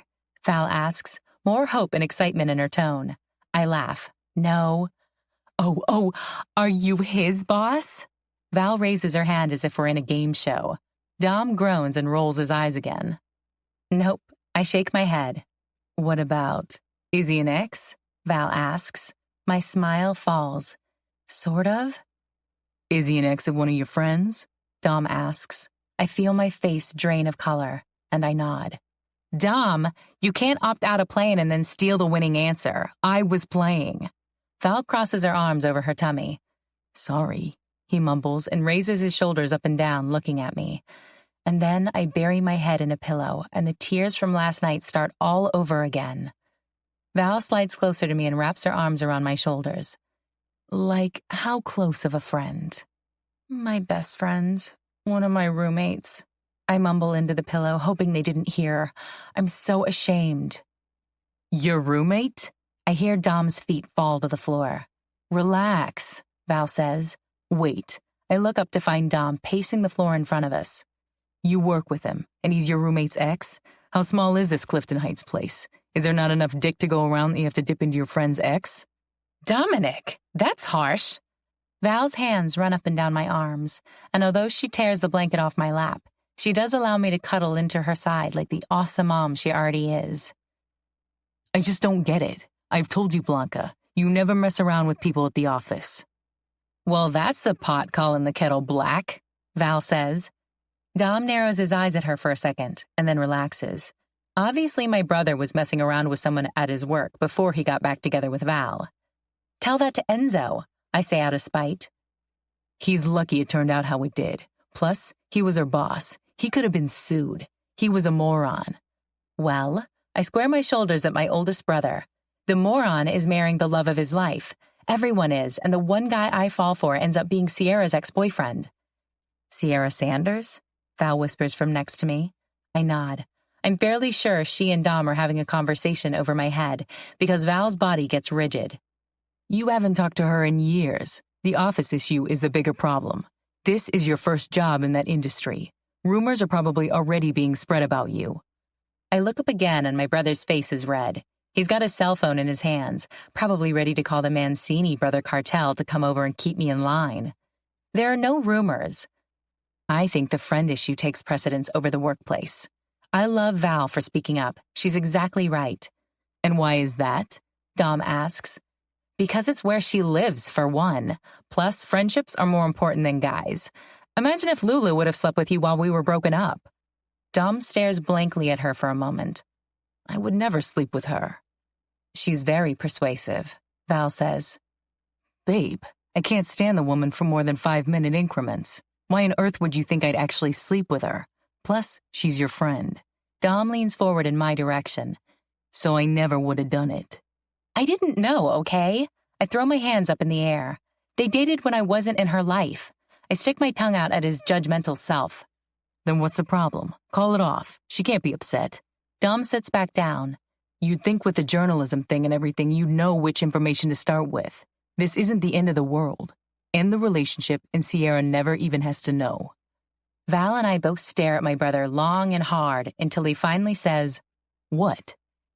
God help us if we have a daughter, Val murmurs, and I laugh. That's rude. Dom's obviously offended. His jaw is hanging open. She's here crying because she more than likes him. He's obviously someone important to her, so it's not as easy as her calling it quits. Val points at me like Dom doesn't realize I'm even here. So stop yourself from caring. He shrugs. I groan and Val's arms tighten on my shoulders. Jesus, Dom, get out of your head for a moment. Your sister is hurting here. She loves the boy. Love. You're too young. He grabs a remote and changes the channel. Val stands up. It takes her a minute with her belly and grabs the remote from his hand, turning off the television. She's 28. She can wait until she's in her 30s. Val grabs my arm and yanks me up to my feet, then puts her hands on my shoulders and turns me toward my brother. Dominic Mancini, meet your younger sister, Blanca Mancini. She's not 9 anymore. She's 28, a grown woman. Treat her as such. Dom huffs, but he blows out a breath. I swear only Val has the power to get through to him. You really like him? I nod. Val sits down on the couch. You want to date him in a serious way? Don't go through all this bullshit just for a fuck. I bite my lip to stop myself from telling Dom that I already had sex with Ethan, and it was fantastic. More than I could have imagined. You go to your friend and ask permission. My eyes widen, and I look over at Val. She smiles at her husband and turns to me, nodding in agreement. You need to tell your friend what's going on and how you feel. And if she doesn't want me to date him? They look at one another and then back to me. Val allows my brother to be the bearer of bad news. Then the ball is in your court. Which is more important, friendship or the douche? He's not a douche. Dom leans forward and his hand falls on my knee. Blanc, I'm your big brother. They're all douches to me. It's just the way it is. Val laughs but smiles proudly at my brother. If she could tolerate the heat of body contact, I think they'd sneak off to the bedroom to have sex. I sit back down on the couch and pull a pillow to my chest. When we were kids, Sierra couldn't share her popcorn at the movie theater. We always had to have our own. I'm not sure much has changed on that front. But my brother and Val are right. I have to tell her how I feel. Just then, my phone dings. Ethan. We need to talk. Yeah, we do. Me. I'm in the city. Be back this afternoon. Your place? Ethan. I'll be here. Chapter 22. Ethan. I pocket my cell phone and prop my feet back up on the coffee table. She just got off the train, I tell Dylan, who's been here all day. Lucky me, he brought Ryan's blueberry muffins. One thing I missed about being with Sierra was Ryan's baking. What's the plan? Dylan asks for the millionth time. I told you, I'm leaving it up to Blanca. I have no ties to Sierra anymore. Dylan stares at me with a bored expression, like he knows me better than that. Sierra's gonna have a conniption, think I planned this from the get-go, and possibly come after me with a machete to the balls. It's true, it affects Blanca more than me. I pick up a pillow and throw it at him. I'm still pissed you had the thought that it sounded like Blanca and you didn't say anything. Man, I told you, I didn't know. Besides, I don't know if I would have told you. You'd just throw something away that seems pretty great for you. How do you know? He puts down the controller to my Xbox. Your face gave it away. When you talked about kissing her in the elevator, I knew you were done. Off the market. Something was different. Plus, the minute I met Blanca, I thought about fixing her up with you. You two just kind of fit. Really? He raises his eyebrows at me. You having doubts? I shake my head. If we didn't work together, I'd be fine. But you know I like to keep that shit separate. But you still nailed her. I shrug, picking up the remote to play a game to try and push this shit situation out of my mind. How could I not? Because she's different, so stop being a pussy and just lay your heart down on the table for Blanca to claim. Who knew Romeo had so many tattoos? He laughs and grabs another blueberry muffin, chomping the top off of it. I'm not Romeo. That'd be Seth. The Andrews versus the Ericksons. Which bagel place will stand after the bloodbath of bagels across Clifton Heights? Are you suggesting Seth has a thing for the bagel place girl? He looks at me like I'm an idiot for not figuring it out myself. No one hates someone that much without there being real feelings under all that hate. I nod because Dylan's always been good at seeing things like that, except when it comes to him and Ryan. Every one of us knows how she feels, except him. One day I'll have to pull him out of the darkness, but right now I have my own problems to deal with. What if it ends badly? I asked Dylan. Then it ends badly, but you obviously like her. You've crossed the line a lot farther than you ever have before. He picks up the other remote, presses restart, and the game starts over with 2 players. I do. Then stop dissecting everything that could go wrong and enjoy the ride. Maybe nothing bad will happen, and in 20 years, the two of you will be writing opposite articles in Mars and Venus.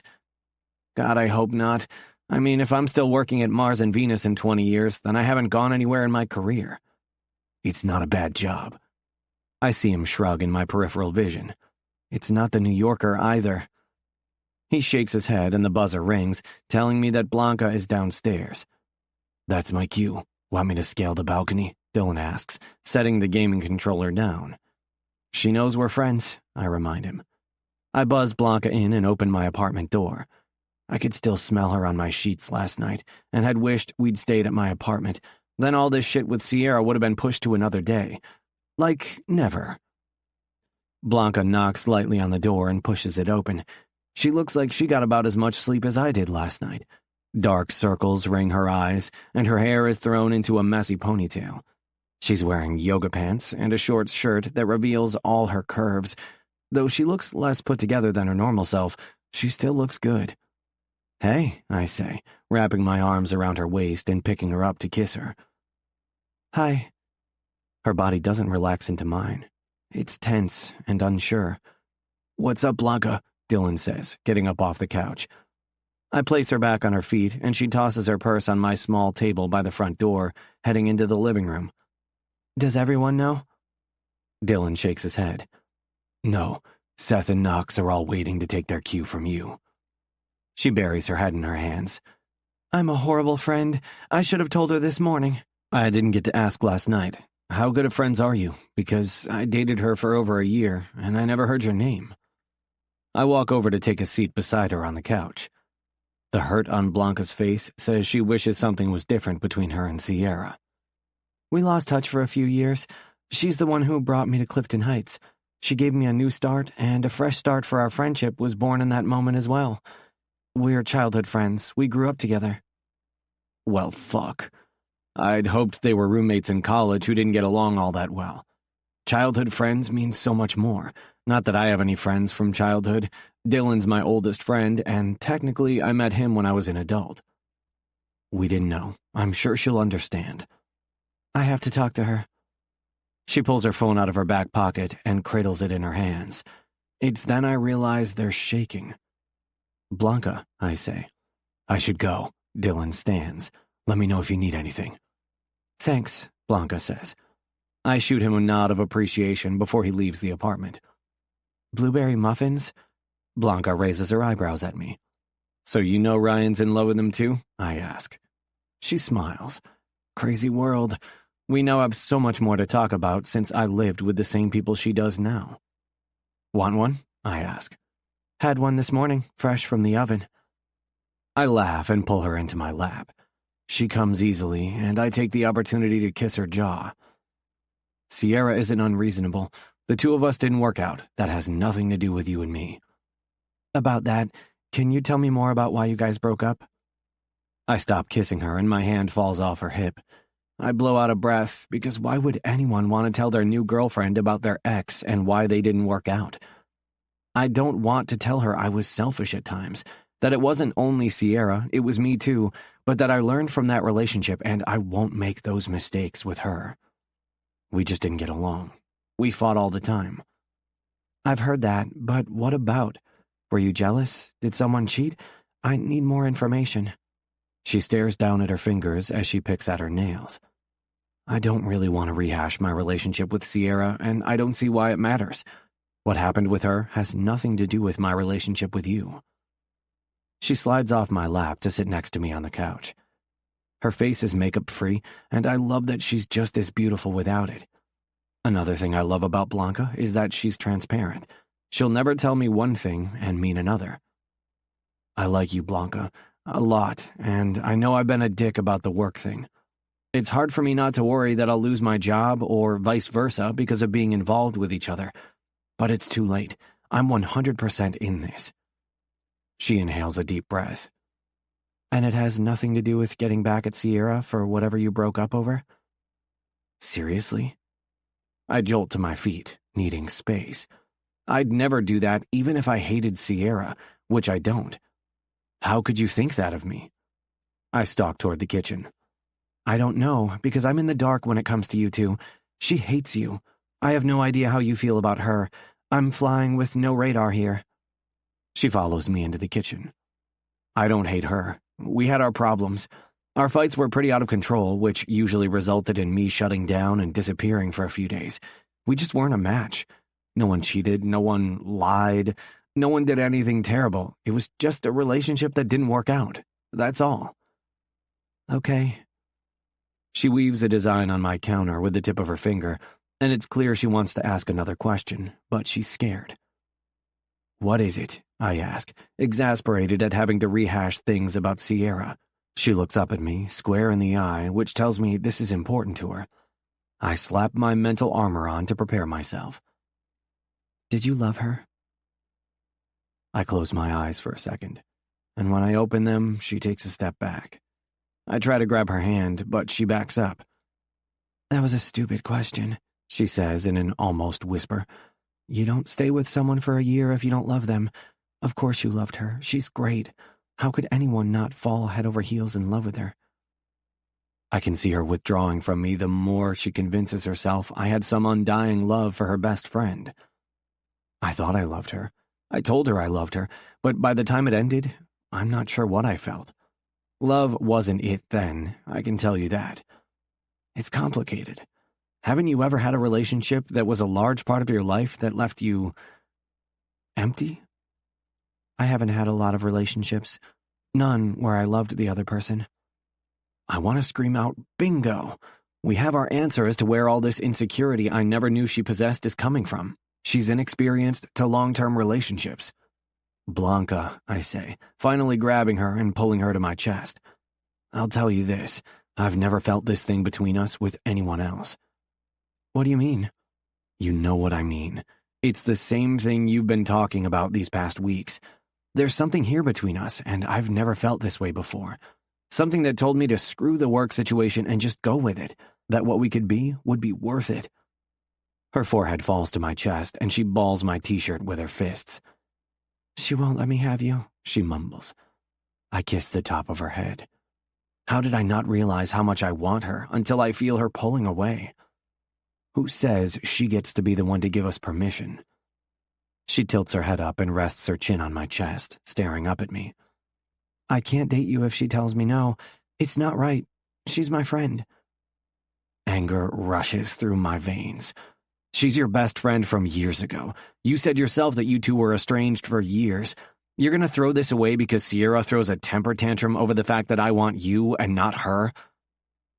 Her hands tighten, pulling my t-shirt tighter as if she's afraid I'm about to leave her. I live with her. Let's go together. We talk to her together. I place my hands on her cheeks so she can't stray from looking at me. I'll be right there with you. We can't. That'd be like an ambush.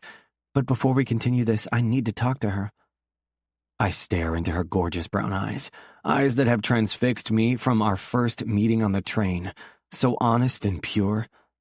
But she puts her finger to my lips and shakes her head. Me alone. Rising on her tiptoes, she replaces her finger with her lips. Her lips press to mine, and my hand falls to the back of her head, not allowing her to move away from me. Our tongues glide along one another's with a kiss we've perfected over our short time together. A kiss I'd hoped of having numerous times with her, but now it feels like a goodbye kiss, the kind someone gives someone as a parting gift. She ends the kiss and falls back to her heels, her hand running along the stubble on my cheek. I'll call you. Blanca, let me come with you. She squeezes my hand. Bye, Ethan. I've never hated those two words more than I do watching her open my apartment door and disappearing through it. Chapter 23. Blanca. I take the long way home, stopping at Scrumptuals for a few pick-me-up brownies and cakes that will hopefully make Sierra take the news better than I expect. Everything that's ever come out of her mouth about Ethan has been negative. Opening up the door to the apartment, I hear shouting. Dylan has one foot on the edge of the couch and one on the coffee table. Seth stands by the window with one foot on each arm of the chair. Sierra is standing on the kitchen table with no chairs in sight, while Ryan has one foot on a kitchen chair across the room and the other on a cushion on the ground. Lava! Sierra yells and points to the ground. I drop my purse on the entry table and walk across the room. How old are we all? Come on, it's fun, Sierra says. Are you playing Piranha? I ask, sitting down on the couch. Dylan shoots me a sympathetic look. No, we're playing Volcano and Lava, and you, my friend, have died from the burning lava, Seth says. I shrug my shoulders and put my feet up on the table. Time out. Blanca went to Scrumptuals, Dylan says. He and Seth each climb off their spots. We were at a standstill anyway. You need to play with an odd amount. I pay no attention to Ryan because they're playing a childish game that I used to get yelled at for when I was younger, for throwing beautiful hand-stitched pillows onto the dirty floor. I gotta get to work anyway. Dylan jumps off the couch. Seth, didn't you say you were looking at a new piece? Yeah, I'll join you, he says. Sierra falls onto the couch next to me and grabs a box of sweets from me. Ryan, I bet Seth could use your input, Dylan says to her. Really? Her face beams and she grabs her purse, following them to the door. See you guys later. Dylan shuts the door and it leaves Sierra and me alone. My stomach knots and clenches so bad my hands fall to it. Aren't these brownies the best? Don't tell Ryan, but I think they're better than hers. She cringes and I don't say anything. How is Dom? She pops another mini brownie into her mouth. Good. Val is 6 months pregnant. Can you believe it? I can't believe they actually got married. I mean, they were the couple who were fated to be together from such a young age that it was like a horror story when she got pregnant with Ryder. The fact that they found their way back to each other all those years later is really something. I half listened to her. I wasn't really surprised. Val and Dom were made for one another. It was just my pig-headed brother who probably kept them apart. Maybe I should have gone with you so I could visit my dad. Her head falls back against the cushion. Last time I talked to him, he said he had a woman he wanted me to meet. My head falls onto her shoulder. I know how hard that must be for her. At 10, Sierra's mom went to war for our country and gave her life in return. I'm not sure her or her father ever fully got over it. They were both in the military and deployed at different times. It was a devastating loss, and Sierra rebelled hard after that, so much so that Mama told me I couldn't hang out with her for a while.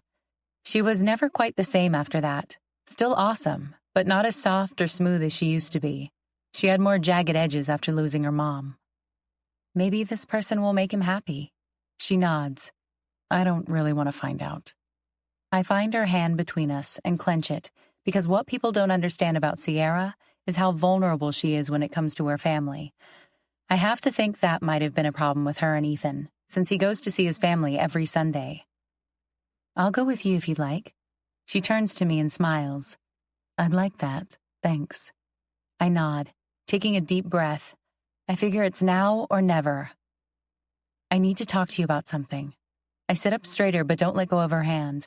I turn to face her, and concern runs deep in her eyes. What is it? You know last night how I went out with that guy from work? Yes, and I was very upset you came home. She winks and smiles. I'm about to crush her. When he walked me home, we ran into Dylan, Seth, and Knox. Her shoulders fall. Shut up. They met the mystery guy before me? Her lips tip down and she almost pouts. I'm your bestie. It's supposed to be me who judges whether he's good enough. I should tell you, as long as the guy drinks beer, watches sports, and likes tattoos, the guys will love him. Their standards are very low. An awkward chuckle is the best I can do in response. This can be fixed. Invite him over tonight. She stands up and heads into the kitchen, opening up the fridge. We'll go up on the roof, and then we can all go out. He can spend the night here if you'd rather not spend the night there. Does he live alone, or does he have roommates? Is that why you didn't spend the night? Man, you really are a reporter, Sierra. She looks at me over her shoulder. Score. So if this goes well, we won't see you around very often, huh? Remember, hoes before Joes. She laughs, cracking open a can of Diet Coke, and sits down at the table, picking up a blueberry muffin. Can you believe Ryan lied to us? She never even went to her parents. These were totally for Dylan. I just stare at her, working up the nerve to say what I have to say. Why are you looking at me like you're about to give me bad news? I round the back of the couch to take a seat at the table. The guy from work. You already know him. She tilts her head. I do? How do you know? Because Dylan, Seth, and Knox knew him when they saw us together.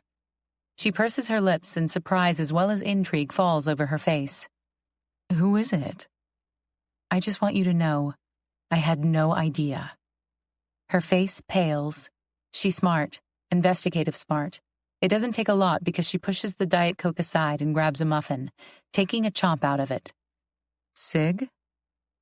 I only know him as Ethan Ryland. There. It's out, and there's a rush of relief that encompasses my body. Sierra will react however she will, but at least I'm no longer withholding a secret. The guy from the train? I nod. The guy from the office? The bagel? The taco date? She mumbles that last one to herself as if she thought he hated Mexican food. I'm so sorry. I had no idea until the guys found us outside the apartment last night. You guys have slept together? She seems to say this more to herself than me, but I nod anyway. I didn't know Sierra. I reach for her hand, but she tucks her hands under the table. You like him? I say nothing, because I want her to absorb this information before we have that conversation. You do, right? I mean, I know that just from the way you talk about him. I open my mouth to speak, but she beats me to it. I could tell you a thing or two about him. He's not Mr. Nice Guy. I should have figured it out because of the train ride on Sunday night. He always went home on Sundays. I was never invited on those trips. His family life was always so hush-hush. I told you about how he punched my brother in the nose on Thanksgiving, right? Who does that? He was always so competitive. She stops talking and looks at me. But if you like him, go ahead. I'm not going to stand between the two of you. Maybe it's true love with you guys. A 5-year-old could see the passive aggressiveness she's throwing out there. She doesn't want me to date him, which I already knew would be the case the minute they told me who Ethan was. In some layer deep down, Sierra still likes him or has some soft spot for him. Otherwise, she wouldn't hate him as much as she does. No, I'll break it off. The words escape in a rush and are painful to say, but it feels like the right thing to do. She stands up and pushes her chair in. Not on my account. I'm fine. Totally over him. You should invite him over tonight. I'd love to see the two of you together. Now she's just being completely fake. Sierra, can we please talk about this? There's nothing to talk about. I forgot. I have a kickboxing class today. She looks at the microwave clock. I'm going to be late. Sierra! It's fine, Blanca. The boys always loved you more than me. I'm not surprised Ethan does too. That's not fair. Neither one of us knew who the other were. She turns around at her bedroom door. I said it's fine. Go ahead and date him. But just so you know, he really is an asshole and not mature enough to have an actual relationship. Don't say I didn't warn you, but I wish you both the best. She disappears behind her door and I slide down the chair, resting the back of my head on the top. Her immature reaction to the news doesn't surprise me. I've always given her a pass because of her mom dying young, but I want to shake her right now and tell her to be real with me. Regardless, one thing is clear. She is not okay with me dating her ex-boyfriend. Chapter 24. Ethan. I half hoped when I got on the train this morning that I'd run into Blanca. She left me a cryptic message last night about how she was staying in, but didn't mention anything about Sierra. I would have gone over there too, if not for Dylan keeping me at Ink Envy for the night. Now that I head to the bus to get to my mom's, I realize how blinded I've become since she entered my life. Everything I do revolves around me thinking of her, and it's only been weeks. How did I think I'd be able to not be with her? With a 2-hour commute between the train and bus, I have way too much time to think. She's become an obsession. I really hope I see Blanca on the train tonight.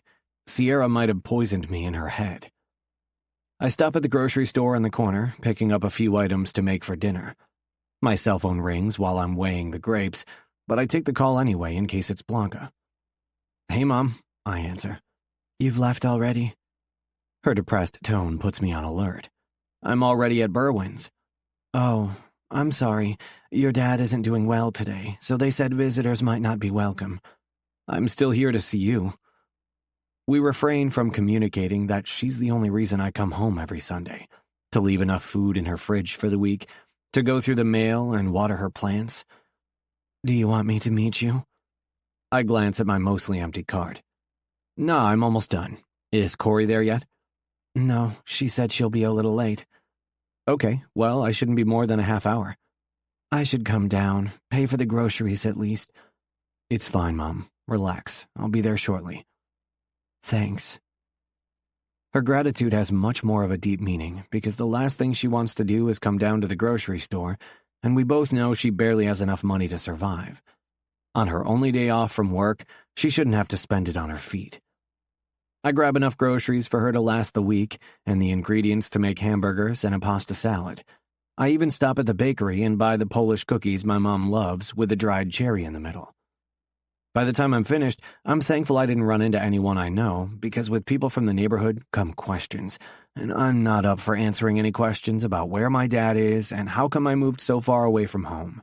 I don't need that guilt today. I use my key to get into my mom's apartment building and walk up the 3 flights of stairs. As the door creaks open, I find her on the couch with the television on, and I already know what today will bring. Mom? She glances over her shoulder, sniffles, and tries to hide the fact she's crying. It shouldn't piss me off that my dad has made her cry almost every day since I was 12. It's not entirely his fault. Let me help you. She stands and tries to move all the papers off the small 2-person kitchen table by the window that looks out onto the fire escape. Helping me unpack the groceries, she smiles at the cookies like I made her year. It's the reason I'm here every Sunday. For that look. How's work? I ask, putting away all the items that belong in the fridge. It's okay. The hours were cut at the deli for a few part-timers. Thankfully, not me, though. Truth is, I wouldn't mind if your hours were cut. You're on your feet too much. I shut the fridge door. Come and tell me about this girl at work. She pats a spot on the couch beside her. I told you it's new. She smiles over at me. I know mi tesoro, and she's someone special. Little does she know, I'm not about to bring my drama into her life. She already lives what feels like an episode of a 60-minute drama on TV. Who else is stuck in their own personal hell every day? At least tell me her astrological sign. You know Sagittarius is your best bet. Her phone rings, and the smile she had lights up even more as she hurries up to answer it. I'm just happy for the reprieve. Hello. She pauses. Her smile dims slightly, but then beams again. Oh, great. My son was disappointed. He comes all the way from Clifton Heights every Sunday to see his dad. Thank you for calling. She hangs up and stands, grabbing the cookies and tucking the container in the bag she fills for him every week. Come on, your dad can have visitors. What about Corey? My mom pauses for a second. Text her and tell her to meet us there. I desperately want to tell her that I'll stay here to prepare dinner, that after everything with Blanca, I don't have it in me to deal with my family issues at the moment. When I woke up this morning, I thought I'd call with a sick voice in the hopes Blanca would come over, but I couldn't do that to my mom. Like the good son, I stand, pull out my phone, and text my sister to meet us at Willows Court Assisted Living. Her thumbs up emoji says she's about as excited as I am to travel down memory lane. Hurry, you know how badly he misses us. My mom opens up her apartment door, shooing me out with her hand. Walking past her, it's hard not to smile at her excitement, but I wonder sometimes if it's fake. Regardless, I'm not the one who's going to call mercy on our happy family. Being poor just extends to your medical care as you get older. Willow Court Assisted Living doesn't greet you with a majestic building and a beautiful water fountain in the middle of a courtyard. There isn't a long drive up past iron gates and white pillars bookmarking the front door. White Court Assisted Living is a 15-story building in the middle of the Bronx with graffiti sprayed on the brick exterior. It's a mixture of regular people growing old and people who have no idea they're growing old. Sadly, my dad is the latter of that group. But every Sunday, my mother drags us through the sliding glass doors, past the array of wheelchairs and the noxious smell of a lack of hope, to the double-paned windows where we each get a sticker labeled Visitor. We head up to the 13th floor where the memory care department is. I guess the belief is it takes longer for an Alzheimer's patient to make it down the remaining floors, which makes it harder to lose track of a patient. Oh, he's going to be so happy to see you.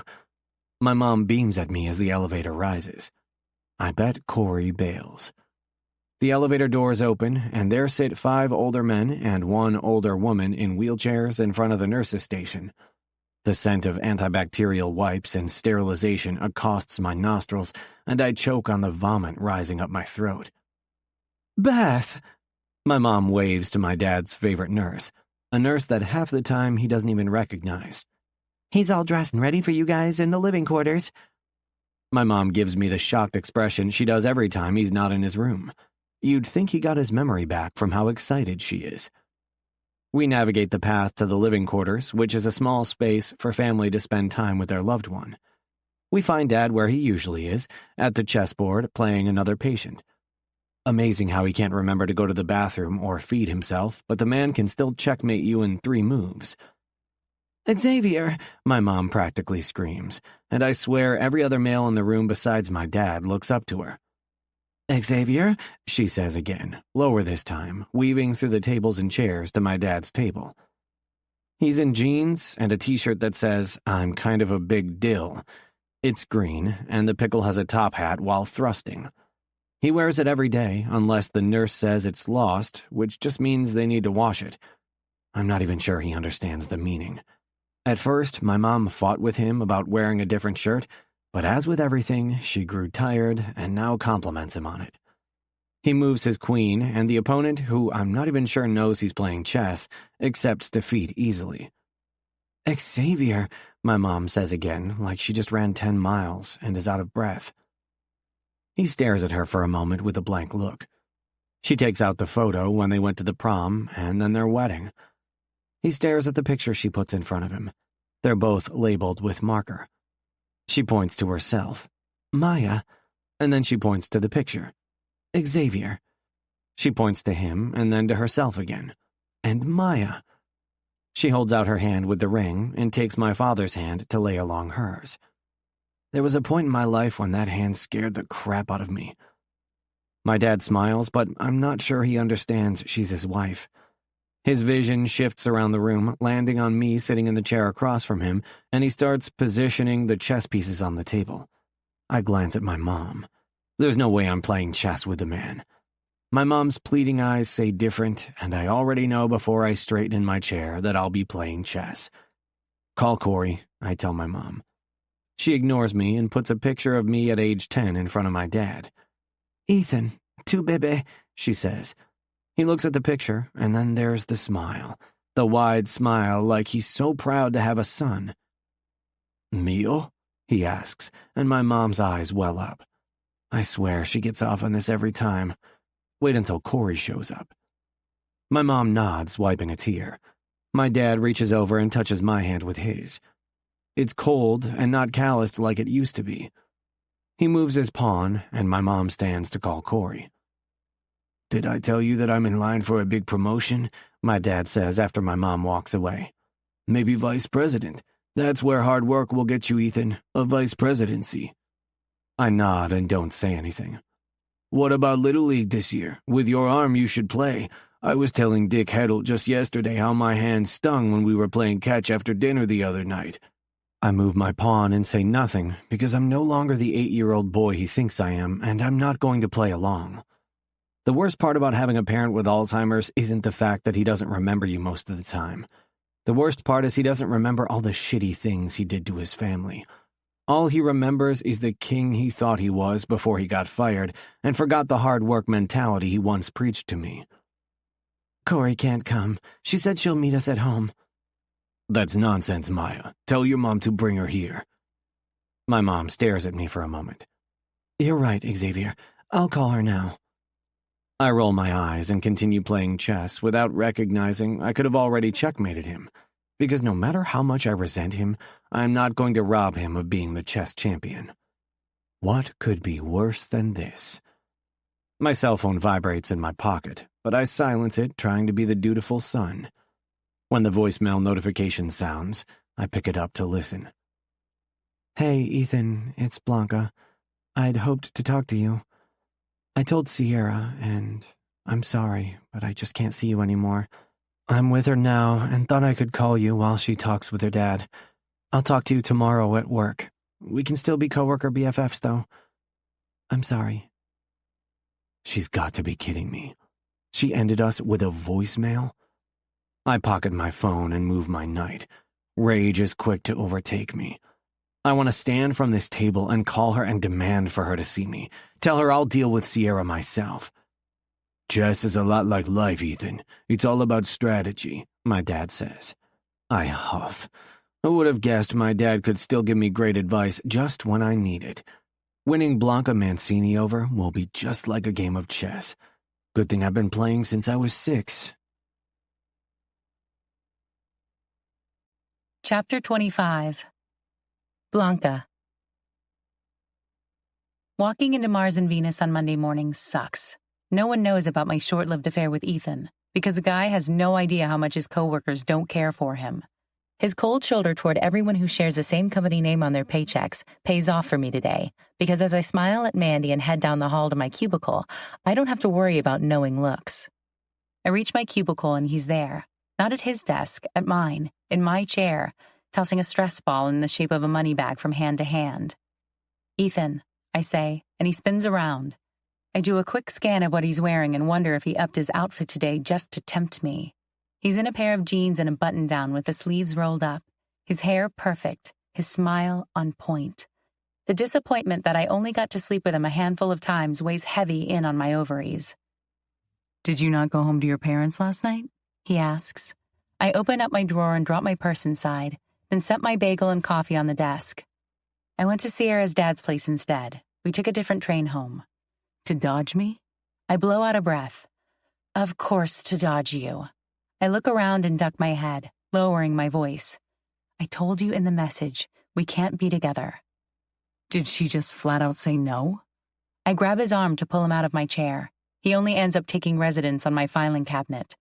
She said I could date you, but it just doesn't feel right. She didn't mean it. A hollow laugh falls from his mouth. Let me guess. She told you I was an asshole, but that you should do what you want. I sigh. I saw how hurt she was, okay? She's so passive-aggressive, it's ridiculous. So that's it then. We're just over before we really even began. What do you want? If I recall correctly, you never wanted this to start in the first place. So here you go. You're off the hook. That's not true. His voice raises and I stand up, covering his mouth with my hand. There are people here. He nods and I release his mouth. He purposely slides his tongue out and licks his bottom lip. All I remember for a moment is the way his teeth would bite down on my lower lip. I had my reservations, but that all ended the minute I brought you to my apartment. I told you I was all in. Listen. Just as we're about to get to the point, Mr. Copeland comes by, standing idle in the cubicle opening for a moment, observing us. My heart beats like a bass drum in my chest. If he senses we're in a relationship, it could be the end of our jobs. Finally, he smiles. I need to know what you guys are writing about this week. You two were supposed to turn something in already. Sorry, do you mind if we take the conference room this morning to talk it out? Ethan asks. I narrow my eyes a little at him. The two of us in a conference room with closed doors and no windows is not a good idea. Mr. Copeland's smile grows. Sure, and I have you two booked for a photo shoot Wednesday in the downtown area. They want to do an outside vibe by the river. Perfect. Ethan smiles. My lips turn down at the corners. Since when is he so agreeable? Mr. Copeland fixates on Ethan for a moment before knocking on the cubicle wall and heading down the hall.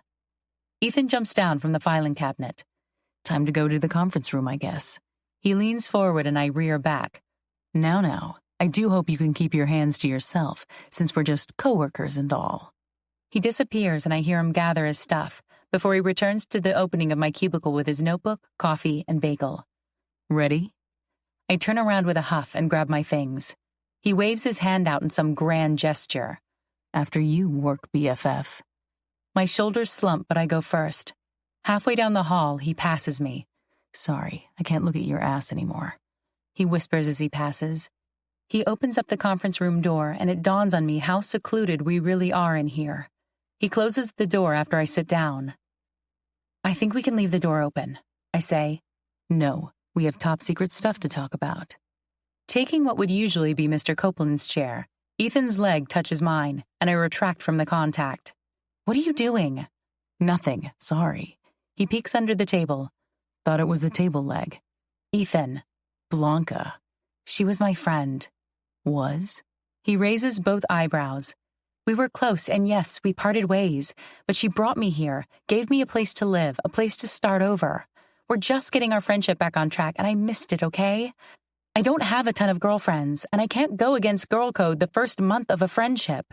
It's wrong, especially since... It doesn't matter what he thinks. He doesn't have to know all the reasons I made my decision.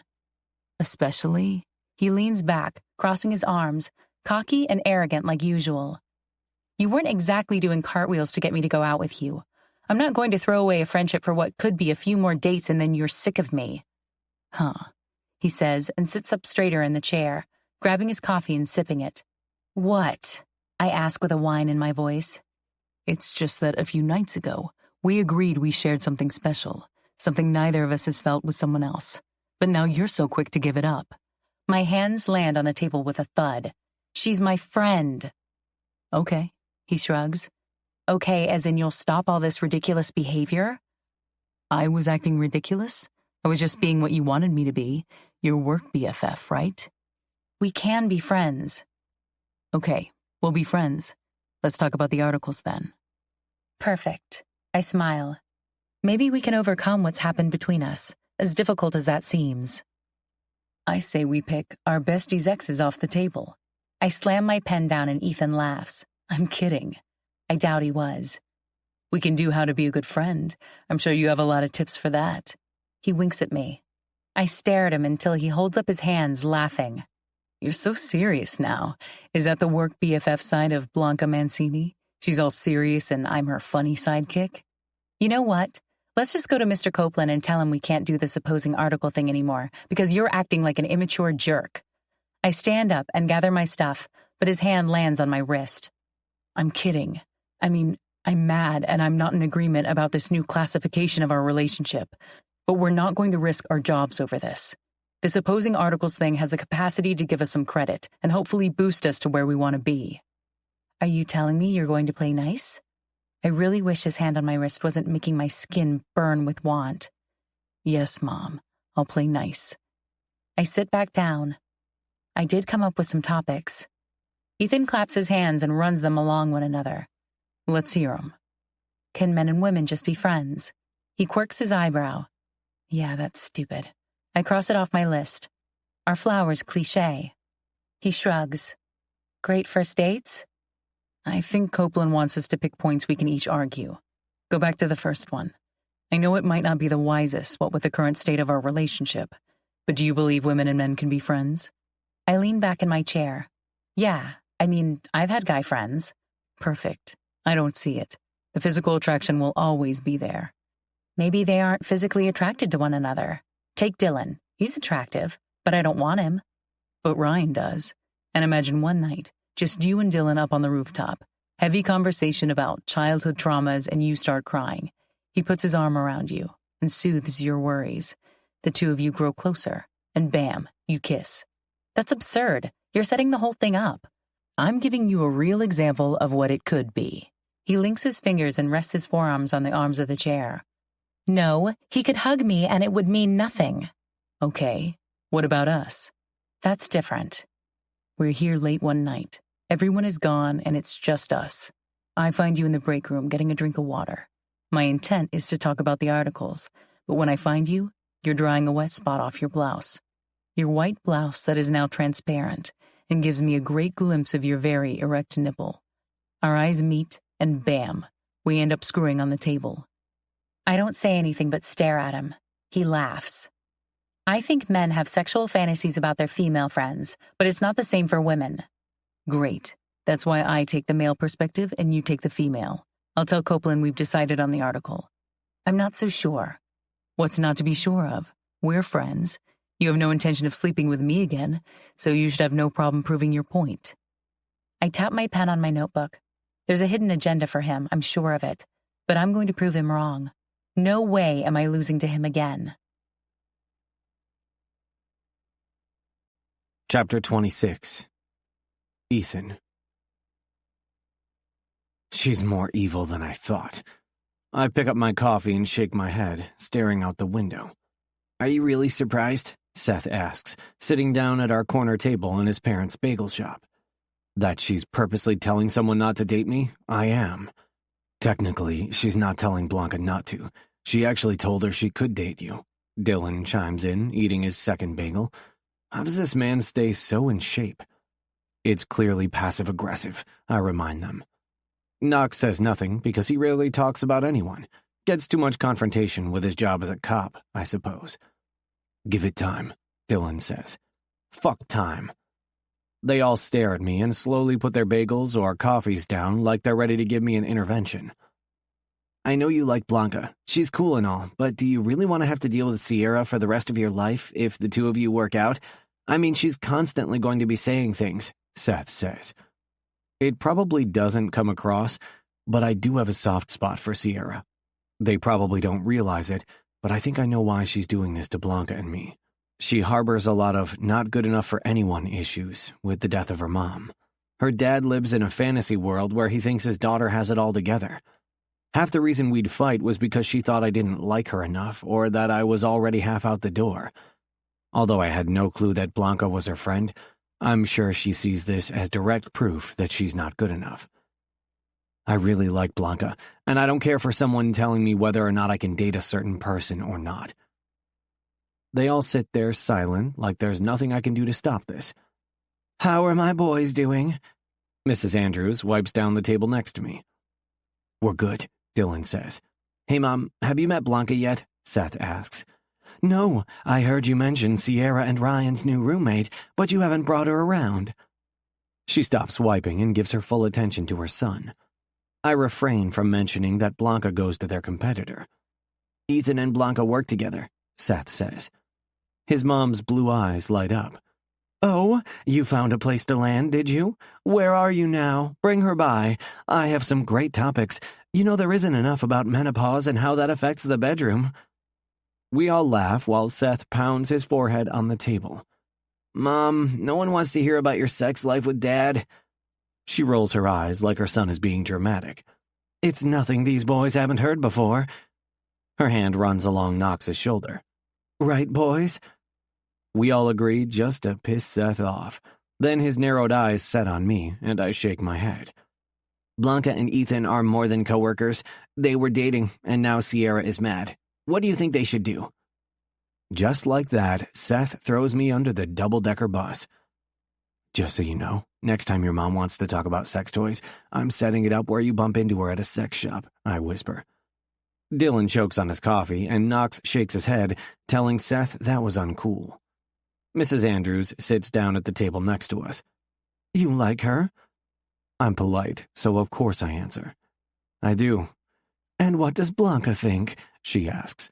She thinks her friendship with Sierra is more permanent than us, that she doesn't want to mess that up because we could be over after one more date. Mrs. Andrews nods. "You know, there was this time when me and Mr. Andrews—" "Shit, nothing good comes from that start to a story." Seth stands up and disappears into the kitchen. She shoos him away with her hand. "All I was going to say was there was a time I thought Mr. Andrews' intentions weren't pure, that he only wanted to get me up to Lover's Point in the backseat of his Trans Am to do the deed. He started seeing Gwen Bakersfield, too, and she had no problem hopping in the backseat. She was loose." I nod, not sure how this relates to my situation. "Where's Gwen now?" Dylan asks. "She's in New York, married some man 20 years older than her. I'm sure she's making use of those toys so her husband doesn't break his hip." I bite my lip with the hope that we can get through this conversation without any specifics of how great a hip Mr. Andrews has. "I told him I was done, that if he wanted Gwen then fine, but all she was a pair of tits and ass, that if he wanted a real woman, one who would love him for his faults, one who would be a partner by his side, then he had to prove it to me." I scrunch my eyebrows at Dylan and Knox. Both are on the same page as me. This has nothing to do with my situation. "I know it's different, but you and Sierra weren't meant to be together. She was your Gwen, and if it's bothering you this much that Sierra has put down her iron fist, then maybe Blanca is me." I tilt my head, trying to figure out the puzzle she's talking about. Dylan laughs, but covers it up by spilling his coffee. He tries to stand, but Mrs. Andrews uses the rag in her hands. "All I'm saying is that if Blanca is so important, shouldn't you be fighting for her instead of complaining in a bagel shop with your friends? Mr. Andrews fought, and look at us." Seth walks out of the back, and Mrs. Andrews' smile shines as bright as a full moon. "I'd change nothing. Gwen had to be in our life for us to get here, otherwise he'd take me for granted." She pats me on the back. "If you really want her, why would you allow her to just walk away from you?" Mrs. Andrews moves to another table, asking how their orders were, and I just stare after her. "So?" Dylan asks. She's right. I already want to fight for her, but I have no idea how. "Seriously? That's easy. Everywhere she goes, you go," Dylan says, balling his paper from the bagel and tossing it into the bag. "Please don't make me file a restraining order against you," Knox adds. "Nah, but we have a photo shoot tomorrow, and I plan on using our close proximity to my advantage." Ideas float around in my head. "Jesus, don't get arrested. I can't stand it when you dipshits do stupid shit." Knox stands up and throws a 10 on the table. "I'm off break." He squawks into his radio that he's back in service, and with a wave, he's out of the bagel store and back in his squad car. "I have one place I can help you. For my birthday, we're doing a scavenger hunt in the city," Dylan says. "Awesome, but you know Sierra is going to have a problem with that." He nods. "She has to get used to it. You were my friend first, and I should have stuck up for you sooner. I'm on your side with this." "Thanks, man." "No problem. Now you better get to work, too." I eye my phone and stand, leaving a nice tip for Mrs. Andrews. "See you, Seth." We wave to him, and he tries to wave back, but Mrs. Andrews is currently pinching his cheeks and telling him what a great son he is. I try not to be envious. Walking to the river's edge, I spot Blanca sitting on a park bench. She's wearing one of those jumpsuit kind of outfits. It has spaghetti straps and gives me a glimpse of her shoulders and tan arms. I opted for a pair of linen shorts and a button-down to remain casual because that's what Mars and Venus is. We're not the stuffy suits. We're the young graduates who write about hooking up with coworkers and the best happy hour spots in Clifton Heights. "Hey," I say, and sit down next to her. She looks up, and I realize she's wearing a lot more makeup than usual. "Hi, the truck is right there." She points to a trailer that must be where she was. "I have to get done up?" "They said they want powder on your face and some eyeliner at least." I roll my eyes and stand, heading in the direction of the trailer. 20 minutes later, I'm out with what feels like 5 pounds of crud on my face. Is this really necessary?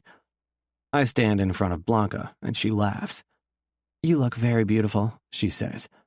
I shake my head. This is why I'm in print journalism and not television. She laughs, and I take it in, absorb it into my bones. I love that sound. I haven't heard it often enough since everything went down. It's clear she's bothered by this, but she's the one who has to tell Sierra to stand down. "Are you two ready?" A guy holding a camera comes up to us. Blanca stands, and I have to backstep in order not to touch her. She lowers her head and follows the photographer's assistant over to where they want us. "Phil said he wants this to be casual and to capture the two of you having fun, so this is a little unorthodox, but can the two of you walk down the path and just talk?" Blanca looks at me over her shoulder. "What do you want us to talk about?" The photographer looks to me and then back to Blanca. "Phil said you guys were good friends, that you have fun in the office, and he didn't think it would be a problem to get some candid shots. Is that not the case?" I squeeze through the small opening of the assistant and the photographer. "No, it is. It's just the pressure of the camera following us. How about you give us a few minutes to warm up?" "This isn't a porno," Blanca says behind me. "I don't need to be fluffed." I raise my eyebrows at her, and she throws her hands up in the air and walks away. I hold up my finger to the photographer, who sucks at keeping a straight face. "Give us 1 minute." "Sure thing." I run after her, and we end up at the river's edge. "So, that was interesting." She whips around and shoots me a death glare. I've never been on this side of Blanca's ire before. "I don't care. I'm done caring. They're not happy. Oh well, I'm not very happy either." "Hey, I'm all for running away. Want to disappear for a while? My car is parked in the public parking lot, and I can drive us up to Vermont and spend a few days in a cabin. Just you and me. But I will warn you, there are no clothes allowed." Her lips uptick a little because she knows I'm joking. Not that I wouldn't do it if she said yes. She knocks her shoulder into my chest, and I put my arm around her, kissing the top of her head. God, how can you miss someone you only had for such a short time? But my heart aches having her, knowing she can't fully be mine. Let's get this over with. A few hours with me isn't going to be so bad, is it? I showered and put on deodorant this morning. I pretend to sniff my armpits, and her hand swats my stomach. There's the violent Blanca Mancini I've missed. She laughs, and we both stop when the shutter of a camera sounds behind us. Come on, it's just us. Nothing to stress about. For the rest of the afternoon, I'm gifted with a smiling Blanca. We sit on park benches with ice cream cones, kids walking around with balloons down the pier. A million seagulls flock around us as I stand like a statue in their midst and Blanca runs away. We ride bikes and laugh. We laugh about everything, mostly at the photographer's assistant because the guy was put through torture having to round up 2 bicycles and props for our candid photo shoot.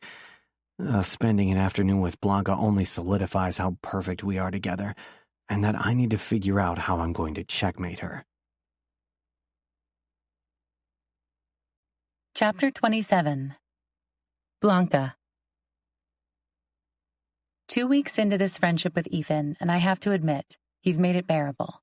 Sure, his flirtatious glances and sexual remarks make it tempting to cross that line, but Sierra and I are in a good place again. Ready? Ethan knocks on my cubicle wall. He's dressed like he's going to the city. Come on, you two. Cassie rushes over, a lollipop in her mouth. Uncle Phil is so worried the two of you are going to screw this up. I stand and grab my jacket, since the evenings have been cooler lately. We won't screw this up. I look to Ethan. We're not going clubbing after, so what's with the getup? No one can see you, it's radio. He straightens his jacket. When's the last time I saw you wearing a dress? Cassie laughs. I slide between the two of them and head to the elevator. Ethan is still trying to stifle his laughter as he joins me. We stand in silence for a moment before he leans closer. "You look beautiful," he whispers. My chest shouldn't warm, but it does. After 2 weeks, I figured he'd moved on. "Thank you." We step into the elevator, and all I can recollect is the feel of his lips on mine, the way our bodies fit together like a puzzle as he pressed my back to the elevator wall. "How's Sierra? Still pissed?" Talk about a douse of cold water. He just pummeled me with a tsunami. "No, we're good." He nods, and my eyes follow the yellow buttons as they descend one story, then another. I don't remember this elevator being so slow. "That's good. Back to pillow fights in your underwear?" I glance over at him, and his smirk turns full force, dimples and all. Truthfully, I'd rather not talk about Sierra right now. What I won't tell Ethan, and what I haven't told anyone, is I'm annoyed with her. Not once has she asked me how I am when it's clear I broke things off with Ethan. She's never been concerned with how I might feel about the situation. I didn't know I was crossing a line because I had no idea who Ethan was. But I'm not completely surprised. I'm not sure if she would have been like this whether her mom passed away or not, but the fact that both sets of grandparents bought her anything she wanted when she was growing up probably didn't help. Anything she wanted to do was done. Anywhere she wanted to go, she went. Anything to make up for the fact that her mom had died. "Fine with me. I was just simply wondering if her friendship is worth giving up those kisses in the elevator for." My head snaps to his. Was he thinking the same thing when we stepped in here? My gaze falls to his lips, and as though he wants to torture me, his tongue slides out and licks his bottom lip from one side to the other. My ovaries scream to forget about Sierra. "It's the right thing to do," I say in a low voice. He rolls his eyes and turns to face the doors just in time for them to open. "Come on, we have a train to catch." I walk by him, fully aware that he's probably checking out my ass. I want to sway it a little, but I don't. Will this ever get easier? We reach the city, and the rush of people and constant noise around us makes it feel like home. This is what I need. Somewhere my thoughts can be drowned out by the world. "I think it's 2 blocks down. Walk?" Ethan asks, and I nod, following him. "Miss it ever?" I ask. Ethan said he had to work on his story for the majority of the train ride, so it left me to pretend to work, when I was really watching him from where he sat across from me. His strong fingers typing and pausing when he needed a moment of reflection. The way he'd glance out the window for a second before his fingers would explode into typing again. Words flow out of him so easily. Is it because he trained at school for it? Nah, I really like the smaller town feel of Clifton Heights. You? The minute I got off the train, I felt like I could breathe, but I can't say it's New York City that gives me the feeling. Sometimes I miss being close to my brothers and my parents. You're close. I thought you secretly planned their demise so you could be your parents' favorite. I smack him in the stomach and he cowers down. I forgot about that violent streak of yours for a second. He grabs my hand and links it with his, just so you can't hit me again. I stare at our joined hands. I need to stop. I should pull away, but I don't. We continue walking down the Manhattan streets like a couple. What's the harm if I indulge in the fantasy for a minute? If only his hand wasn't so warm, so welcoming, and didn't feel so right. Ethan is quiet the rest of the walk, never taking his hand out of mine until we reach the rotating doors in front of the radio station building. Then he places his hand on the small of my back, ushering me to go first. When we're inside the building, I wait to see if he'll take my hand again, but he doesn't. He walks in front of me to the security desk, telling the guard who we are and who we're here to see. We hand over our IDs, and when the security guy slides them back, Ethan snags mine. Blanca Anna Mancini, he says. Of course. You're a Sagittarius? He mumbles. I grab his out of his hands. Ethan Santiago Ryland? My mom's last name. It reminds me of that game, Where in the World is Carmen Santiago? I laugh, and he plucks the plastic from my hands. That was Where in the World is Carmen Sandiego. Oh, I cover my mouth. Whoops. After going through the rest of the security steps and riding a jam-packed elevator, we wait in the small reception area to be called in. I didn't mean to offend you. I knock his knee and lean in. He's been quiet since the Santiago thing. You didn't. Are you sure? I wasn't stereotyping or anything. He finally puts down the magazine and looks at me. Relax. I'm not offended. Okay. He picks the magazine back up. So, you know astrology? I ask. He chuckles, and the other man in the reception area peeks at us from over his magazine. Not exactly. My mom is a big believer in it. What sign are you? Aries. As my mom says, the classic Aries. I used to read about it when I was younger to see if I was compatible with the guy I was into. I'm a Sagittarius, so what does that mean? He glances like, are you serious? And I nod. Again, he closes the magazine and puts it down on the table. Of course Aries and Sagittarius are compatible. We're compatible? My giggly schoolgirl voice needs to disappear before I start writing Blanca Ryland or Mrs. Ethan Ryland on my folders at work. Did you really question that? He asks, a bit sardonically. Our eyes lock. I love the gold flecks in his eyes that light up when he's flirting with me. I suppose not. The problem with you being a Sagittarius is that you always get bored. You need a lot of adventure. But I come with some faults too. I don't think wanting adventure is a bad thing. His eyes lock with mine for a moment. Except when you don't accept the adventure. When you push the adventure away. Mr. Ryland, Miss Mancini, we're ready for you. Ethan winks and stands, grabbing his messenger bag from the floor.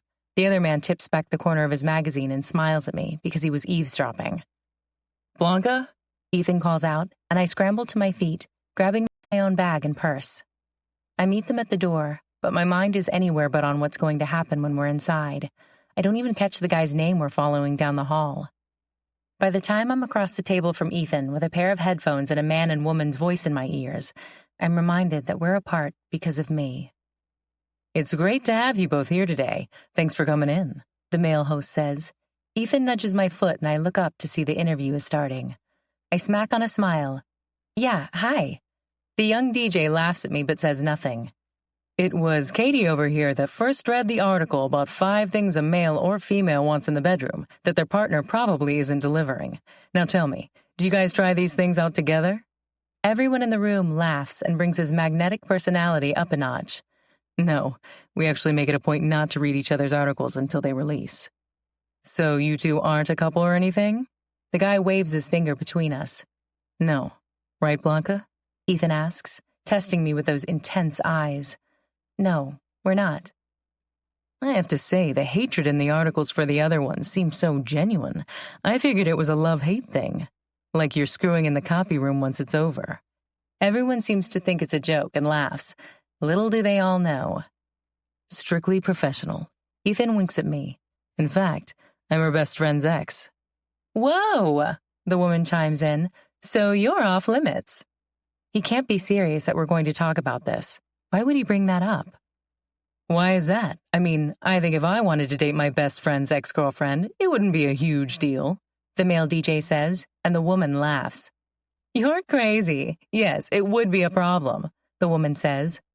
What do you say, Ethan? I mean, are guys just more chill about things like that? Ethan glances over to me, and I wish I had any idea what he would say. Maybe others put their friendships in a higher regard than you do, the woman co-host jokes. Everyone laughs again, but I sit in silence waiting for Ethan to respond. What would he have done if Sierra wanted to date Dylan? Would that have been okay? What's the saying? Bros before hoes, Ethan says. Whoa now, Ethan. I was liking you before that statement. The woman shakes her head at me, but I'm smiling because whether he agrees with my decision or not, he's sticking up for me on public radio. Just as we're about to share a moment, his head snaps forward to the DJ's booth. But that doesn't pertain to us because there's nothing between us, except that we like to argue. Well, watch out, you two. All that aggression can turn up the heat and lead to the bedroom. Just ask Kara. Kara, as I now know her, throws a ball of paper at him and the room cracks up in laughter once more. My phone chimes and I pull it out from under my thigh to sneak a peek. Carm. You better get your little celebrity ass down to the trading post and bring your sidekick, too. Shit. My brothers must have been listening. Why did I mention it to them at all? How do you bring your crush to meet your overprotective brothers when they're sure to give him the 5th degree? Then again, maybe this will scare Ethan off for good. Somehow, that doesn't make me happy. Chapter 28. Blanca. We're going to lunch with your brothers? Ethan was even less excited as I was to hear about my brother's text. He's asked me that question twice now, as though the answer would change 3 blocks down from the radio station. Yeah, just think of them as my brothers, nothing more. What does that mean? You know, we're not a thing, so it shouldn't matter what they think of you. We're not a thing only because you pushed me out of the picture. I stop at the streetlight and laser my eyes to his as people sigh and shuffle by us to get to their destination. What does that mean? So you didn't mean what you said in there? He shrugs. I get the nobility of what you did, but I don't agree with it. I did in that newsroom because I didn't want him to pry anymore. I didn't want us to lose face and lose our jobs when Phil finds out we've slept together. But if you want my honest opinion, I wouldn't have thrown you to the curb if roles were reversed. I open my mouth for a second and then shut it, turning on my heels to cross the street. I step off the curb and a taxi whizzes by honking its horn. Ethan grabs my arm, pulling me back, and I fall into his chest, more like into his arms, like he's dipping me in a romantic dance. Our gazes lock for a brief moment, then we're kissing before I even know what's happening. His hand molds to my hip, and my hands get lost in his hair. His messenger bag hits my side, but I lose myself in the softness of his lips. He's everything and more. It isn't until the sound of whistling makes it into my consciousness that I'm aware we're in the middle of the New York financial district making out like 2 people having an affair. Strike that. People having an affair would be more discreet. I tear my mouth off of his, my hands rushing to my swollen lips. Why did you do that? You can't do that. I step out into the street, and luckily the hand signal says I have 8 more seconds before I'm a pancake in a pothole. Blanca, Ethan calls out to me, but I hold up my hand. I told you we couldn't. He takes my arm and guides me into the opening of a parking structure. You kissed me. No, I didn't. If only I could remember who initiated the kiss. I don't fully, but I'm not telling him that. Admit it. I tear my arm out of his grasp. Admit what? You like me. I like you. Sierra is keeping us apart because she's selfish. You should be mad at her. I know how she is. You can talk to me. Sierra shouldn't expect her best friend not to date the man she's clearly still in love with? What? He throws his hands up in the air. She doesn't love me. She hates me. Hate and love are opposite sides of the coin, but they still meet in the middle. You probably still love her. He steps back, his eyes boring into mine. Do you hear yourself?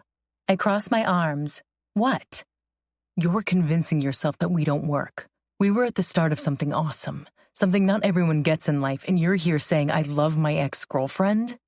We have no idea what could have been. You didn't even want to date me because we worked together.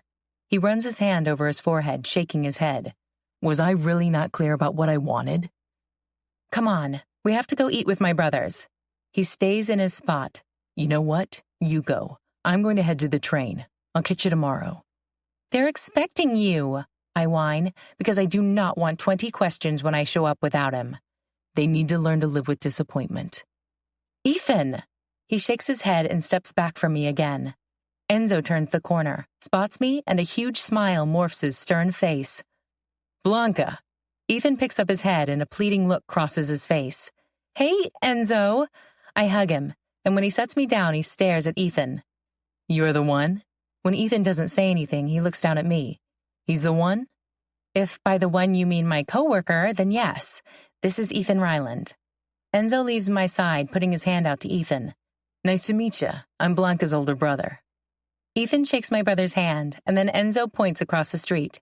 We're almost there. Come on. Down street. You have no idea how tempting it is for me not to order steak and lobster. The man is cheap. Ethan stays idle in the middle of the sidewalk, and Enzo realizes he's not joining us. We stop, and Enzo looks to me as if to say, what is wrong with him? Does he speak another language? You're not coming? Enzo asks. Ethan looks to me, and I say nothing, letting him make the decision on his own. Am I missing something? Enzo asks. Are you two in a fight, like a dating fight? Enzo steps away from my side and looks between us, like he's ready to lecture us on how not to sleep with someone you work with. I'd like to bring up how he met his fiancée Annie then. Of course he is. Carm walks out of the parking garage, one arm already cocked out in preparation. Before I can warn Ethan, Carm's big arm is around Ethan's neck, and they're walking toward us. I've heard about you. Carm studies Ethan for a second. Enzo laughs and all the pieces together fit. They set this entire thing up. Where's Dom? I ask. At the table, of course. You know he beats us there. Probably staring at his watch because we're late. Enzo walks across the street. So tell me about yourself, Ethan. You always been a fan of office romances? Carm continues to push Ethan along, practically in a headlock. I mouth I'm sorry to Ethan, even if I was annoyed with him a minute ago. We walk into Trading Post, and Enzo weaves through the group of stockbrokers like a bouncer in an overcrowded nightclub until we reach a big table where Dom sits with the 3 women who recently joined our family. Now I know for sure this was a setup. Hello, everyone, I say in greeting. I glance back to Ethan, who looks like he wants to throw up, but before he has a chance to escape, Carm squeezes the back of his neck and has him slide in next to Dom.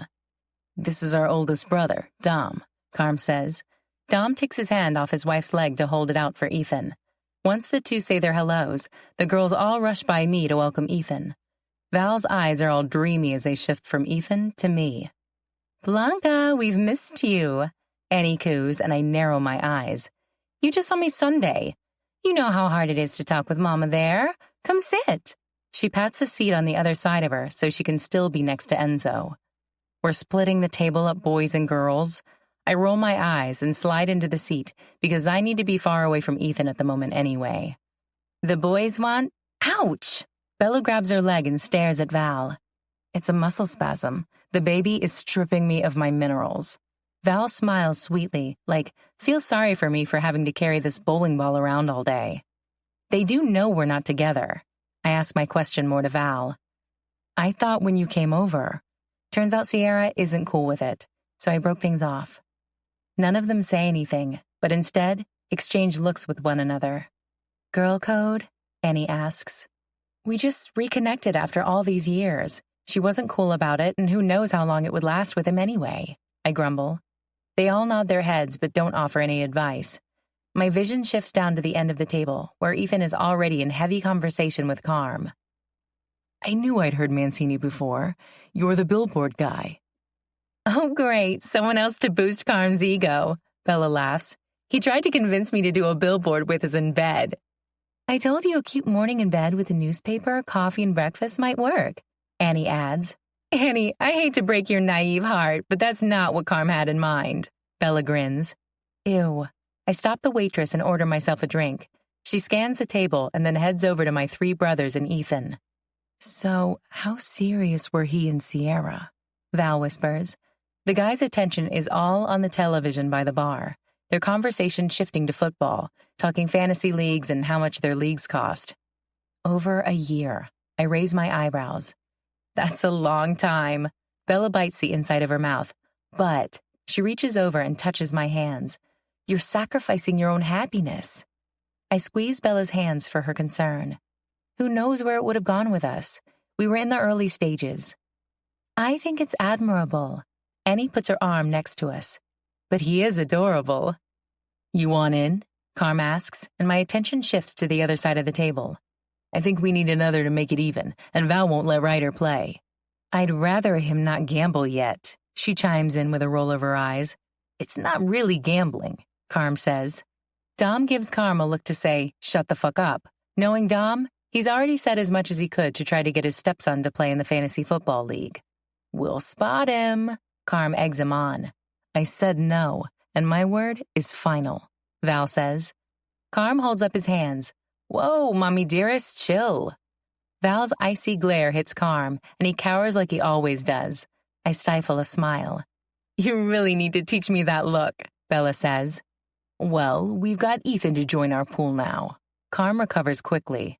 And no, you don't need to learn that, babe. He blows her a kiss, and she blushes.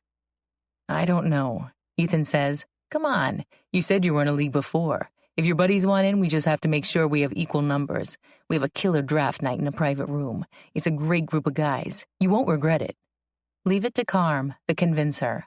I lean forward on the table to see past Annie and Enzo. Carm, he's my coworker. Relax, Blanc. I like him. His attention turns back to Ethan. What do you say? Ethan looks down at the table at me. There's no way he'll agree to this, but he puts out his hand and shakes Carm's. I'm in. Ugh, why? Everyone's gaze shifts to me. The girls understand that he's weaseling into my life when we're not anything. How will Sierra take this? Should we rock, paper, scissors it? Carm asks, and I want to take my napkin and shove it into his mouth. No, you know I don't do that immature act to see who wins, I snip. Annie squeezes my leg under the table, silently saying to keep my shit together. You should come to a Sunday dinner, Carm continues, and my mouth hangs open. Carm, we're not dating, I say between clenched teeth. They're not dating, Enzo repeats, and then his head flies to mine again. You're not? No, he's Sierra Sanders' ex. Enzo waves me off. We heard. Carm turns to Ethan. She must have been a hard one to handle. Ethan laughs, demanding as hell. She used to come into our bedrooms when she'd be over to play with Blanca. He cannot be serious. There are so many problems with what you just said. What? Carm asks. She wasn't over to play. I put play in quotations. And she had a crush on you guys. Try growing up with these three as your older brothers. It was not easy. Sorry, man. Blanca's girl code all the way, Carm says, with what sounds like disappointment. Ethan's gaze finds mine, and I wiggle in my seat. The waitress returns and takes our orders, and the conversations switch back to football for the guys and work for me. We talk about the baby coming, Annie and Enzo's upcoming wedding, Bella and Carm's vacation next week. Halfway through lunch, my eyes linger and I find Ethan in a game of rock, paper, scissors with my brothers. They're all laughing and having a great time. You'd never think Ethan only just met them. Annie leans over to whisper in my ear. He's like a fourth Mancini brother. I say nothing, but my heart is screaming. He's mine. Chapter 29. Ethan. To say I was terrified when Blanca said we were having lunch with her brothers is like saying I'm cool coming face to face with a black bear. But they were all cool and seemed to know a little about what transpired between us. Carm was the most outspoken, and joining their fantasy football league is probably a bad decision, but it's a way to keep me in Blanca's life. Once lunch is finished, I eye Blanca to see if she's ready to head back to Clifton Heights, but she's laughing with the girls. I try to be discreet while watching her because there's nothing better than Blanca's smile. It has the ability to light up an entire room. What's your plan? Carm's forearms rest on the table, and he leans forward. My vision quickly falls away from his sister. What do you mean? You look at her like I look at my hottie at the end of the table. Sierra cockblocked you. What's your plan? Stay out of it, Carm, Enzo says. This lunch ambush wasn't my idea. Carm looks offended. All their eyes land on Val, who's too busy talking about indigestion and swollen ankles to notice. She's a romantic, Dom says, like that's just the way it is. As is Blanca. Enzo tips his water glass at me before taking a sip. Which makes me ask, what is your plan? Bounce some ideas off us. Carm leans back in his seat. My vision shifts once again, because Blanca laughs so hard she almost spits out her drink. Bella continues to tell whatever story it is that's entertaining all the women. Look at my girl down there, probably telling some story that doesn't paint me in the best light, but she loves me regardless of the stupid shit I do. See that look? Enzo points to Carm.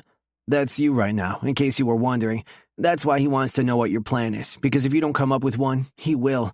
And trust me, you do not want to go with whatever Carm's plan is. Trust us on that one, Dom says, and the three brothers laugh like it's an inside joke. Besides, if you don't figure something out soon, you're gonna lose your shit. I know I would. I fear I already did right before we ran into you. Enzo and Carm share a glance. You heard? I ask. Enzo's smile slides on easily, and Carm outright laughs. We heard. In all truth, we were going to surprise the two of you when we saw you crossing the street, but then you guys stopped, and we had to hide. Then you heard me. Yeah, and that's not the way to win Blanca, Enzo says.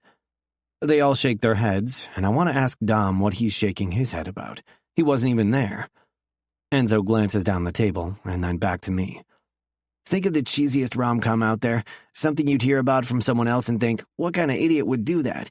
You need to do that for Blanca.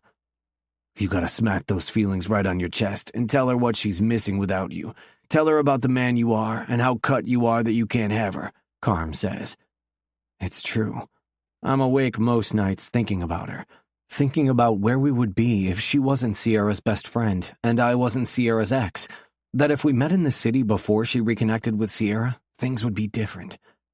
Even worse is the constant hard-on, the beating off in the shower, at night, and in the morning, which only turns to sexual thoughts with her, and since I've already had her, it's excruciating to know exactly what I'm missing. It's not like I can convince myself that she might not suck me off well, or that she's probably too inexperienced or not a team player. I know all that isn't true, and I know what a rock star she is in bed. I nod at her brothers, taking it all in. Hey, we've been there. With that big guy right there, it was like pulling 20 pounds of feelings out of a pinhole. He was the worst. Enzo points to Dom, and he sighs, but doesn't deny it. We had a lot of issues, but hey, I'm bringing the first Mancini grandchild to Mama, so guess who her favorite is now? Dom winks, and his hand falls to his wife's belly, where she links her hand with his.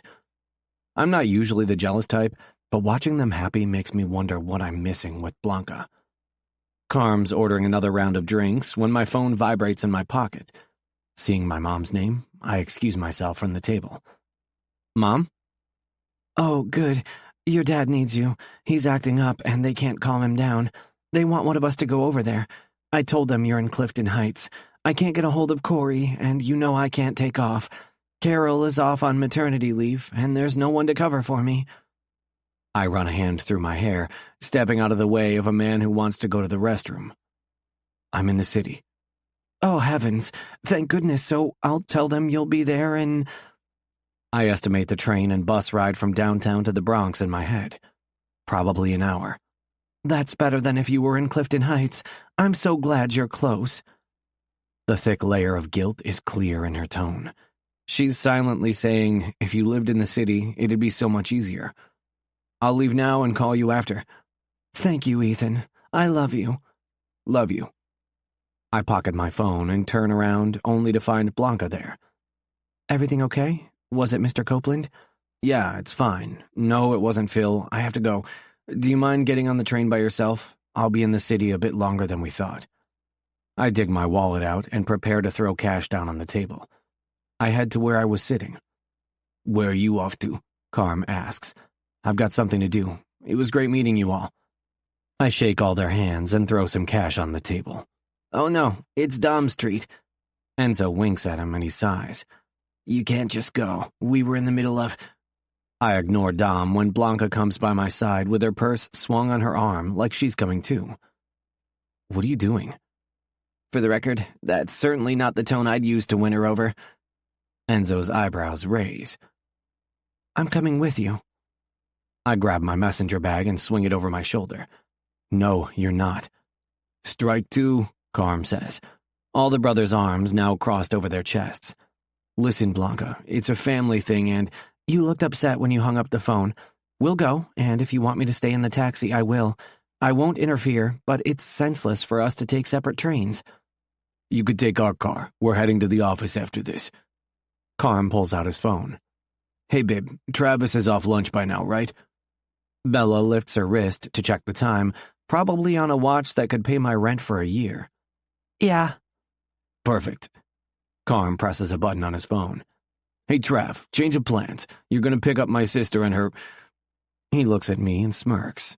Her platonic coworker at the restaurant here, and take them where they need to go, and then to the train station. After you're done for the day. He says a few other things, and clicks. It's a black Range Rover. He's around the corner, so give him a minute or so. Our, Bella clarifies, and everyone laughs. Everyone but me and Blanca. Of course, our company logo is on the side of it. Thanks. There's a relief that I'm not at the mercy of a taxi or public transportation. By taking Carm's driver, I'll get there earlier, which will hopefully make the orderly and nurses happy. No problem. We'll see you soon, Bella says. At Sunday dinner, Carm adds. Mama's next, Dom says, his eyes widening like I should be scared. Pops too. Let's remember, Blanca is his only daughter, Enzo says, and they all grin at one another. You should stay with your family, I tell Blanca, ignoring them for the most part. They weren't that scary, so hopefully it's the same for her parents, should there ever come a time I meet them. No. She hugs and kisses everyone, telling them she'll see them Sunday. Without waiting for me, she walks out of the restaurant before me. "Thank you for everything." I wave to everyone. "Remember, open up your chest and let your heart fall out. That's how you get Blanca," Carm calls out after me. We file out of the restaurant, and the Range Rover with Carm's half-naked body plastered on it is already waiting for us. Blanca wastes no time in climbing into the back seat, saying her hellos. I get in next to her, and both of them stare at me for the destination. I stare at Blanca because she's about to find out something about me I don't share with anyone. Willow Court Assisted Living in the Bronx. Travis nods and pulls away from the curb. "A grandparent?" Blanca asks. "My father." Her head rears back in surprise, and her hand covers mine, squeezing. I want more than anything to pull her closer to me, to allow her to comfort me, but we're not a couple. She's decided that her friendship with Sierra is more important, so I slide my hand out from hers and pull my phone out, checking my email. She stares out the window as we go from one of the wealthiest parts of the city to the poorest. Whether I like it or not, Blanca Mancini is about to find out exactly where I come from. Chapter 30. Blanca. I allow Ethan to keep his space for me on the way to his dad's assisted living facility. Hopefully, I was able to mask my surprise when he said that's where we're going, but from his reaction, I'm guessing I didn't do a good enough job. We arrive outside a big building that reads Willow Court Assisted Living.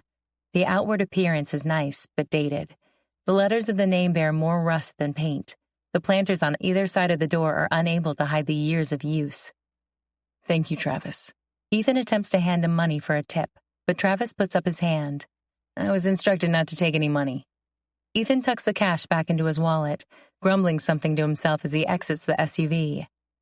"Thanks, Travis," I say, and follow Ethan.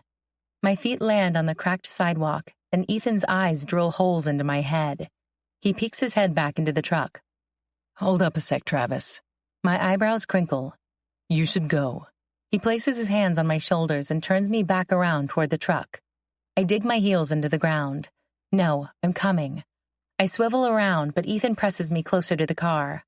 "Why don't you want me to come?" I flip back around. His shoulders deflate and he lets out an annoyed breath. "You don't want to see what's in there." "Listen, whatever is going on is affecting you.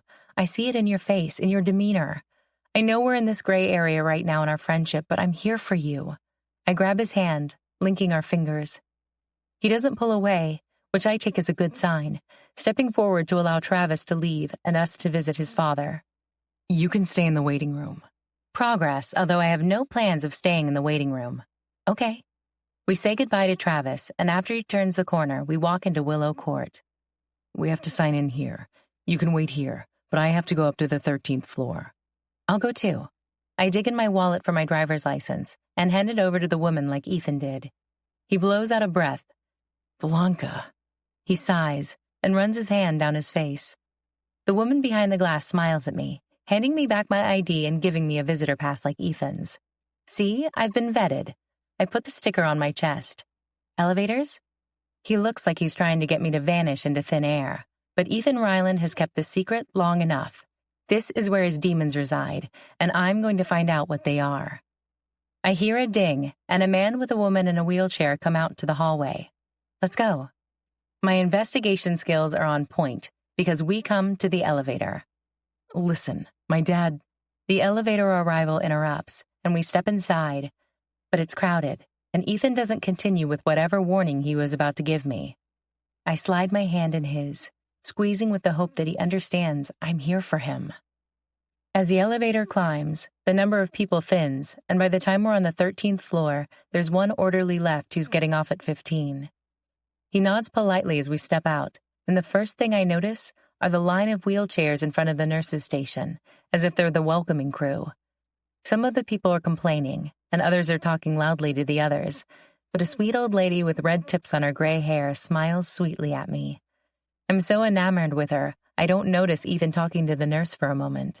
He nods consistently and then holds up his hand and says something. Ethan leads me to a bench on the other side of the wall. "Sit here. I'll be back." "Are you sure?" "Yes. You've come far enough. I'll be 5 minutes tops." He says nothing else, and I let him walk down the hall, but I follow him with my gaze, watching him turn into the room second from the end of the hallway. He's only in there a second before a man yells and a shoe comes flying out of the room. 2 orderlies jog down the hallway. Ethan chimes in on the yelling, but I can't make out exactly what's being said, so I slide to the end of the bench and lean as far as I can in that direction. Still nothing. The yelling stops when the 2 orderlies go into the room.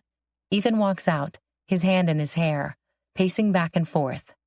I try to conceal myself, my back straight to the back of the bench. He crouches down to the ground and puts his head in his hands. My heart breaks for him, and I want to strip him of the pain that's wrapping itself around him like a straitjacket. I rise off the bench, but one of the orderlies comes out of the room and Ethan stands. They talk for a minute, and I lower back down to the bench. Maybe I'm overstepping. Another shoe flies out of the room, and a large crash echoes down the hall. A few of the wheelchair greeters turn toward the noise and then talk amongst themselves. Ethan picks up both shoes, and as the orderly tries to keep him out of the room, he strong-arms him and slides past. His yelling over his father's is disturbing the entire floor, and the nurse who was talking to Ethan when we first step off the floor glances to me and then heads down the hall. That's permission enough, I assume. I slowly rise off the bench again and take one step down the hall and then another until I'm past the nurse's station. Walking at a normal pace, the voices become clearer. "It's a fucking pair of shoes. Just put them on," Ethan yells. "I'll fucking tie them." "Who the hell are you?" A man's voice. "Get out. Where am I?" "Xavier," a sweet voice who I assume is a nurse says. "This is your son, Ethan." "My son is 8, not a grown man." My eyes close and I lean against the wall. "I was 8 20 years ago." "Ethan, stop antagonizing him. Take a walk, maybe with the friend you brought in. After you've cooled off, come back in." "When I leave here, I'm leaving." I cross the hallway and peek into the room. I can't see his dad, but Ethan is rummaging through a metal lockbox. He walks back over to his dad and slams a picture on the table. "Ethan," he points to himself, "who's playing a joke on me?" "Go, Ethan. Please, let us calm him," the nurse says and places her hand on his arm. Ethan's chest rises and falls. Without a word, he turns to the door. I scramble, knowing there's no way I'll make my way to the bench without him seeing me, so I stay on the opposite side of the wall. Ethan's footsteps halt when he spots me. He rolls his eyes, shakes his head, and walks down the hall without me. "Ethan," I say, following him. He presses the elevator button, and this time, there's no time to waste before it arrives. "Talk to me," I say. But he says nothing as the elevator stops at almost every floor before we reach the bottom. Instead of going out the front door, he turns the opposite way and we end up in a courtyard with old outdoor furniture and flowers that look like they could use some tending to. Ethan sits down on a bench, and I sit next to him, although there's an uncomfortable feeling between us. "As you know, with your eavesdropping, my dad has Alzheimer's." "I'm sorry." "Yeah." I slide closer, hoping this means we can actually talk about it. "He has these outbursts. Today he forgot how to tie a shoe and got mad. Another day he'll get into it with his best friend here over whether or not he likes bread pudding." "I'm sorry," I say again. God, can I think of anything else to say? He turns his head in my direction, and his eyes say it all before the words come out of his mouth. "I know. Everyone's sorry. Since I was 8 years old, everyone's been sorry." He stands up. "The pity in your eyes right now, I've seen that my entire life, and that's exactly why I don't tell people. Exactly why I wish you would have stayed in the waiting area like I told you to." I stand and place my hand on his back. "You can talk to me. I want to be there for you." He whirls around. "Be there for me? What are you going to do, Blanca? Develop some miracle cure for my dad to get his memory back? Even if he did know what the hell was going on around him, nothing would change. My mom would still work 6 days a week struggling to survive. Out of all of us, he's actually the lucky one who doesn't remember our childhood. Lucky bastard." He shakes his head at me and rolls his eyes. "Want another tidbit to feel sorry for me about? My dad got laid off when I was 8, tried to get a job for a few years. When that didn't work, he became a day laborer until he decided he'd rather sit down at the local bar all day and drink with his other unemployed buddies. Want to know why I can cook? Because I was a man of the house while my mom tried to work as many shifts as she could to keep food on the table and a roof over our heads. I took care of Corey, made sure she got into college, got her the school loans because I learned that all by myself first. But the man who caused us all to be in that position gets to sit up there. He points up in the air and has no fucking clue that he was the world's worst father. He's stuck in a time and place where he had a great job and our family was happy. How does the man who caused my nightmare of a childhood get to live with no memories, no regret, while the rest of us still suffer the consequences?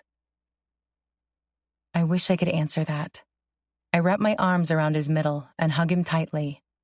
He doesn't hug me back, but he doesn't pull away. I think my mom prefers him not remembering, because she loves him so much and knows it would cause him pain. But he didn't give a shit about us. What kind of man lets his wife work until she can't stand anymore? What kind of man deserts his family to spend it down at the bar and then comes home drunk and vengeful? Why does that man deserve to still have his family visit him every Sunday with smiles and hugs? I feel sick hearing everything he and his family have been through. My stomach churns and my chest feels like it's caving in on itself. Life is unfair, but you can't change any of this, Ethan. You can't give your dad his memory back. And you punishing him for things he doesn't remember ever doing is only going to affect you. You choose your life. You choose the way you want to live, and this resentment that you hold for him isn't healthy.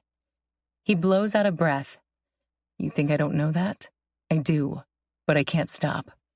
I hated him for so many years, and now I'm supposed to just forget it and feel bad for him when he never felt bad for any of us. I take his hand and lead him over to the bench. You're never going to forget, but you need to heal, and all this anger isn't going to allow you to do that. Have you thought about group support or therapy? He shakes his head. That might be where to start, but you can't fix your dad. You have no control to change anything except yourself and how you react to the circumstances. Ethan?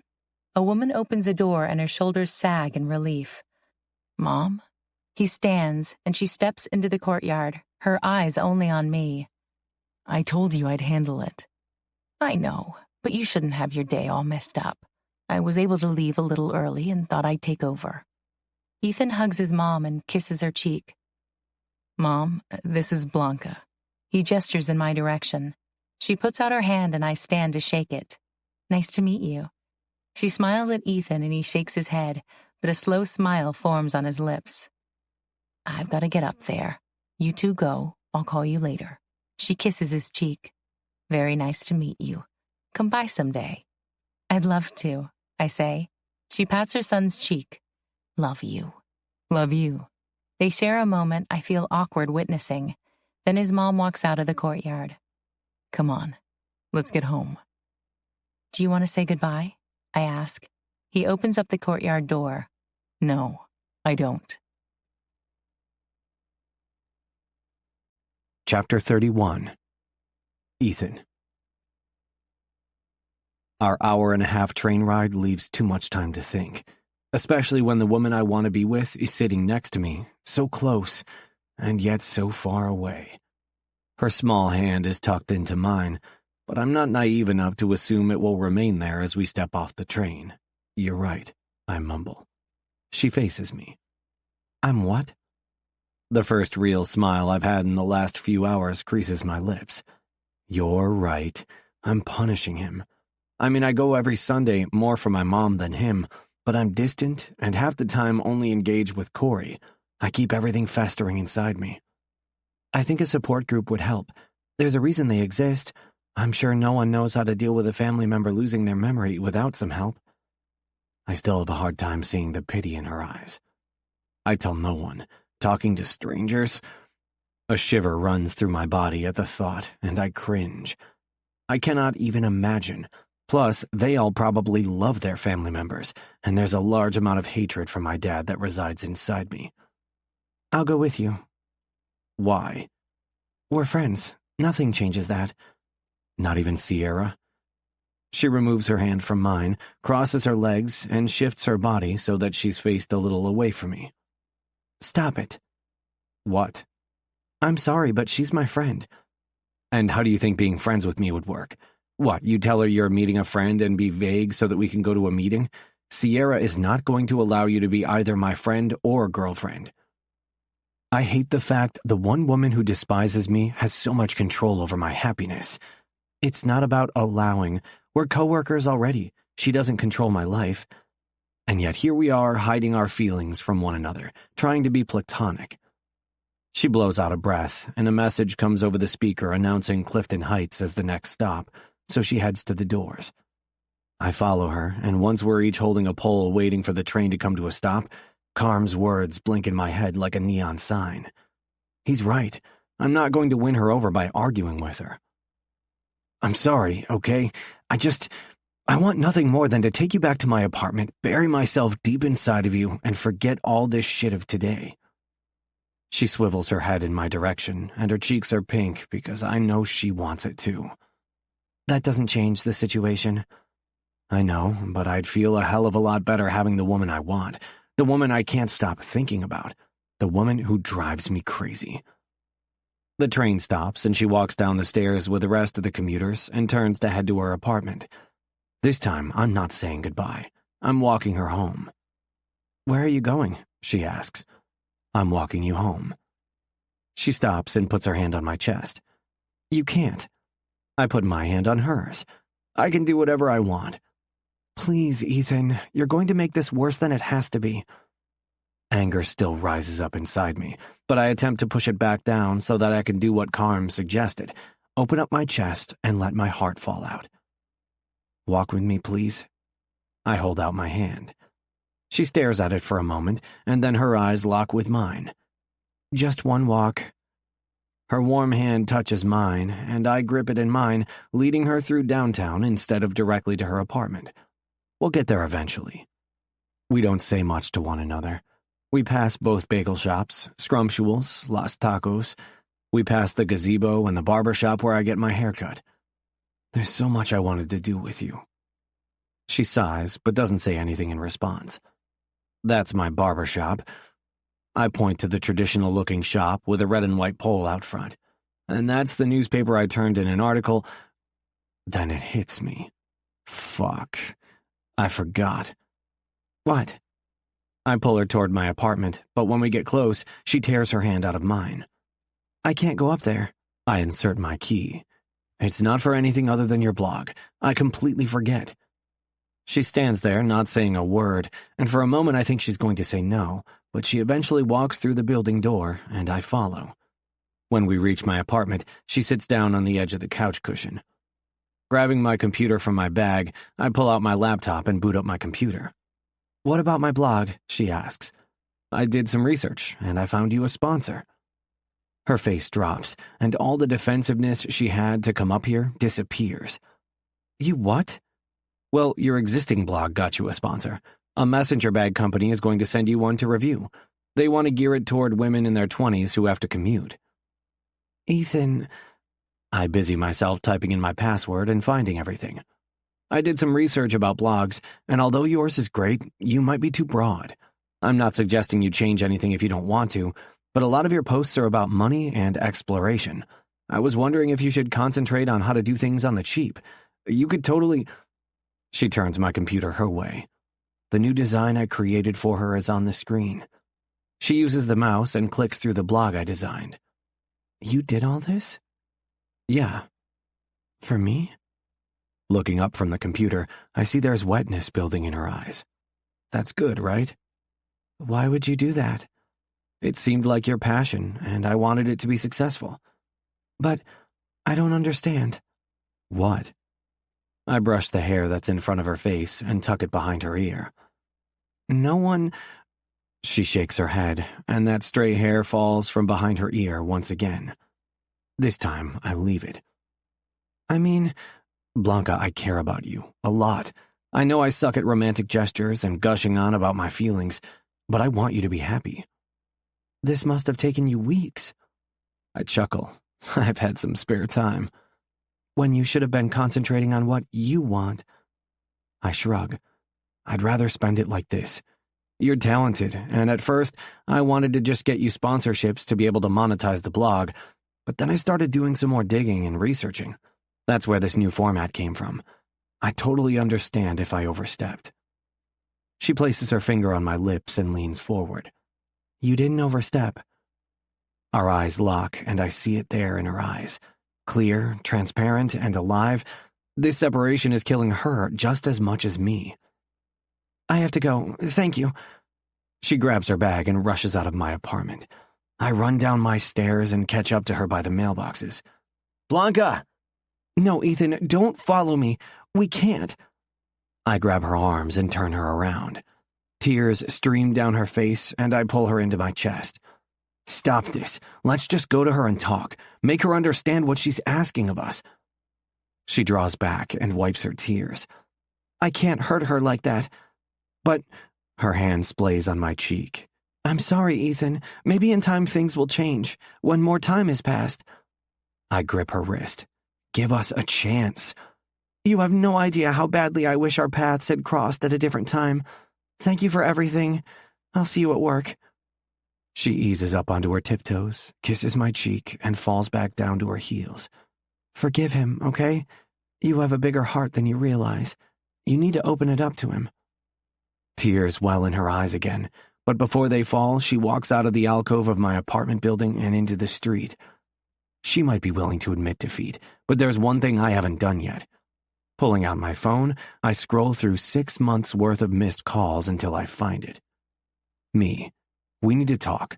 Tonight at the Red Penguin. 9. Chapter 32. Blanca. Sierra and I walk through downtown Clifton Heights after watching a John Hughes marathon at the movie theater. We pass Scrumptuals, and all I think about is Ethan. Have you been there? Sierra slides her arm through mine. I could lie. I should lie. I have. She stares at me for a moment, and then she realizes. Oh, that's right. I keep forgetting he was Mystery Man. Lucky for her to be able to forget. I sure haven't. What was your favorite movie tonight? I ask. We pass Scrumptuals and head toward the coffee shop in the corner that I've only been to once, since I usually buy my coffee with my bagel in the morning. Hands down, Ferris Bueller's Day Off. I see why SJP nailed him down when they were young. I laugh. What about you? She asks. You know me, The Breakfast Club. I shrug. How could I forget? You love that opposites attract thing. I'm not sure that's why I love The Breakfast Club, but I don't argue because Sierra will argue to the death that she's right. I mean, you and Ethan were opposites. I'm telling you, you did a good thing by not continuing that relationship. It would have ended badly. I stop for a moment. This is our first time discussing Ethan since the night she told me to continue dating him, but locked herself in her room. I'm not sure we were opposites. She huffs. Come on. He's so aggressive and you're so passive. He would have walked all over you in the end. Eventually, you probably would have been miserable. I open the door to the coffee house, and Sierra walks in ahead of me. I'm not sure I had enough time with him to see that, I guess. She pats my shoulder. See, I saved you. I say nothing as my ire builds and we both order our coffees. I heard he's going to Dylan's birthday party next month. You okay with that? I ask. She rolls her eyes. I can handle him, but are you going to be okay? I see him every day at work. We have a lot of interaction there. With my coffee in hand, I lead us out of the coffee shop. How is your little magazine doing? I stop outside on the sidewalk. A couple has to unlink their hands to get by me. Whatever, happy couple. Seriously? She turns at the intersection. What? You know what, Sierra? I can't. I just can't anymore. I think we shouldn't talk about Ethan. You're clearly jealous. I walk past her and through the crosswalk. Jealous? Why would I be jealous? She follows me. I whip back around. Because you want to know why he likes me. Because anytime you don't get something you want, you get jealous and spiteful and mean. I liked Ethan. A lot. But here I am trying to be a good friend to you. Hurt flashes across her face, and for the first time I can remember she looks vulnerable. But it's gone in a flash, replaced by anger. She raises her hands in the air. Don't do me any favors. Fine, I won't. Fine. I leave her on the corner and walk in the opposite direction of ink envy and everything I've grown to love since moving here. Opening the door to the first bar I find, I slide onto a stool and order a shot of whiskey. The bartender gives me a strange look but pulls out a shot glass and pours me a shot. I take a second to study the bar and see that almost every surface seems to be covered in red velvet fabric. The bar stools, the bench seats, even the walls look like the wallpaper is red velvet, with some type of paisley decoration printed into it. Why is everything red velvet? The man next to me clears his throat. Because red velvet is sexy. I turn to the right, and sure enough, Ethan's nursing a beer. You! He eyes my shot. Rough night? I slide off the stool and approach him, nudging my way between his thighs. Yes. Let's go back to your place. I'm done being a good girl. I smack my lips on his, but he pulls back with both of his hands on my shoulders. Good girl? Yes. I don't have to do everything right. I can be bad. I'm sure you can, another man nearby says. Ethan glares in his direction. Fuck off. My forehead falls to his chest and I mumble. His finger lands under my chin and he urges me up. Mind telling me what's going on? I take a sip of his beer because let's face it, I'm not a whiskey drinker. It sounded good, and I get the appeal in the dark moment of a movie when the hero asks for one, but I'm already throwing up thinking about swallowing it. Sierra and I fought. He nods. I have good news for you. I run my finger down his chest. She gave me permission to date you. He stops my finger and holds my hand to his chest. There we go with the permission thing again.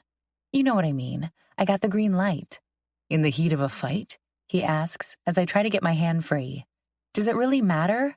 He takes his beer from my hand and downs the rest of it, stands up and puts some money on the bar. This is for hers too. Great. Are we going back to your place? I turn around and head for the door. Outside, my eyes have to adjust to the streetlights after being in such a dark bar. I circle on my heels to head to Ethan's apartment, but he takes my hand and turns me around the other way. Where are we going? We're getting this cleared up right now. I've allowed this to be in everyone else's hands for long enough. He tugs and I fight at first, but eventually realize he's stronger than me. This isn't a good idea. Sorry, babe. I'm in charge now. I laugh. Can we use that in the bedroom, like now? You take me home, I'll move in with you, forget Sierra and her rules. You know very well that would never work.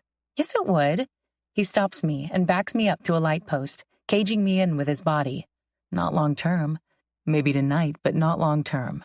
And I don't plan on things between us being short term, Blanca Mancini. My heartbeat races and my stomach flips. Okay. 5 minutes later, we walk into Ink Envy. Fuck, Seth says, his propped-up foot falling from the table. Dylan stops the tattoo he's working on, takes his gloves off, and heads into the waiting area. Sig, this is not a good idea. Ethan doesn't move. Instead, his eyes are on Sierra, who's pretending she has no clue what's going on. Sierra, we need to talk. Hi, Ethan, Ryan says, but you can tell she's uncomfortable with the confrontation. I'm not talking to either one of you. I told her to date you, so go off and be merry. She waves her hand, dismissing us but never once looking us in the eye. Ethan releases my hand and weaves his way through the coffee table and chairs. Ryan practically climbs the chairs to get out of his way. Now, Sierra, I'm not taking no for an answer. You ignored my text earlier, but I'm not letting this go. You fucked with my life long enough. It's over. Let's clear the air. Dylan eyes me. Where's Knox when we need him? Oh, the police will be called tonight, Seth murmurs. No one is calling the police. This is ridiculous. Ethan, I will handle Sierra. I step forward. Ethan holds up his hands. Nah, we're going to talk. He holds out his hand for Sierra. She rolls her eyes and pretends like she's not going to go, but she stands up without accepting his hand and leaves the shop. Ethan follows her after squeezing my hand to tell me it will be fine. Seth places his hand on Dylan's shoulder. At least they won't destroy your place. I watch them walk across the street and disappear into our apartment, and a nauseous feeling overtakes me. Ryan puts her arm around my shoulders. Don't worry about it. This will end well. I have a good feeling about it. I smile for her benefit, because I know the two of them, and this could end up making things worse. Chapter 33. Ethan. Walking into my old apartment warps me back to a more difficult time in my life. A time where I didn't feel like myself, what with the way we always fought. Sierra sits down in the chair, so I take the couch. Listen, we need to clear the air. You obviously hate me. You hate me too. She pulls her legs up and crosses her legs. I don't hate you, Sierra. Our relationship ended, and you made it clear you wanted me out of your life, so I got out of your life. Until you started dating my best friend. I sigh. First of all, it's not like I went and dated Ryan. I had no idea who Blanca was when I met her, nor did she know who I was. If we did, maybe nothing would have happened. I'm lying, because the pull between Blanca and me was there immediately, but Sierra doesn't have to know that. She's trying to do the admirable thing here. I'm saving her from you. You'll hurt her just like you hurt me. And there's never been a more true statement from Sierra Sanders than that. You think you didn't hurt me? She looks away. But I know how you close off when it comes to your family. You met my dad, but I never met your parents. The only reason I met Corey was because you got your days mixed up and she showed up here before you could shoo me away. You were always so secretive and would never let me in. Why would I sign my best friend up for that kind of treatment? Blanca is all about family. It's one of the things in her life she values most. I get it. And your constant competitive nature. How do I know you're not pursuing her just because you want to stick it to me or something? Really? She shrugs. You could be. I'm not. I don't know, and honestly... She clams up, standing up and heading toward the window. She stares down at what I know is a great view of ink envy. I just got her back. With you in the picture, I'll lose her again. I meet her by the window and follow her line of sight. Sure enough, there's ink envy, but there's no commotion. I'd wondered if Blanca would be standing outside. If we can handle being around each other, you don't lose her. She looks to me and exhales a deep breath. I'd have to hear all the icky details of your sex life. If you're the man she's with, we can't bond the way girlfriends do. Sierra, I don't want to upset you, but she's different. She wraps her arms around her chest, her eyes never leaving the window. I know. Then she turns to me. Don't you think I know that?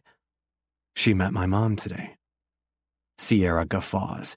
I hold up my hands. Completely by accident, but I wanted to introduce them. I wanted my mom to know the woman You love her? She heads to the chair, and I follow suit and sit down on the couch again. I can't tell you that because she deserves to hear it first, but I care deeply for her, and I think she feels the same for me. I get that this puts you in a shit position, but I'm asking you to please try and overcome this. Not for me, but for her. Her gaze strays anywhere but me. You have no idea what you're asking. I do, and I promise I won't hurt her. If I do, I give you permission to cut my balls off. Seriously? Sure, now she looks intrigued. Damn redheads and their tempers. Yes. With a rusty pair of scissors? Sure. She giggles, but stops abruptly. You really do care about her that much, huh? I do. I want to know the answer to one question. She sits up straighter and looks me in the eye. Anything. Why her and not me?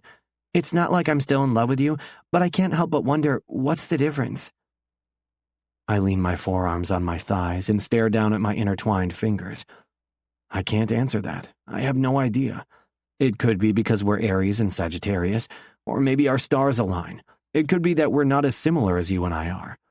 Truth is, I wish I could give you a reason why we didn't work out. Hell, I tried to figure that out for months after we broke up. But I can't give you that answer, Sierra.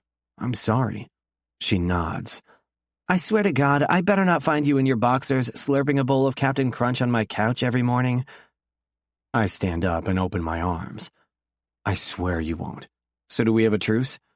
I'm not hugging you. I wave my hands. Come on, I know you still find me hot, but try to control yourself. She stands up and lightly places her arms around my waist. Thank you, Sierra. Anytime you need anything, let me know. She nods. Now go get her, and you better be good to her. I'm going to leave a pair of scissors out on the balcony so they get nice and rusty as a warning. I laugh and hug her one more time. I've kind of missed you in a weird Stockholm Syndrome kind of way. She hits me in the stomach. Ouch, you're just like Blanca. Except I'll hit lower.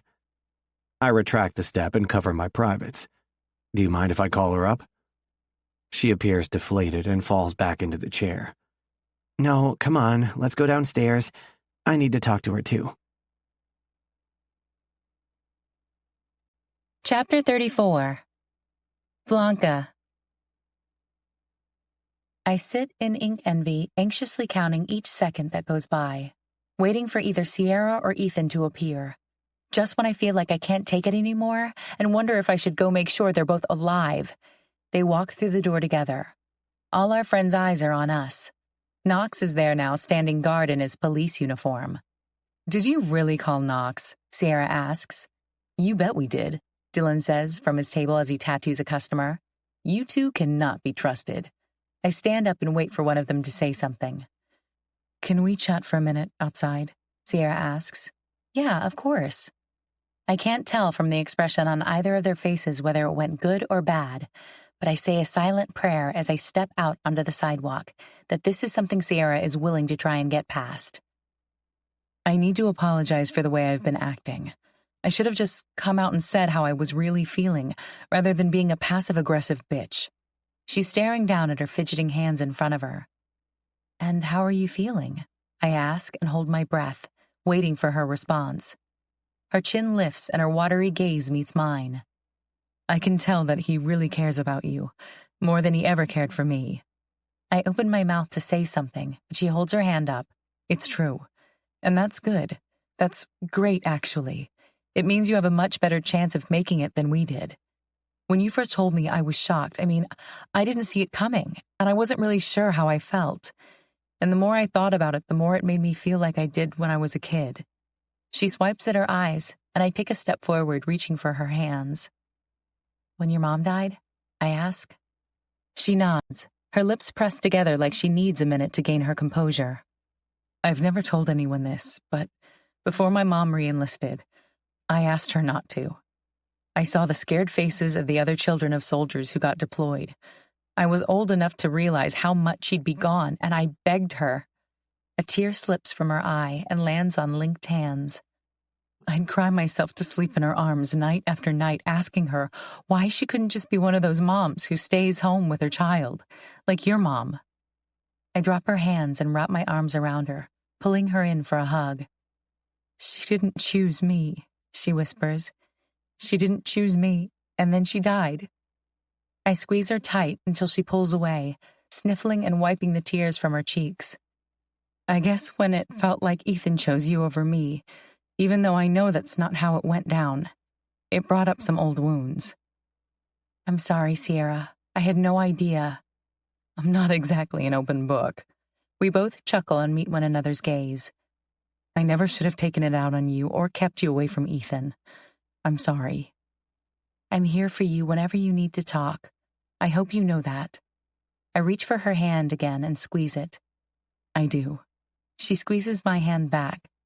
"I want you to be with Ethan. It might be weird for me at first, but I'll deal." "Are you sure?" I ask, as hope unfurls in my chest like a blooming flower. She nods, "But I'll be on him if he doesn't treat you right." I hug her tightly and sway back and forth. "Thank you, Sierra. I totally owe you. I know how huge this is. Do you want me to go to Sansol and kidnap Prince Adrian Marks? I'll totally do it for you." Sierra pulls away, rolling her eyes. "Not yet, but I'll keep you posted. Now let's go tell everyone so they can let Knox get back to work." We step back into ink envy, and everyone stares between the two of us. "Blanca and Ethan are going to date. I'll deal." Sierra shrugs like it's no big deal, but I know how much it took for her to confess what she did out on the sidewalk. "Thank God," I hear Dylan mumble. Ethan opens his arms to me, but I stay where I am. I nod to Sierra at my side and give him a look. When he's still looking at me expectantly, I say, "No PDA." "Blanca," Sierra calls out, "just hug your boyfriend." "Are you sure?" "Do it," Sierra yells, and we all jump. I step over to Ethan and he pulls me in, kissing my temple. "Now let's talk about how I win dinner with Prince Adrian Marks. The two of you owe me some big favors." Sierra makes her way over to the couch and takes a seat, now looking completely unaffected, like she didn't just pour her heart out to me. We sit down on the chairs and link hands. Ethan's arm hangs around the back of my seat as I talk to Ryan and Sierra about the infamous prince she's trying to snag a date with. Ethan talks with Seth about fantasy football and how my brothers offered him an in. "I'm in." Sierra raises her hand, obviously half listening to the guys. "You don't even watch football," Seth says. Plus, remember all my brothers are taken and they aren't princes. I chuckle. Sierra smiles and leans back.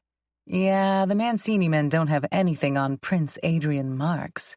She waves herself in a dramatic Southern Belle fashion.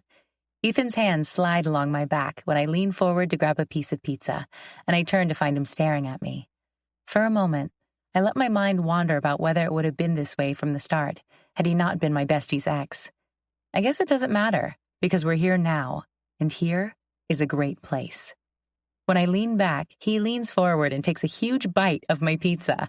I screech and take it away from him, which spurs a tickling episode, and the piece of pizza falls to the floor. Hey, this isn't the Ritz, but you're buying me a new rug, Dylan says from behind the front counter as he checks his latest customer out. I pick up the pizza and wipe up the sauce with a napkin. Please, how many women have you slept with on it? Ethan asks.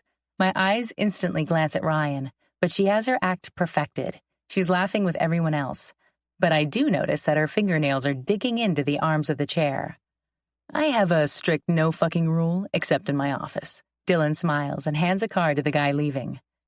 So we're all good? Dylan asks. My gaze falls to Sierra. We both smile. Yeah, things are awesome. She winks, and that boulder that took up residence in my stomach finally lifts.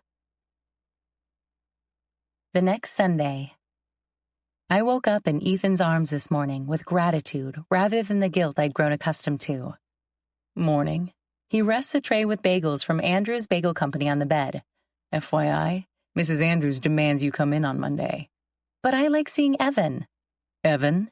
He tilts his head in an unapproved glare. Evan is a woman and she prepares my bagel for me. She's cute. Not as cute as you. He leans forward and captures my lips in a kiss. Didn't you wake up on the sweet side of the bed this morning? I chuckle. Actually, I woke up in the sweet spot of my amazing girlfriend this morning. I throw a napkin at him, and he stands up, removing his shirt. What are you doing? We have family to see.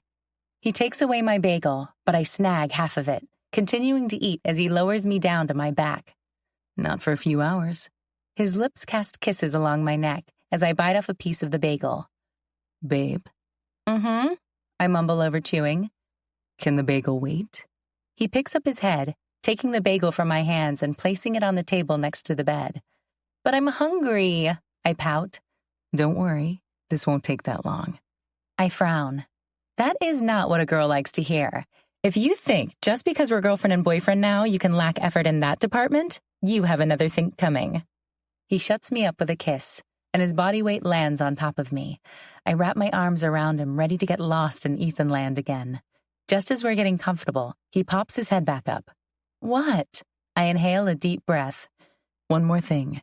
Can we stop by my family first and then go to yours today instead of splitting up? His request takes me by surprise, and my lack of response reveals that. I just don't want to separate from you. That's if you're cool with me meeting your parents. It takes me a moment to process, but I nod. Yeah, I'm good, but Ethan, are you sure you want me to? Positive. He brushes my hair off my forehead. I want my dad to meet the woman I love. I swallow down the lump in my throat. Love? He kisses me briefly. I love you, Blanca, and I don't care who knows it. Boy, where is that man who doesn't date his coworkers? He laughs. You killed him. Nah, I shake my head. I just loved him. Epilogue. Blanca. 2 months later. Use some muscle, Ryan directs Seth as he tries to get my suitcase of books out of the apartment. This really sucks, Blanca. You just moved in. Ryan frowns. She's 2 doors down. Ethan raises his hands for the millionth time today, annoyed by all the I miss yous and the delay in getting us into our new apartment.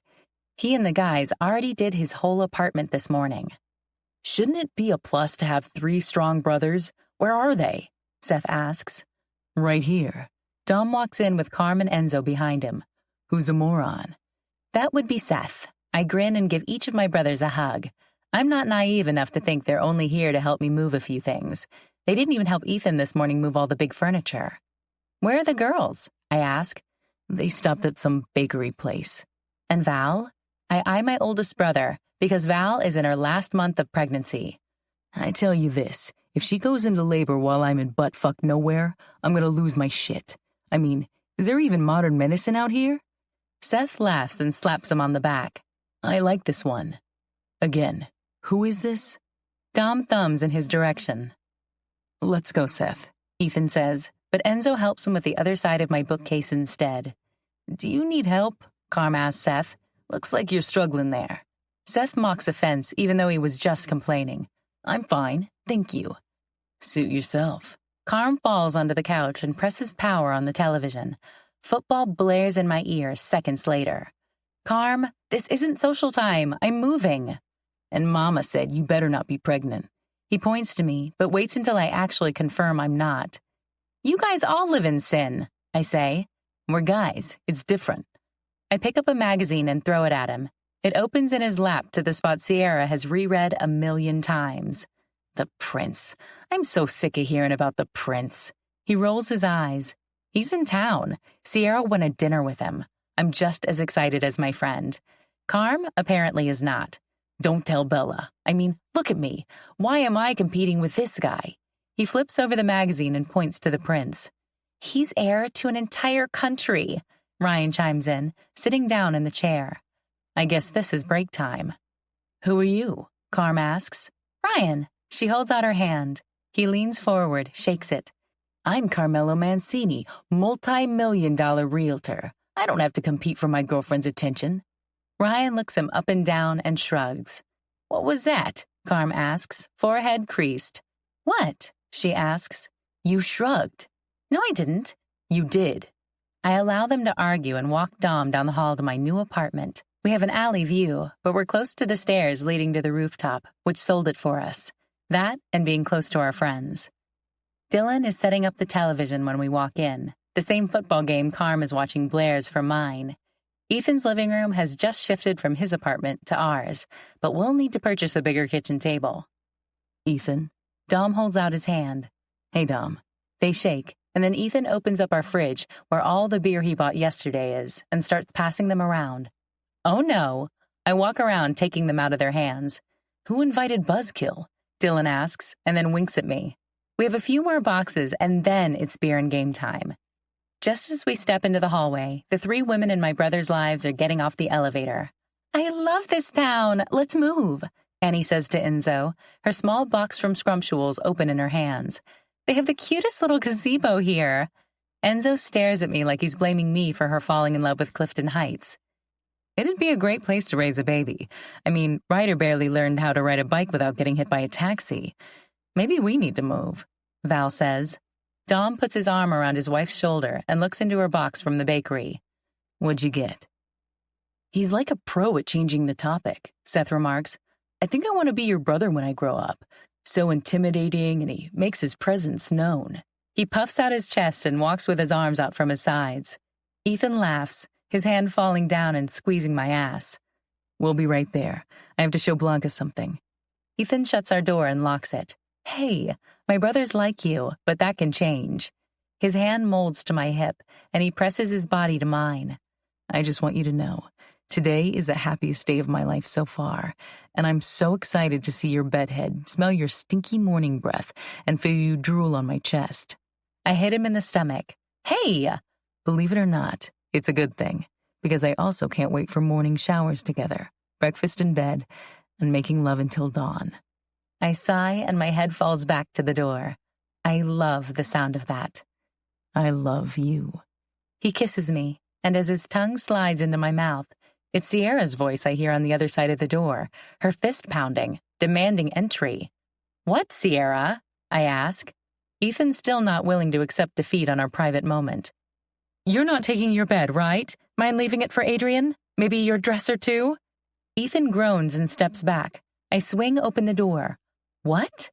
Sierra stands in the hallway with her hair all askew, wearing sweatpants and an I Heart New York t-shirt, which seems odd, to say the least.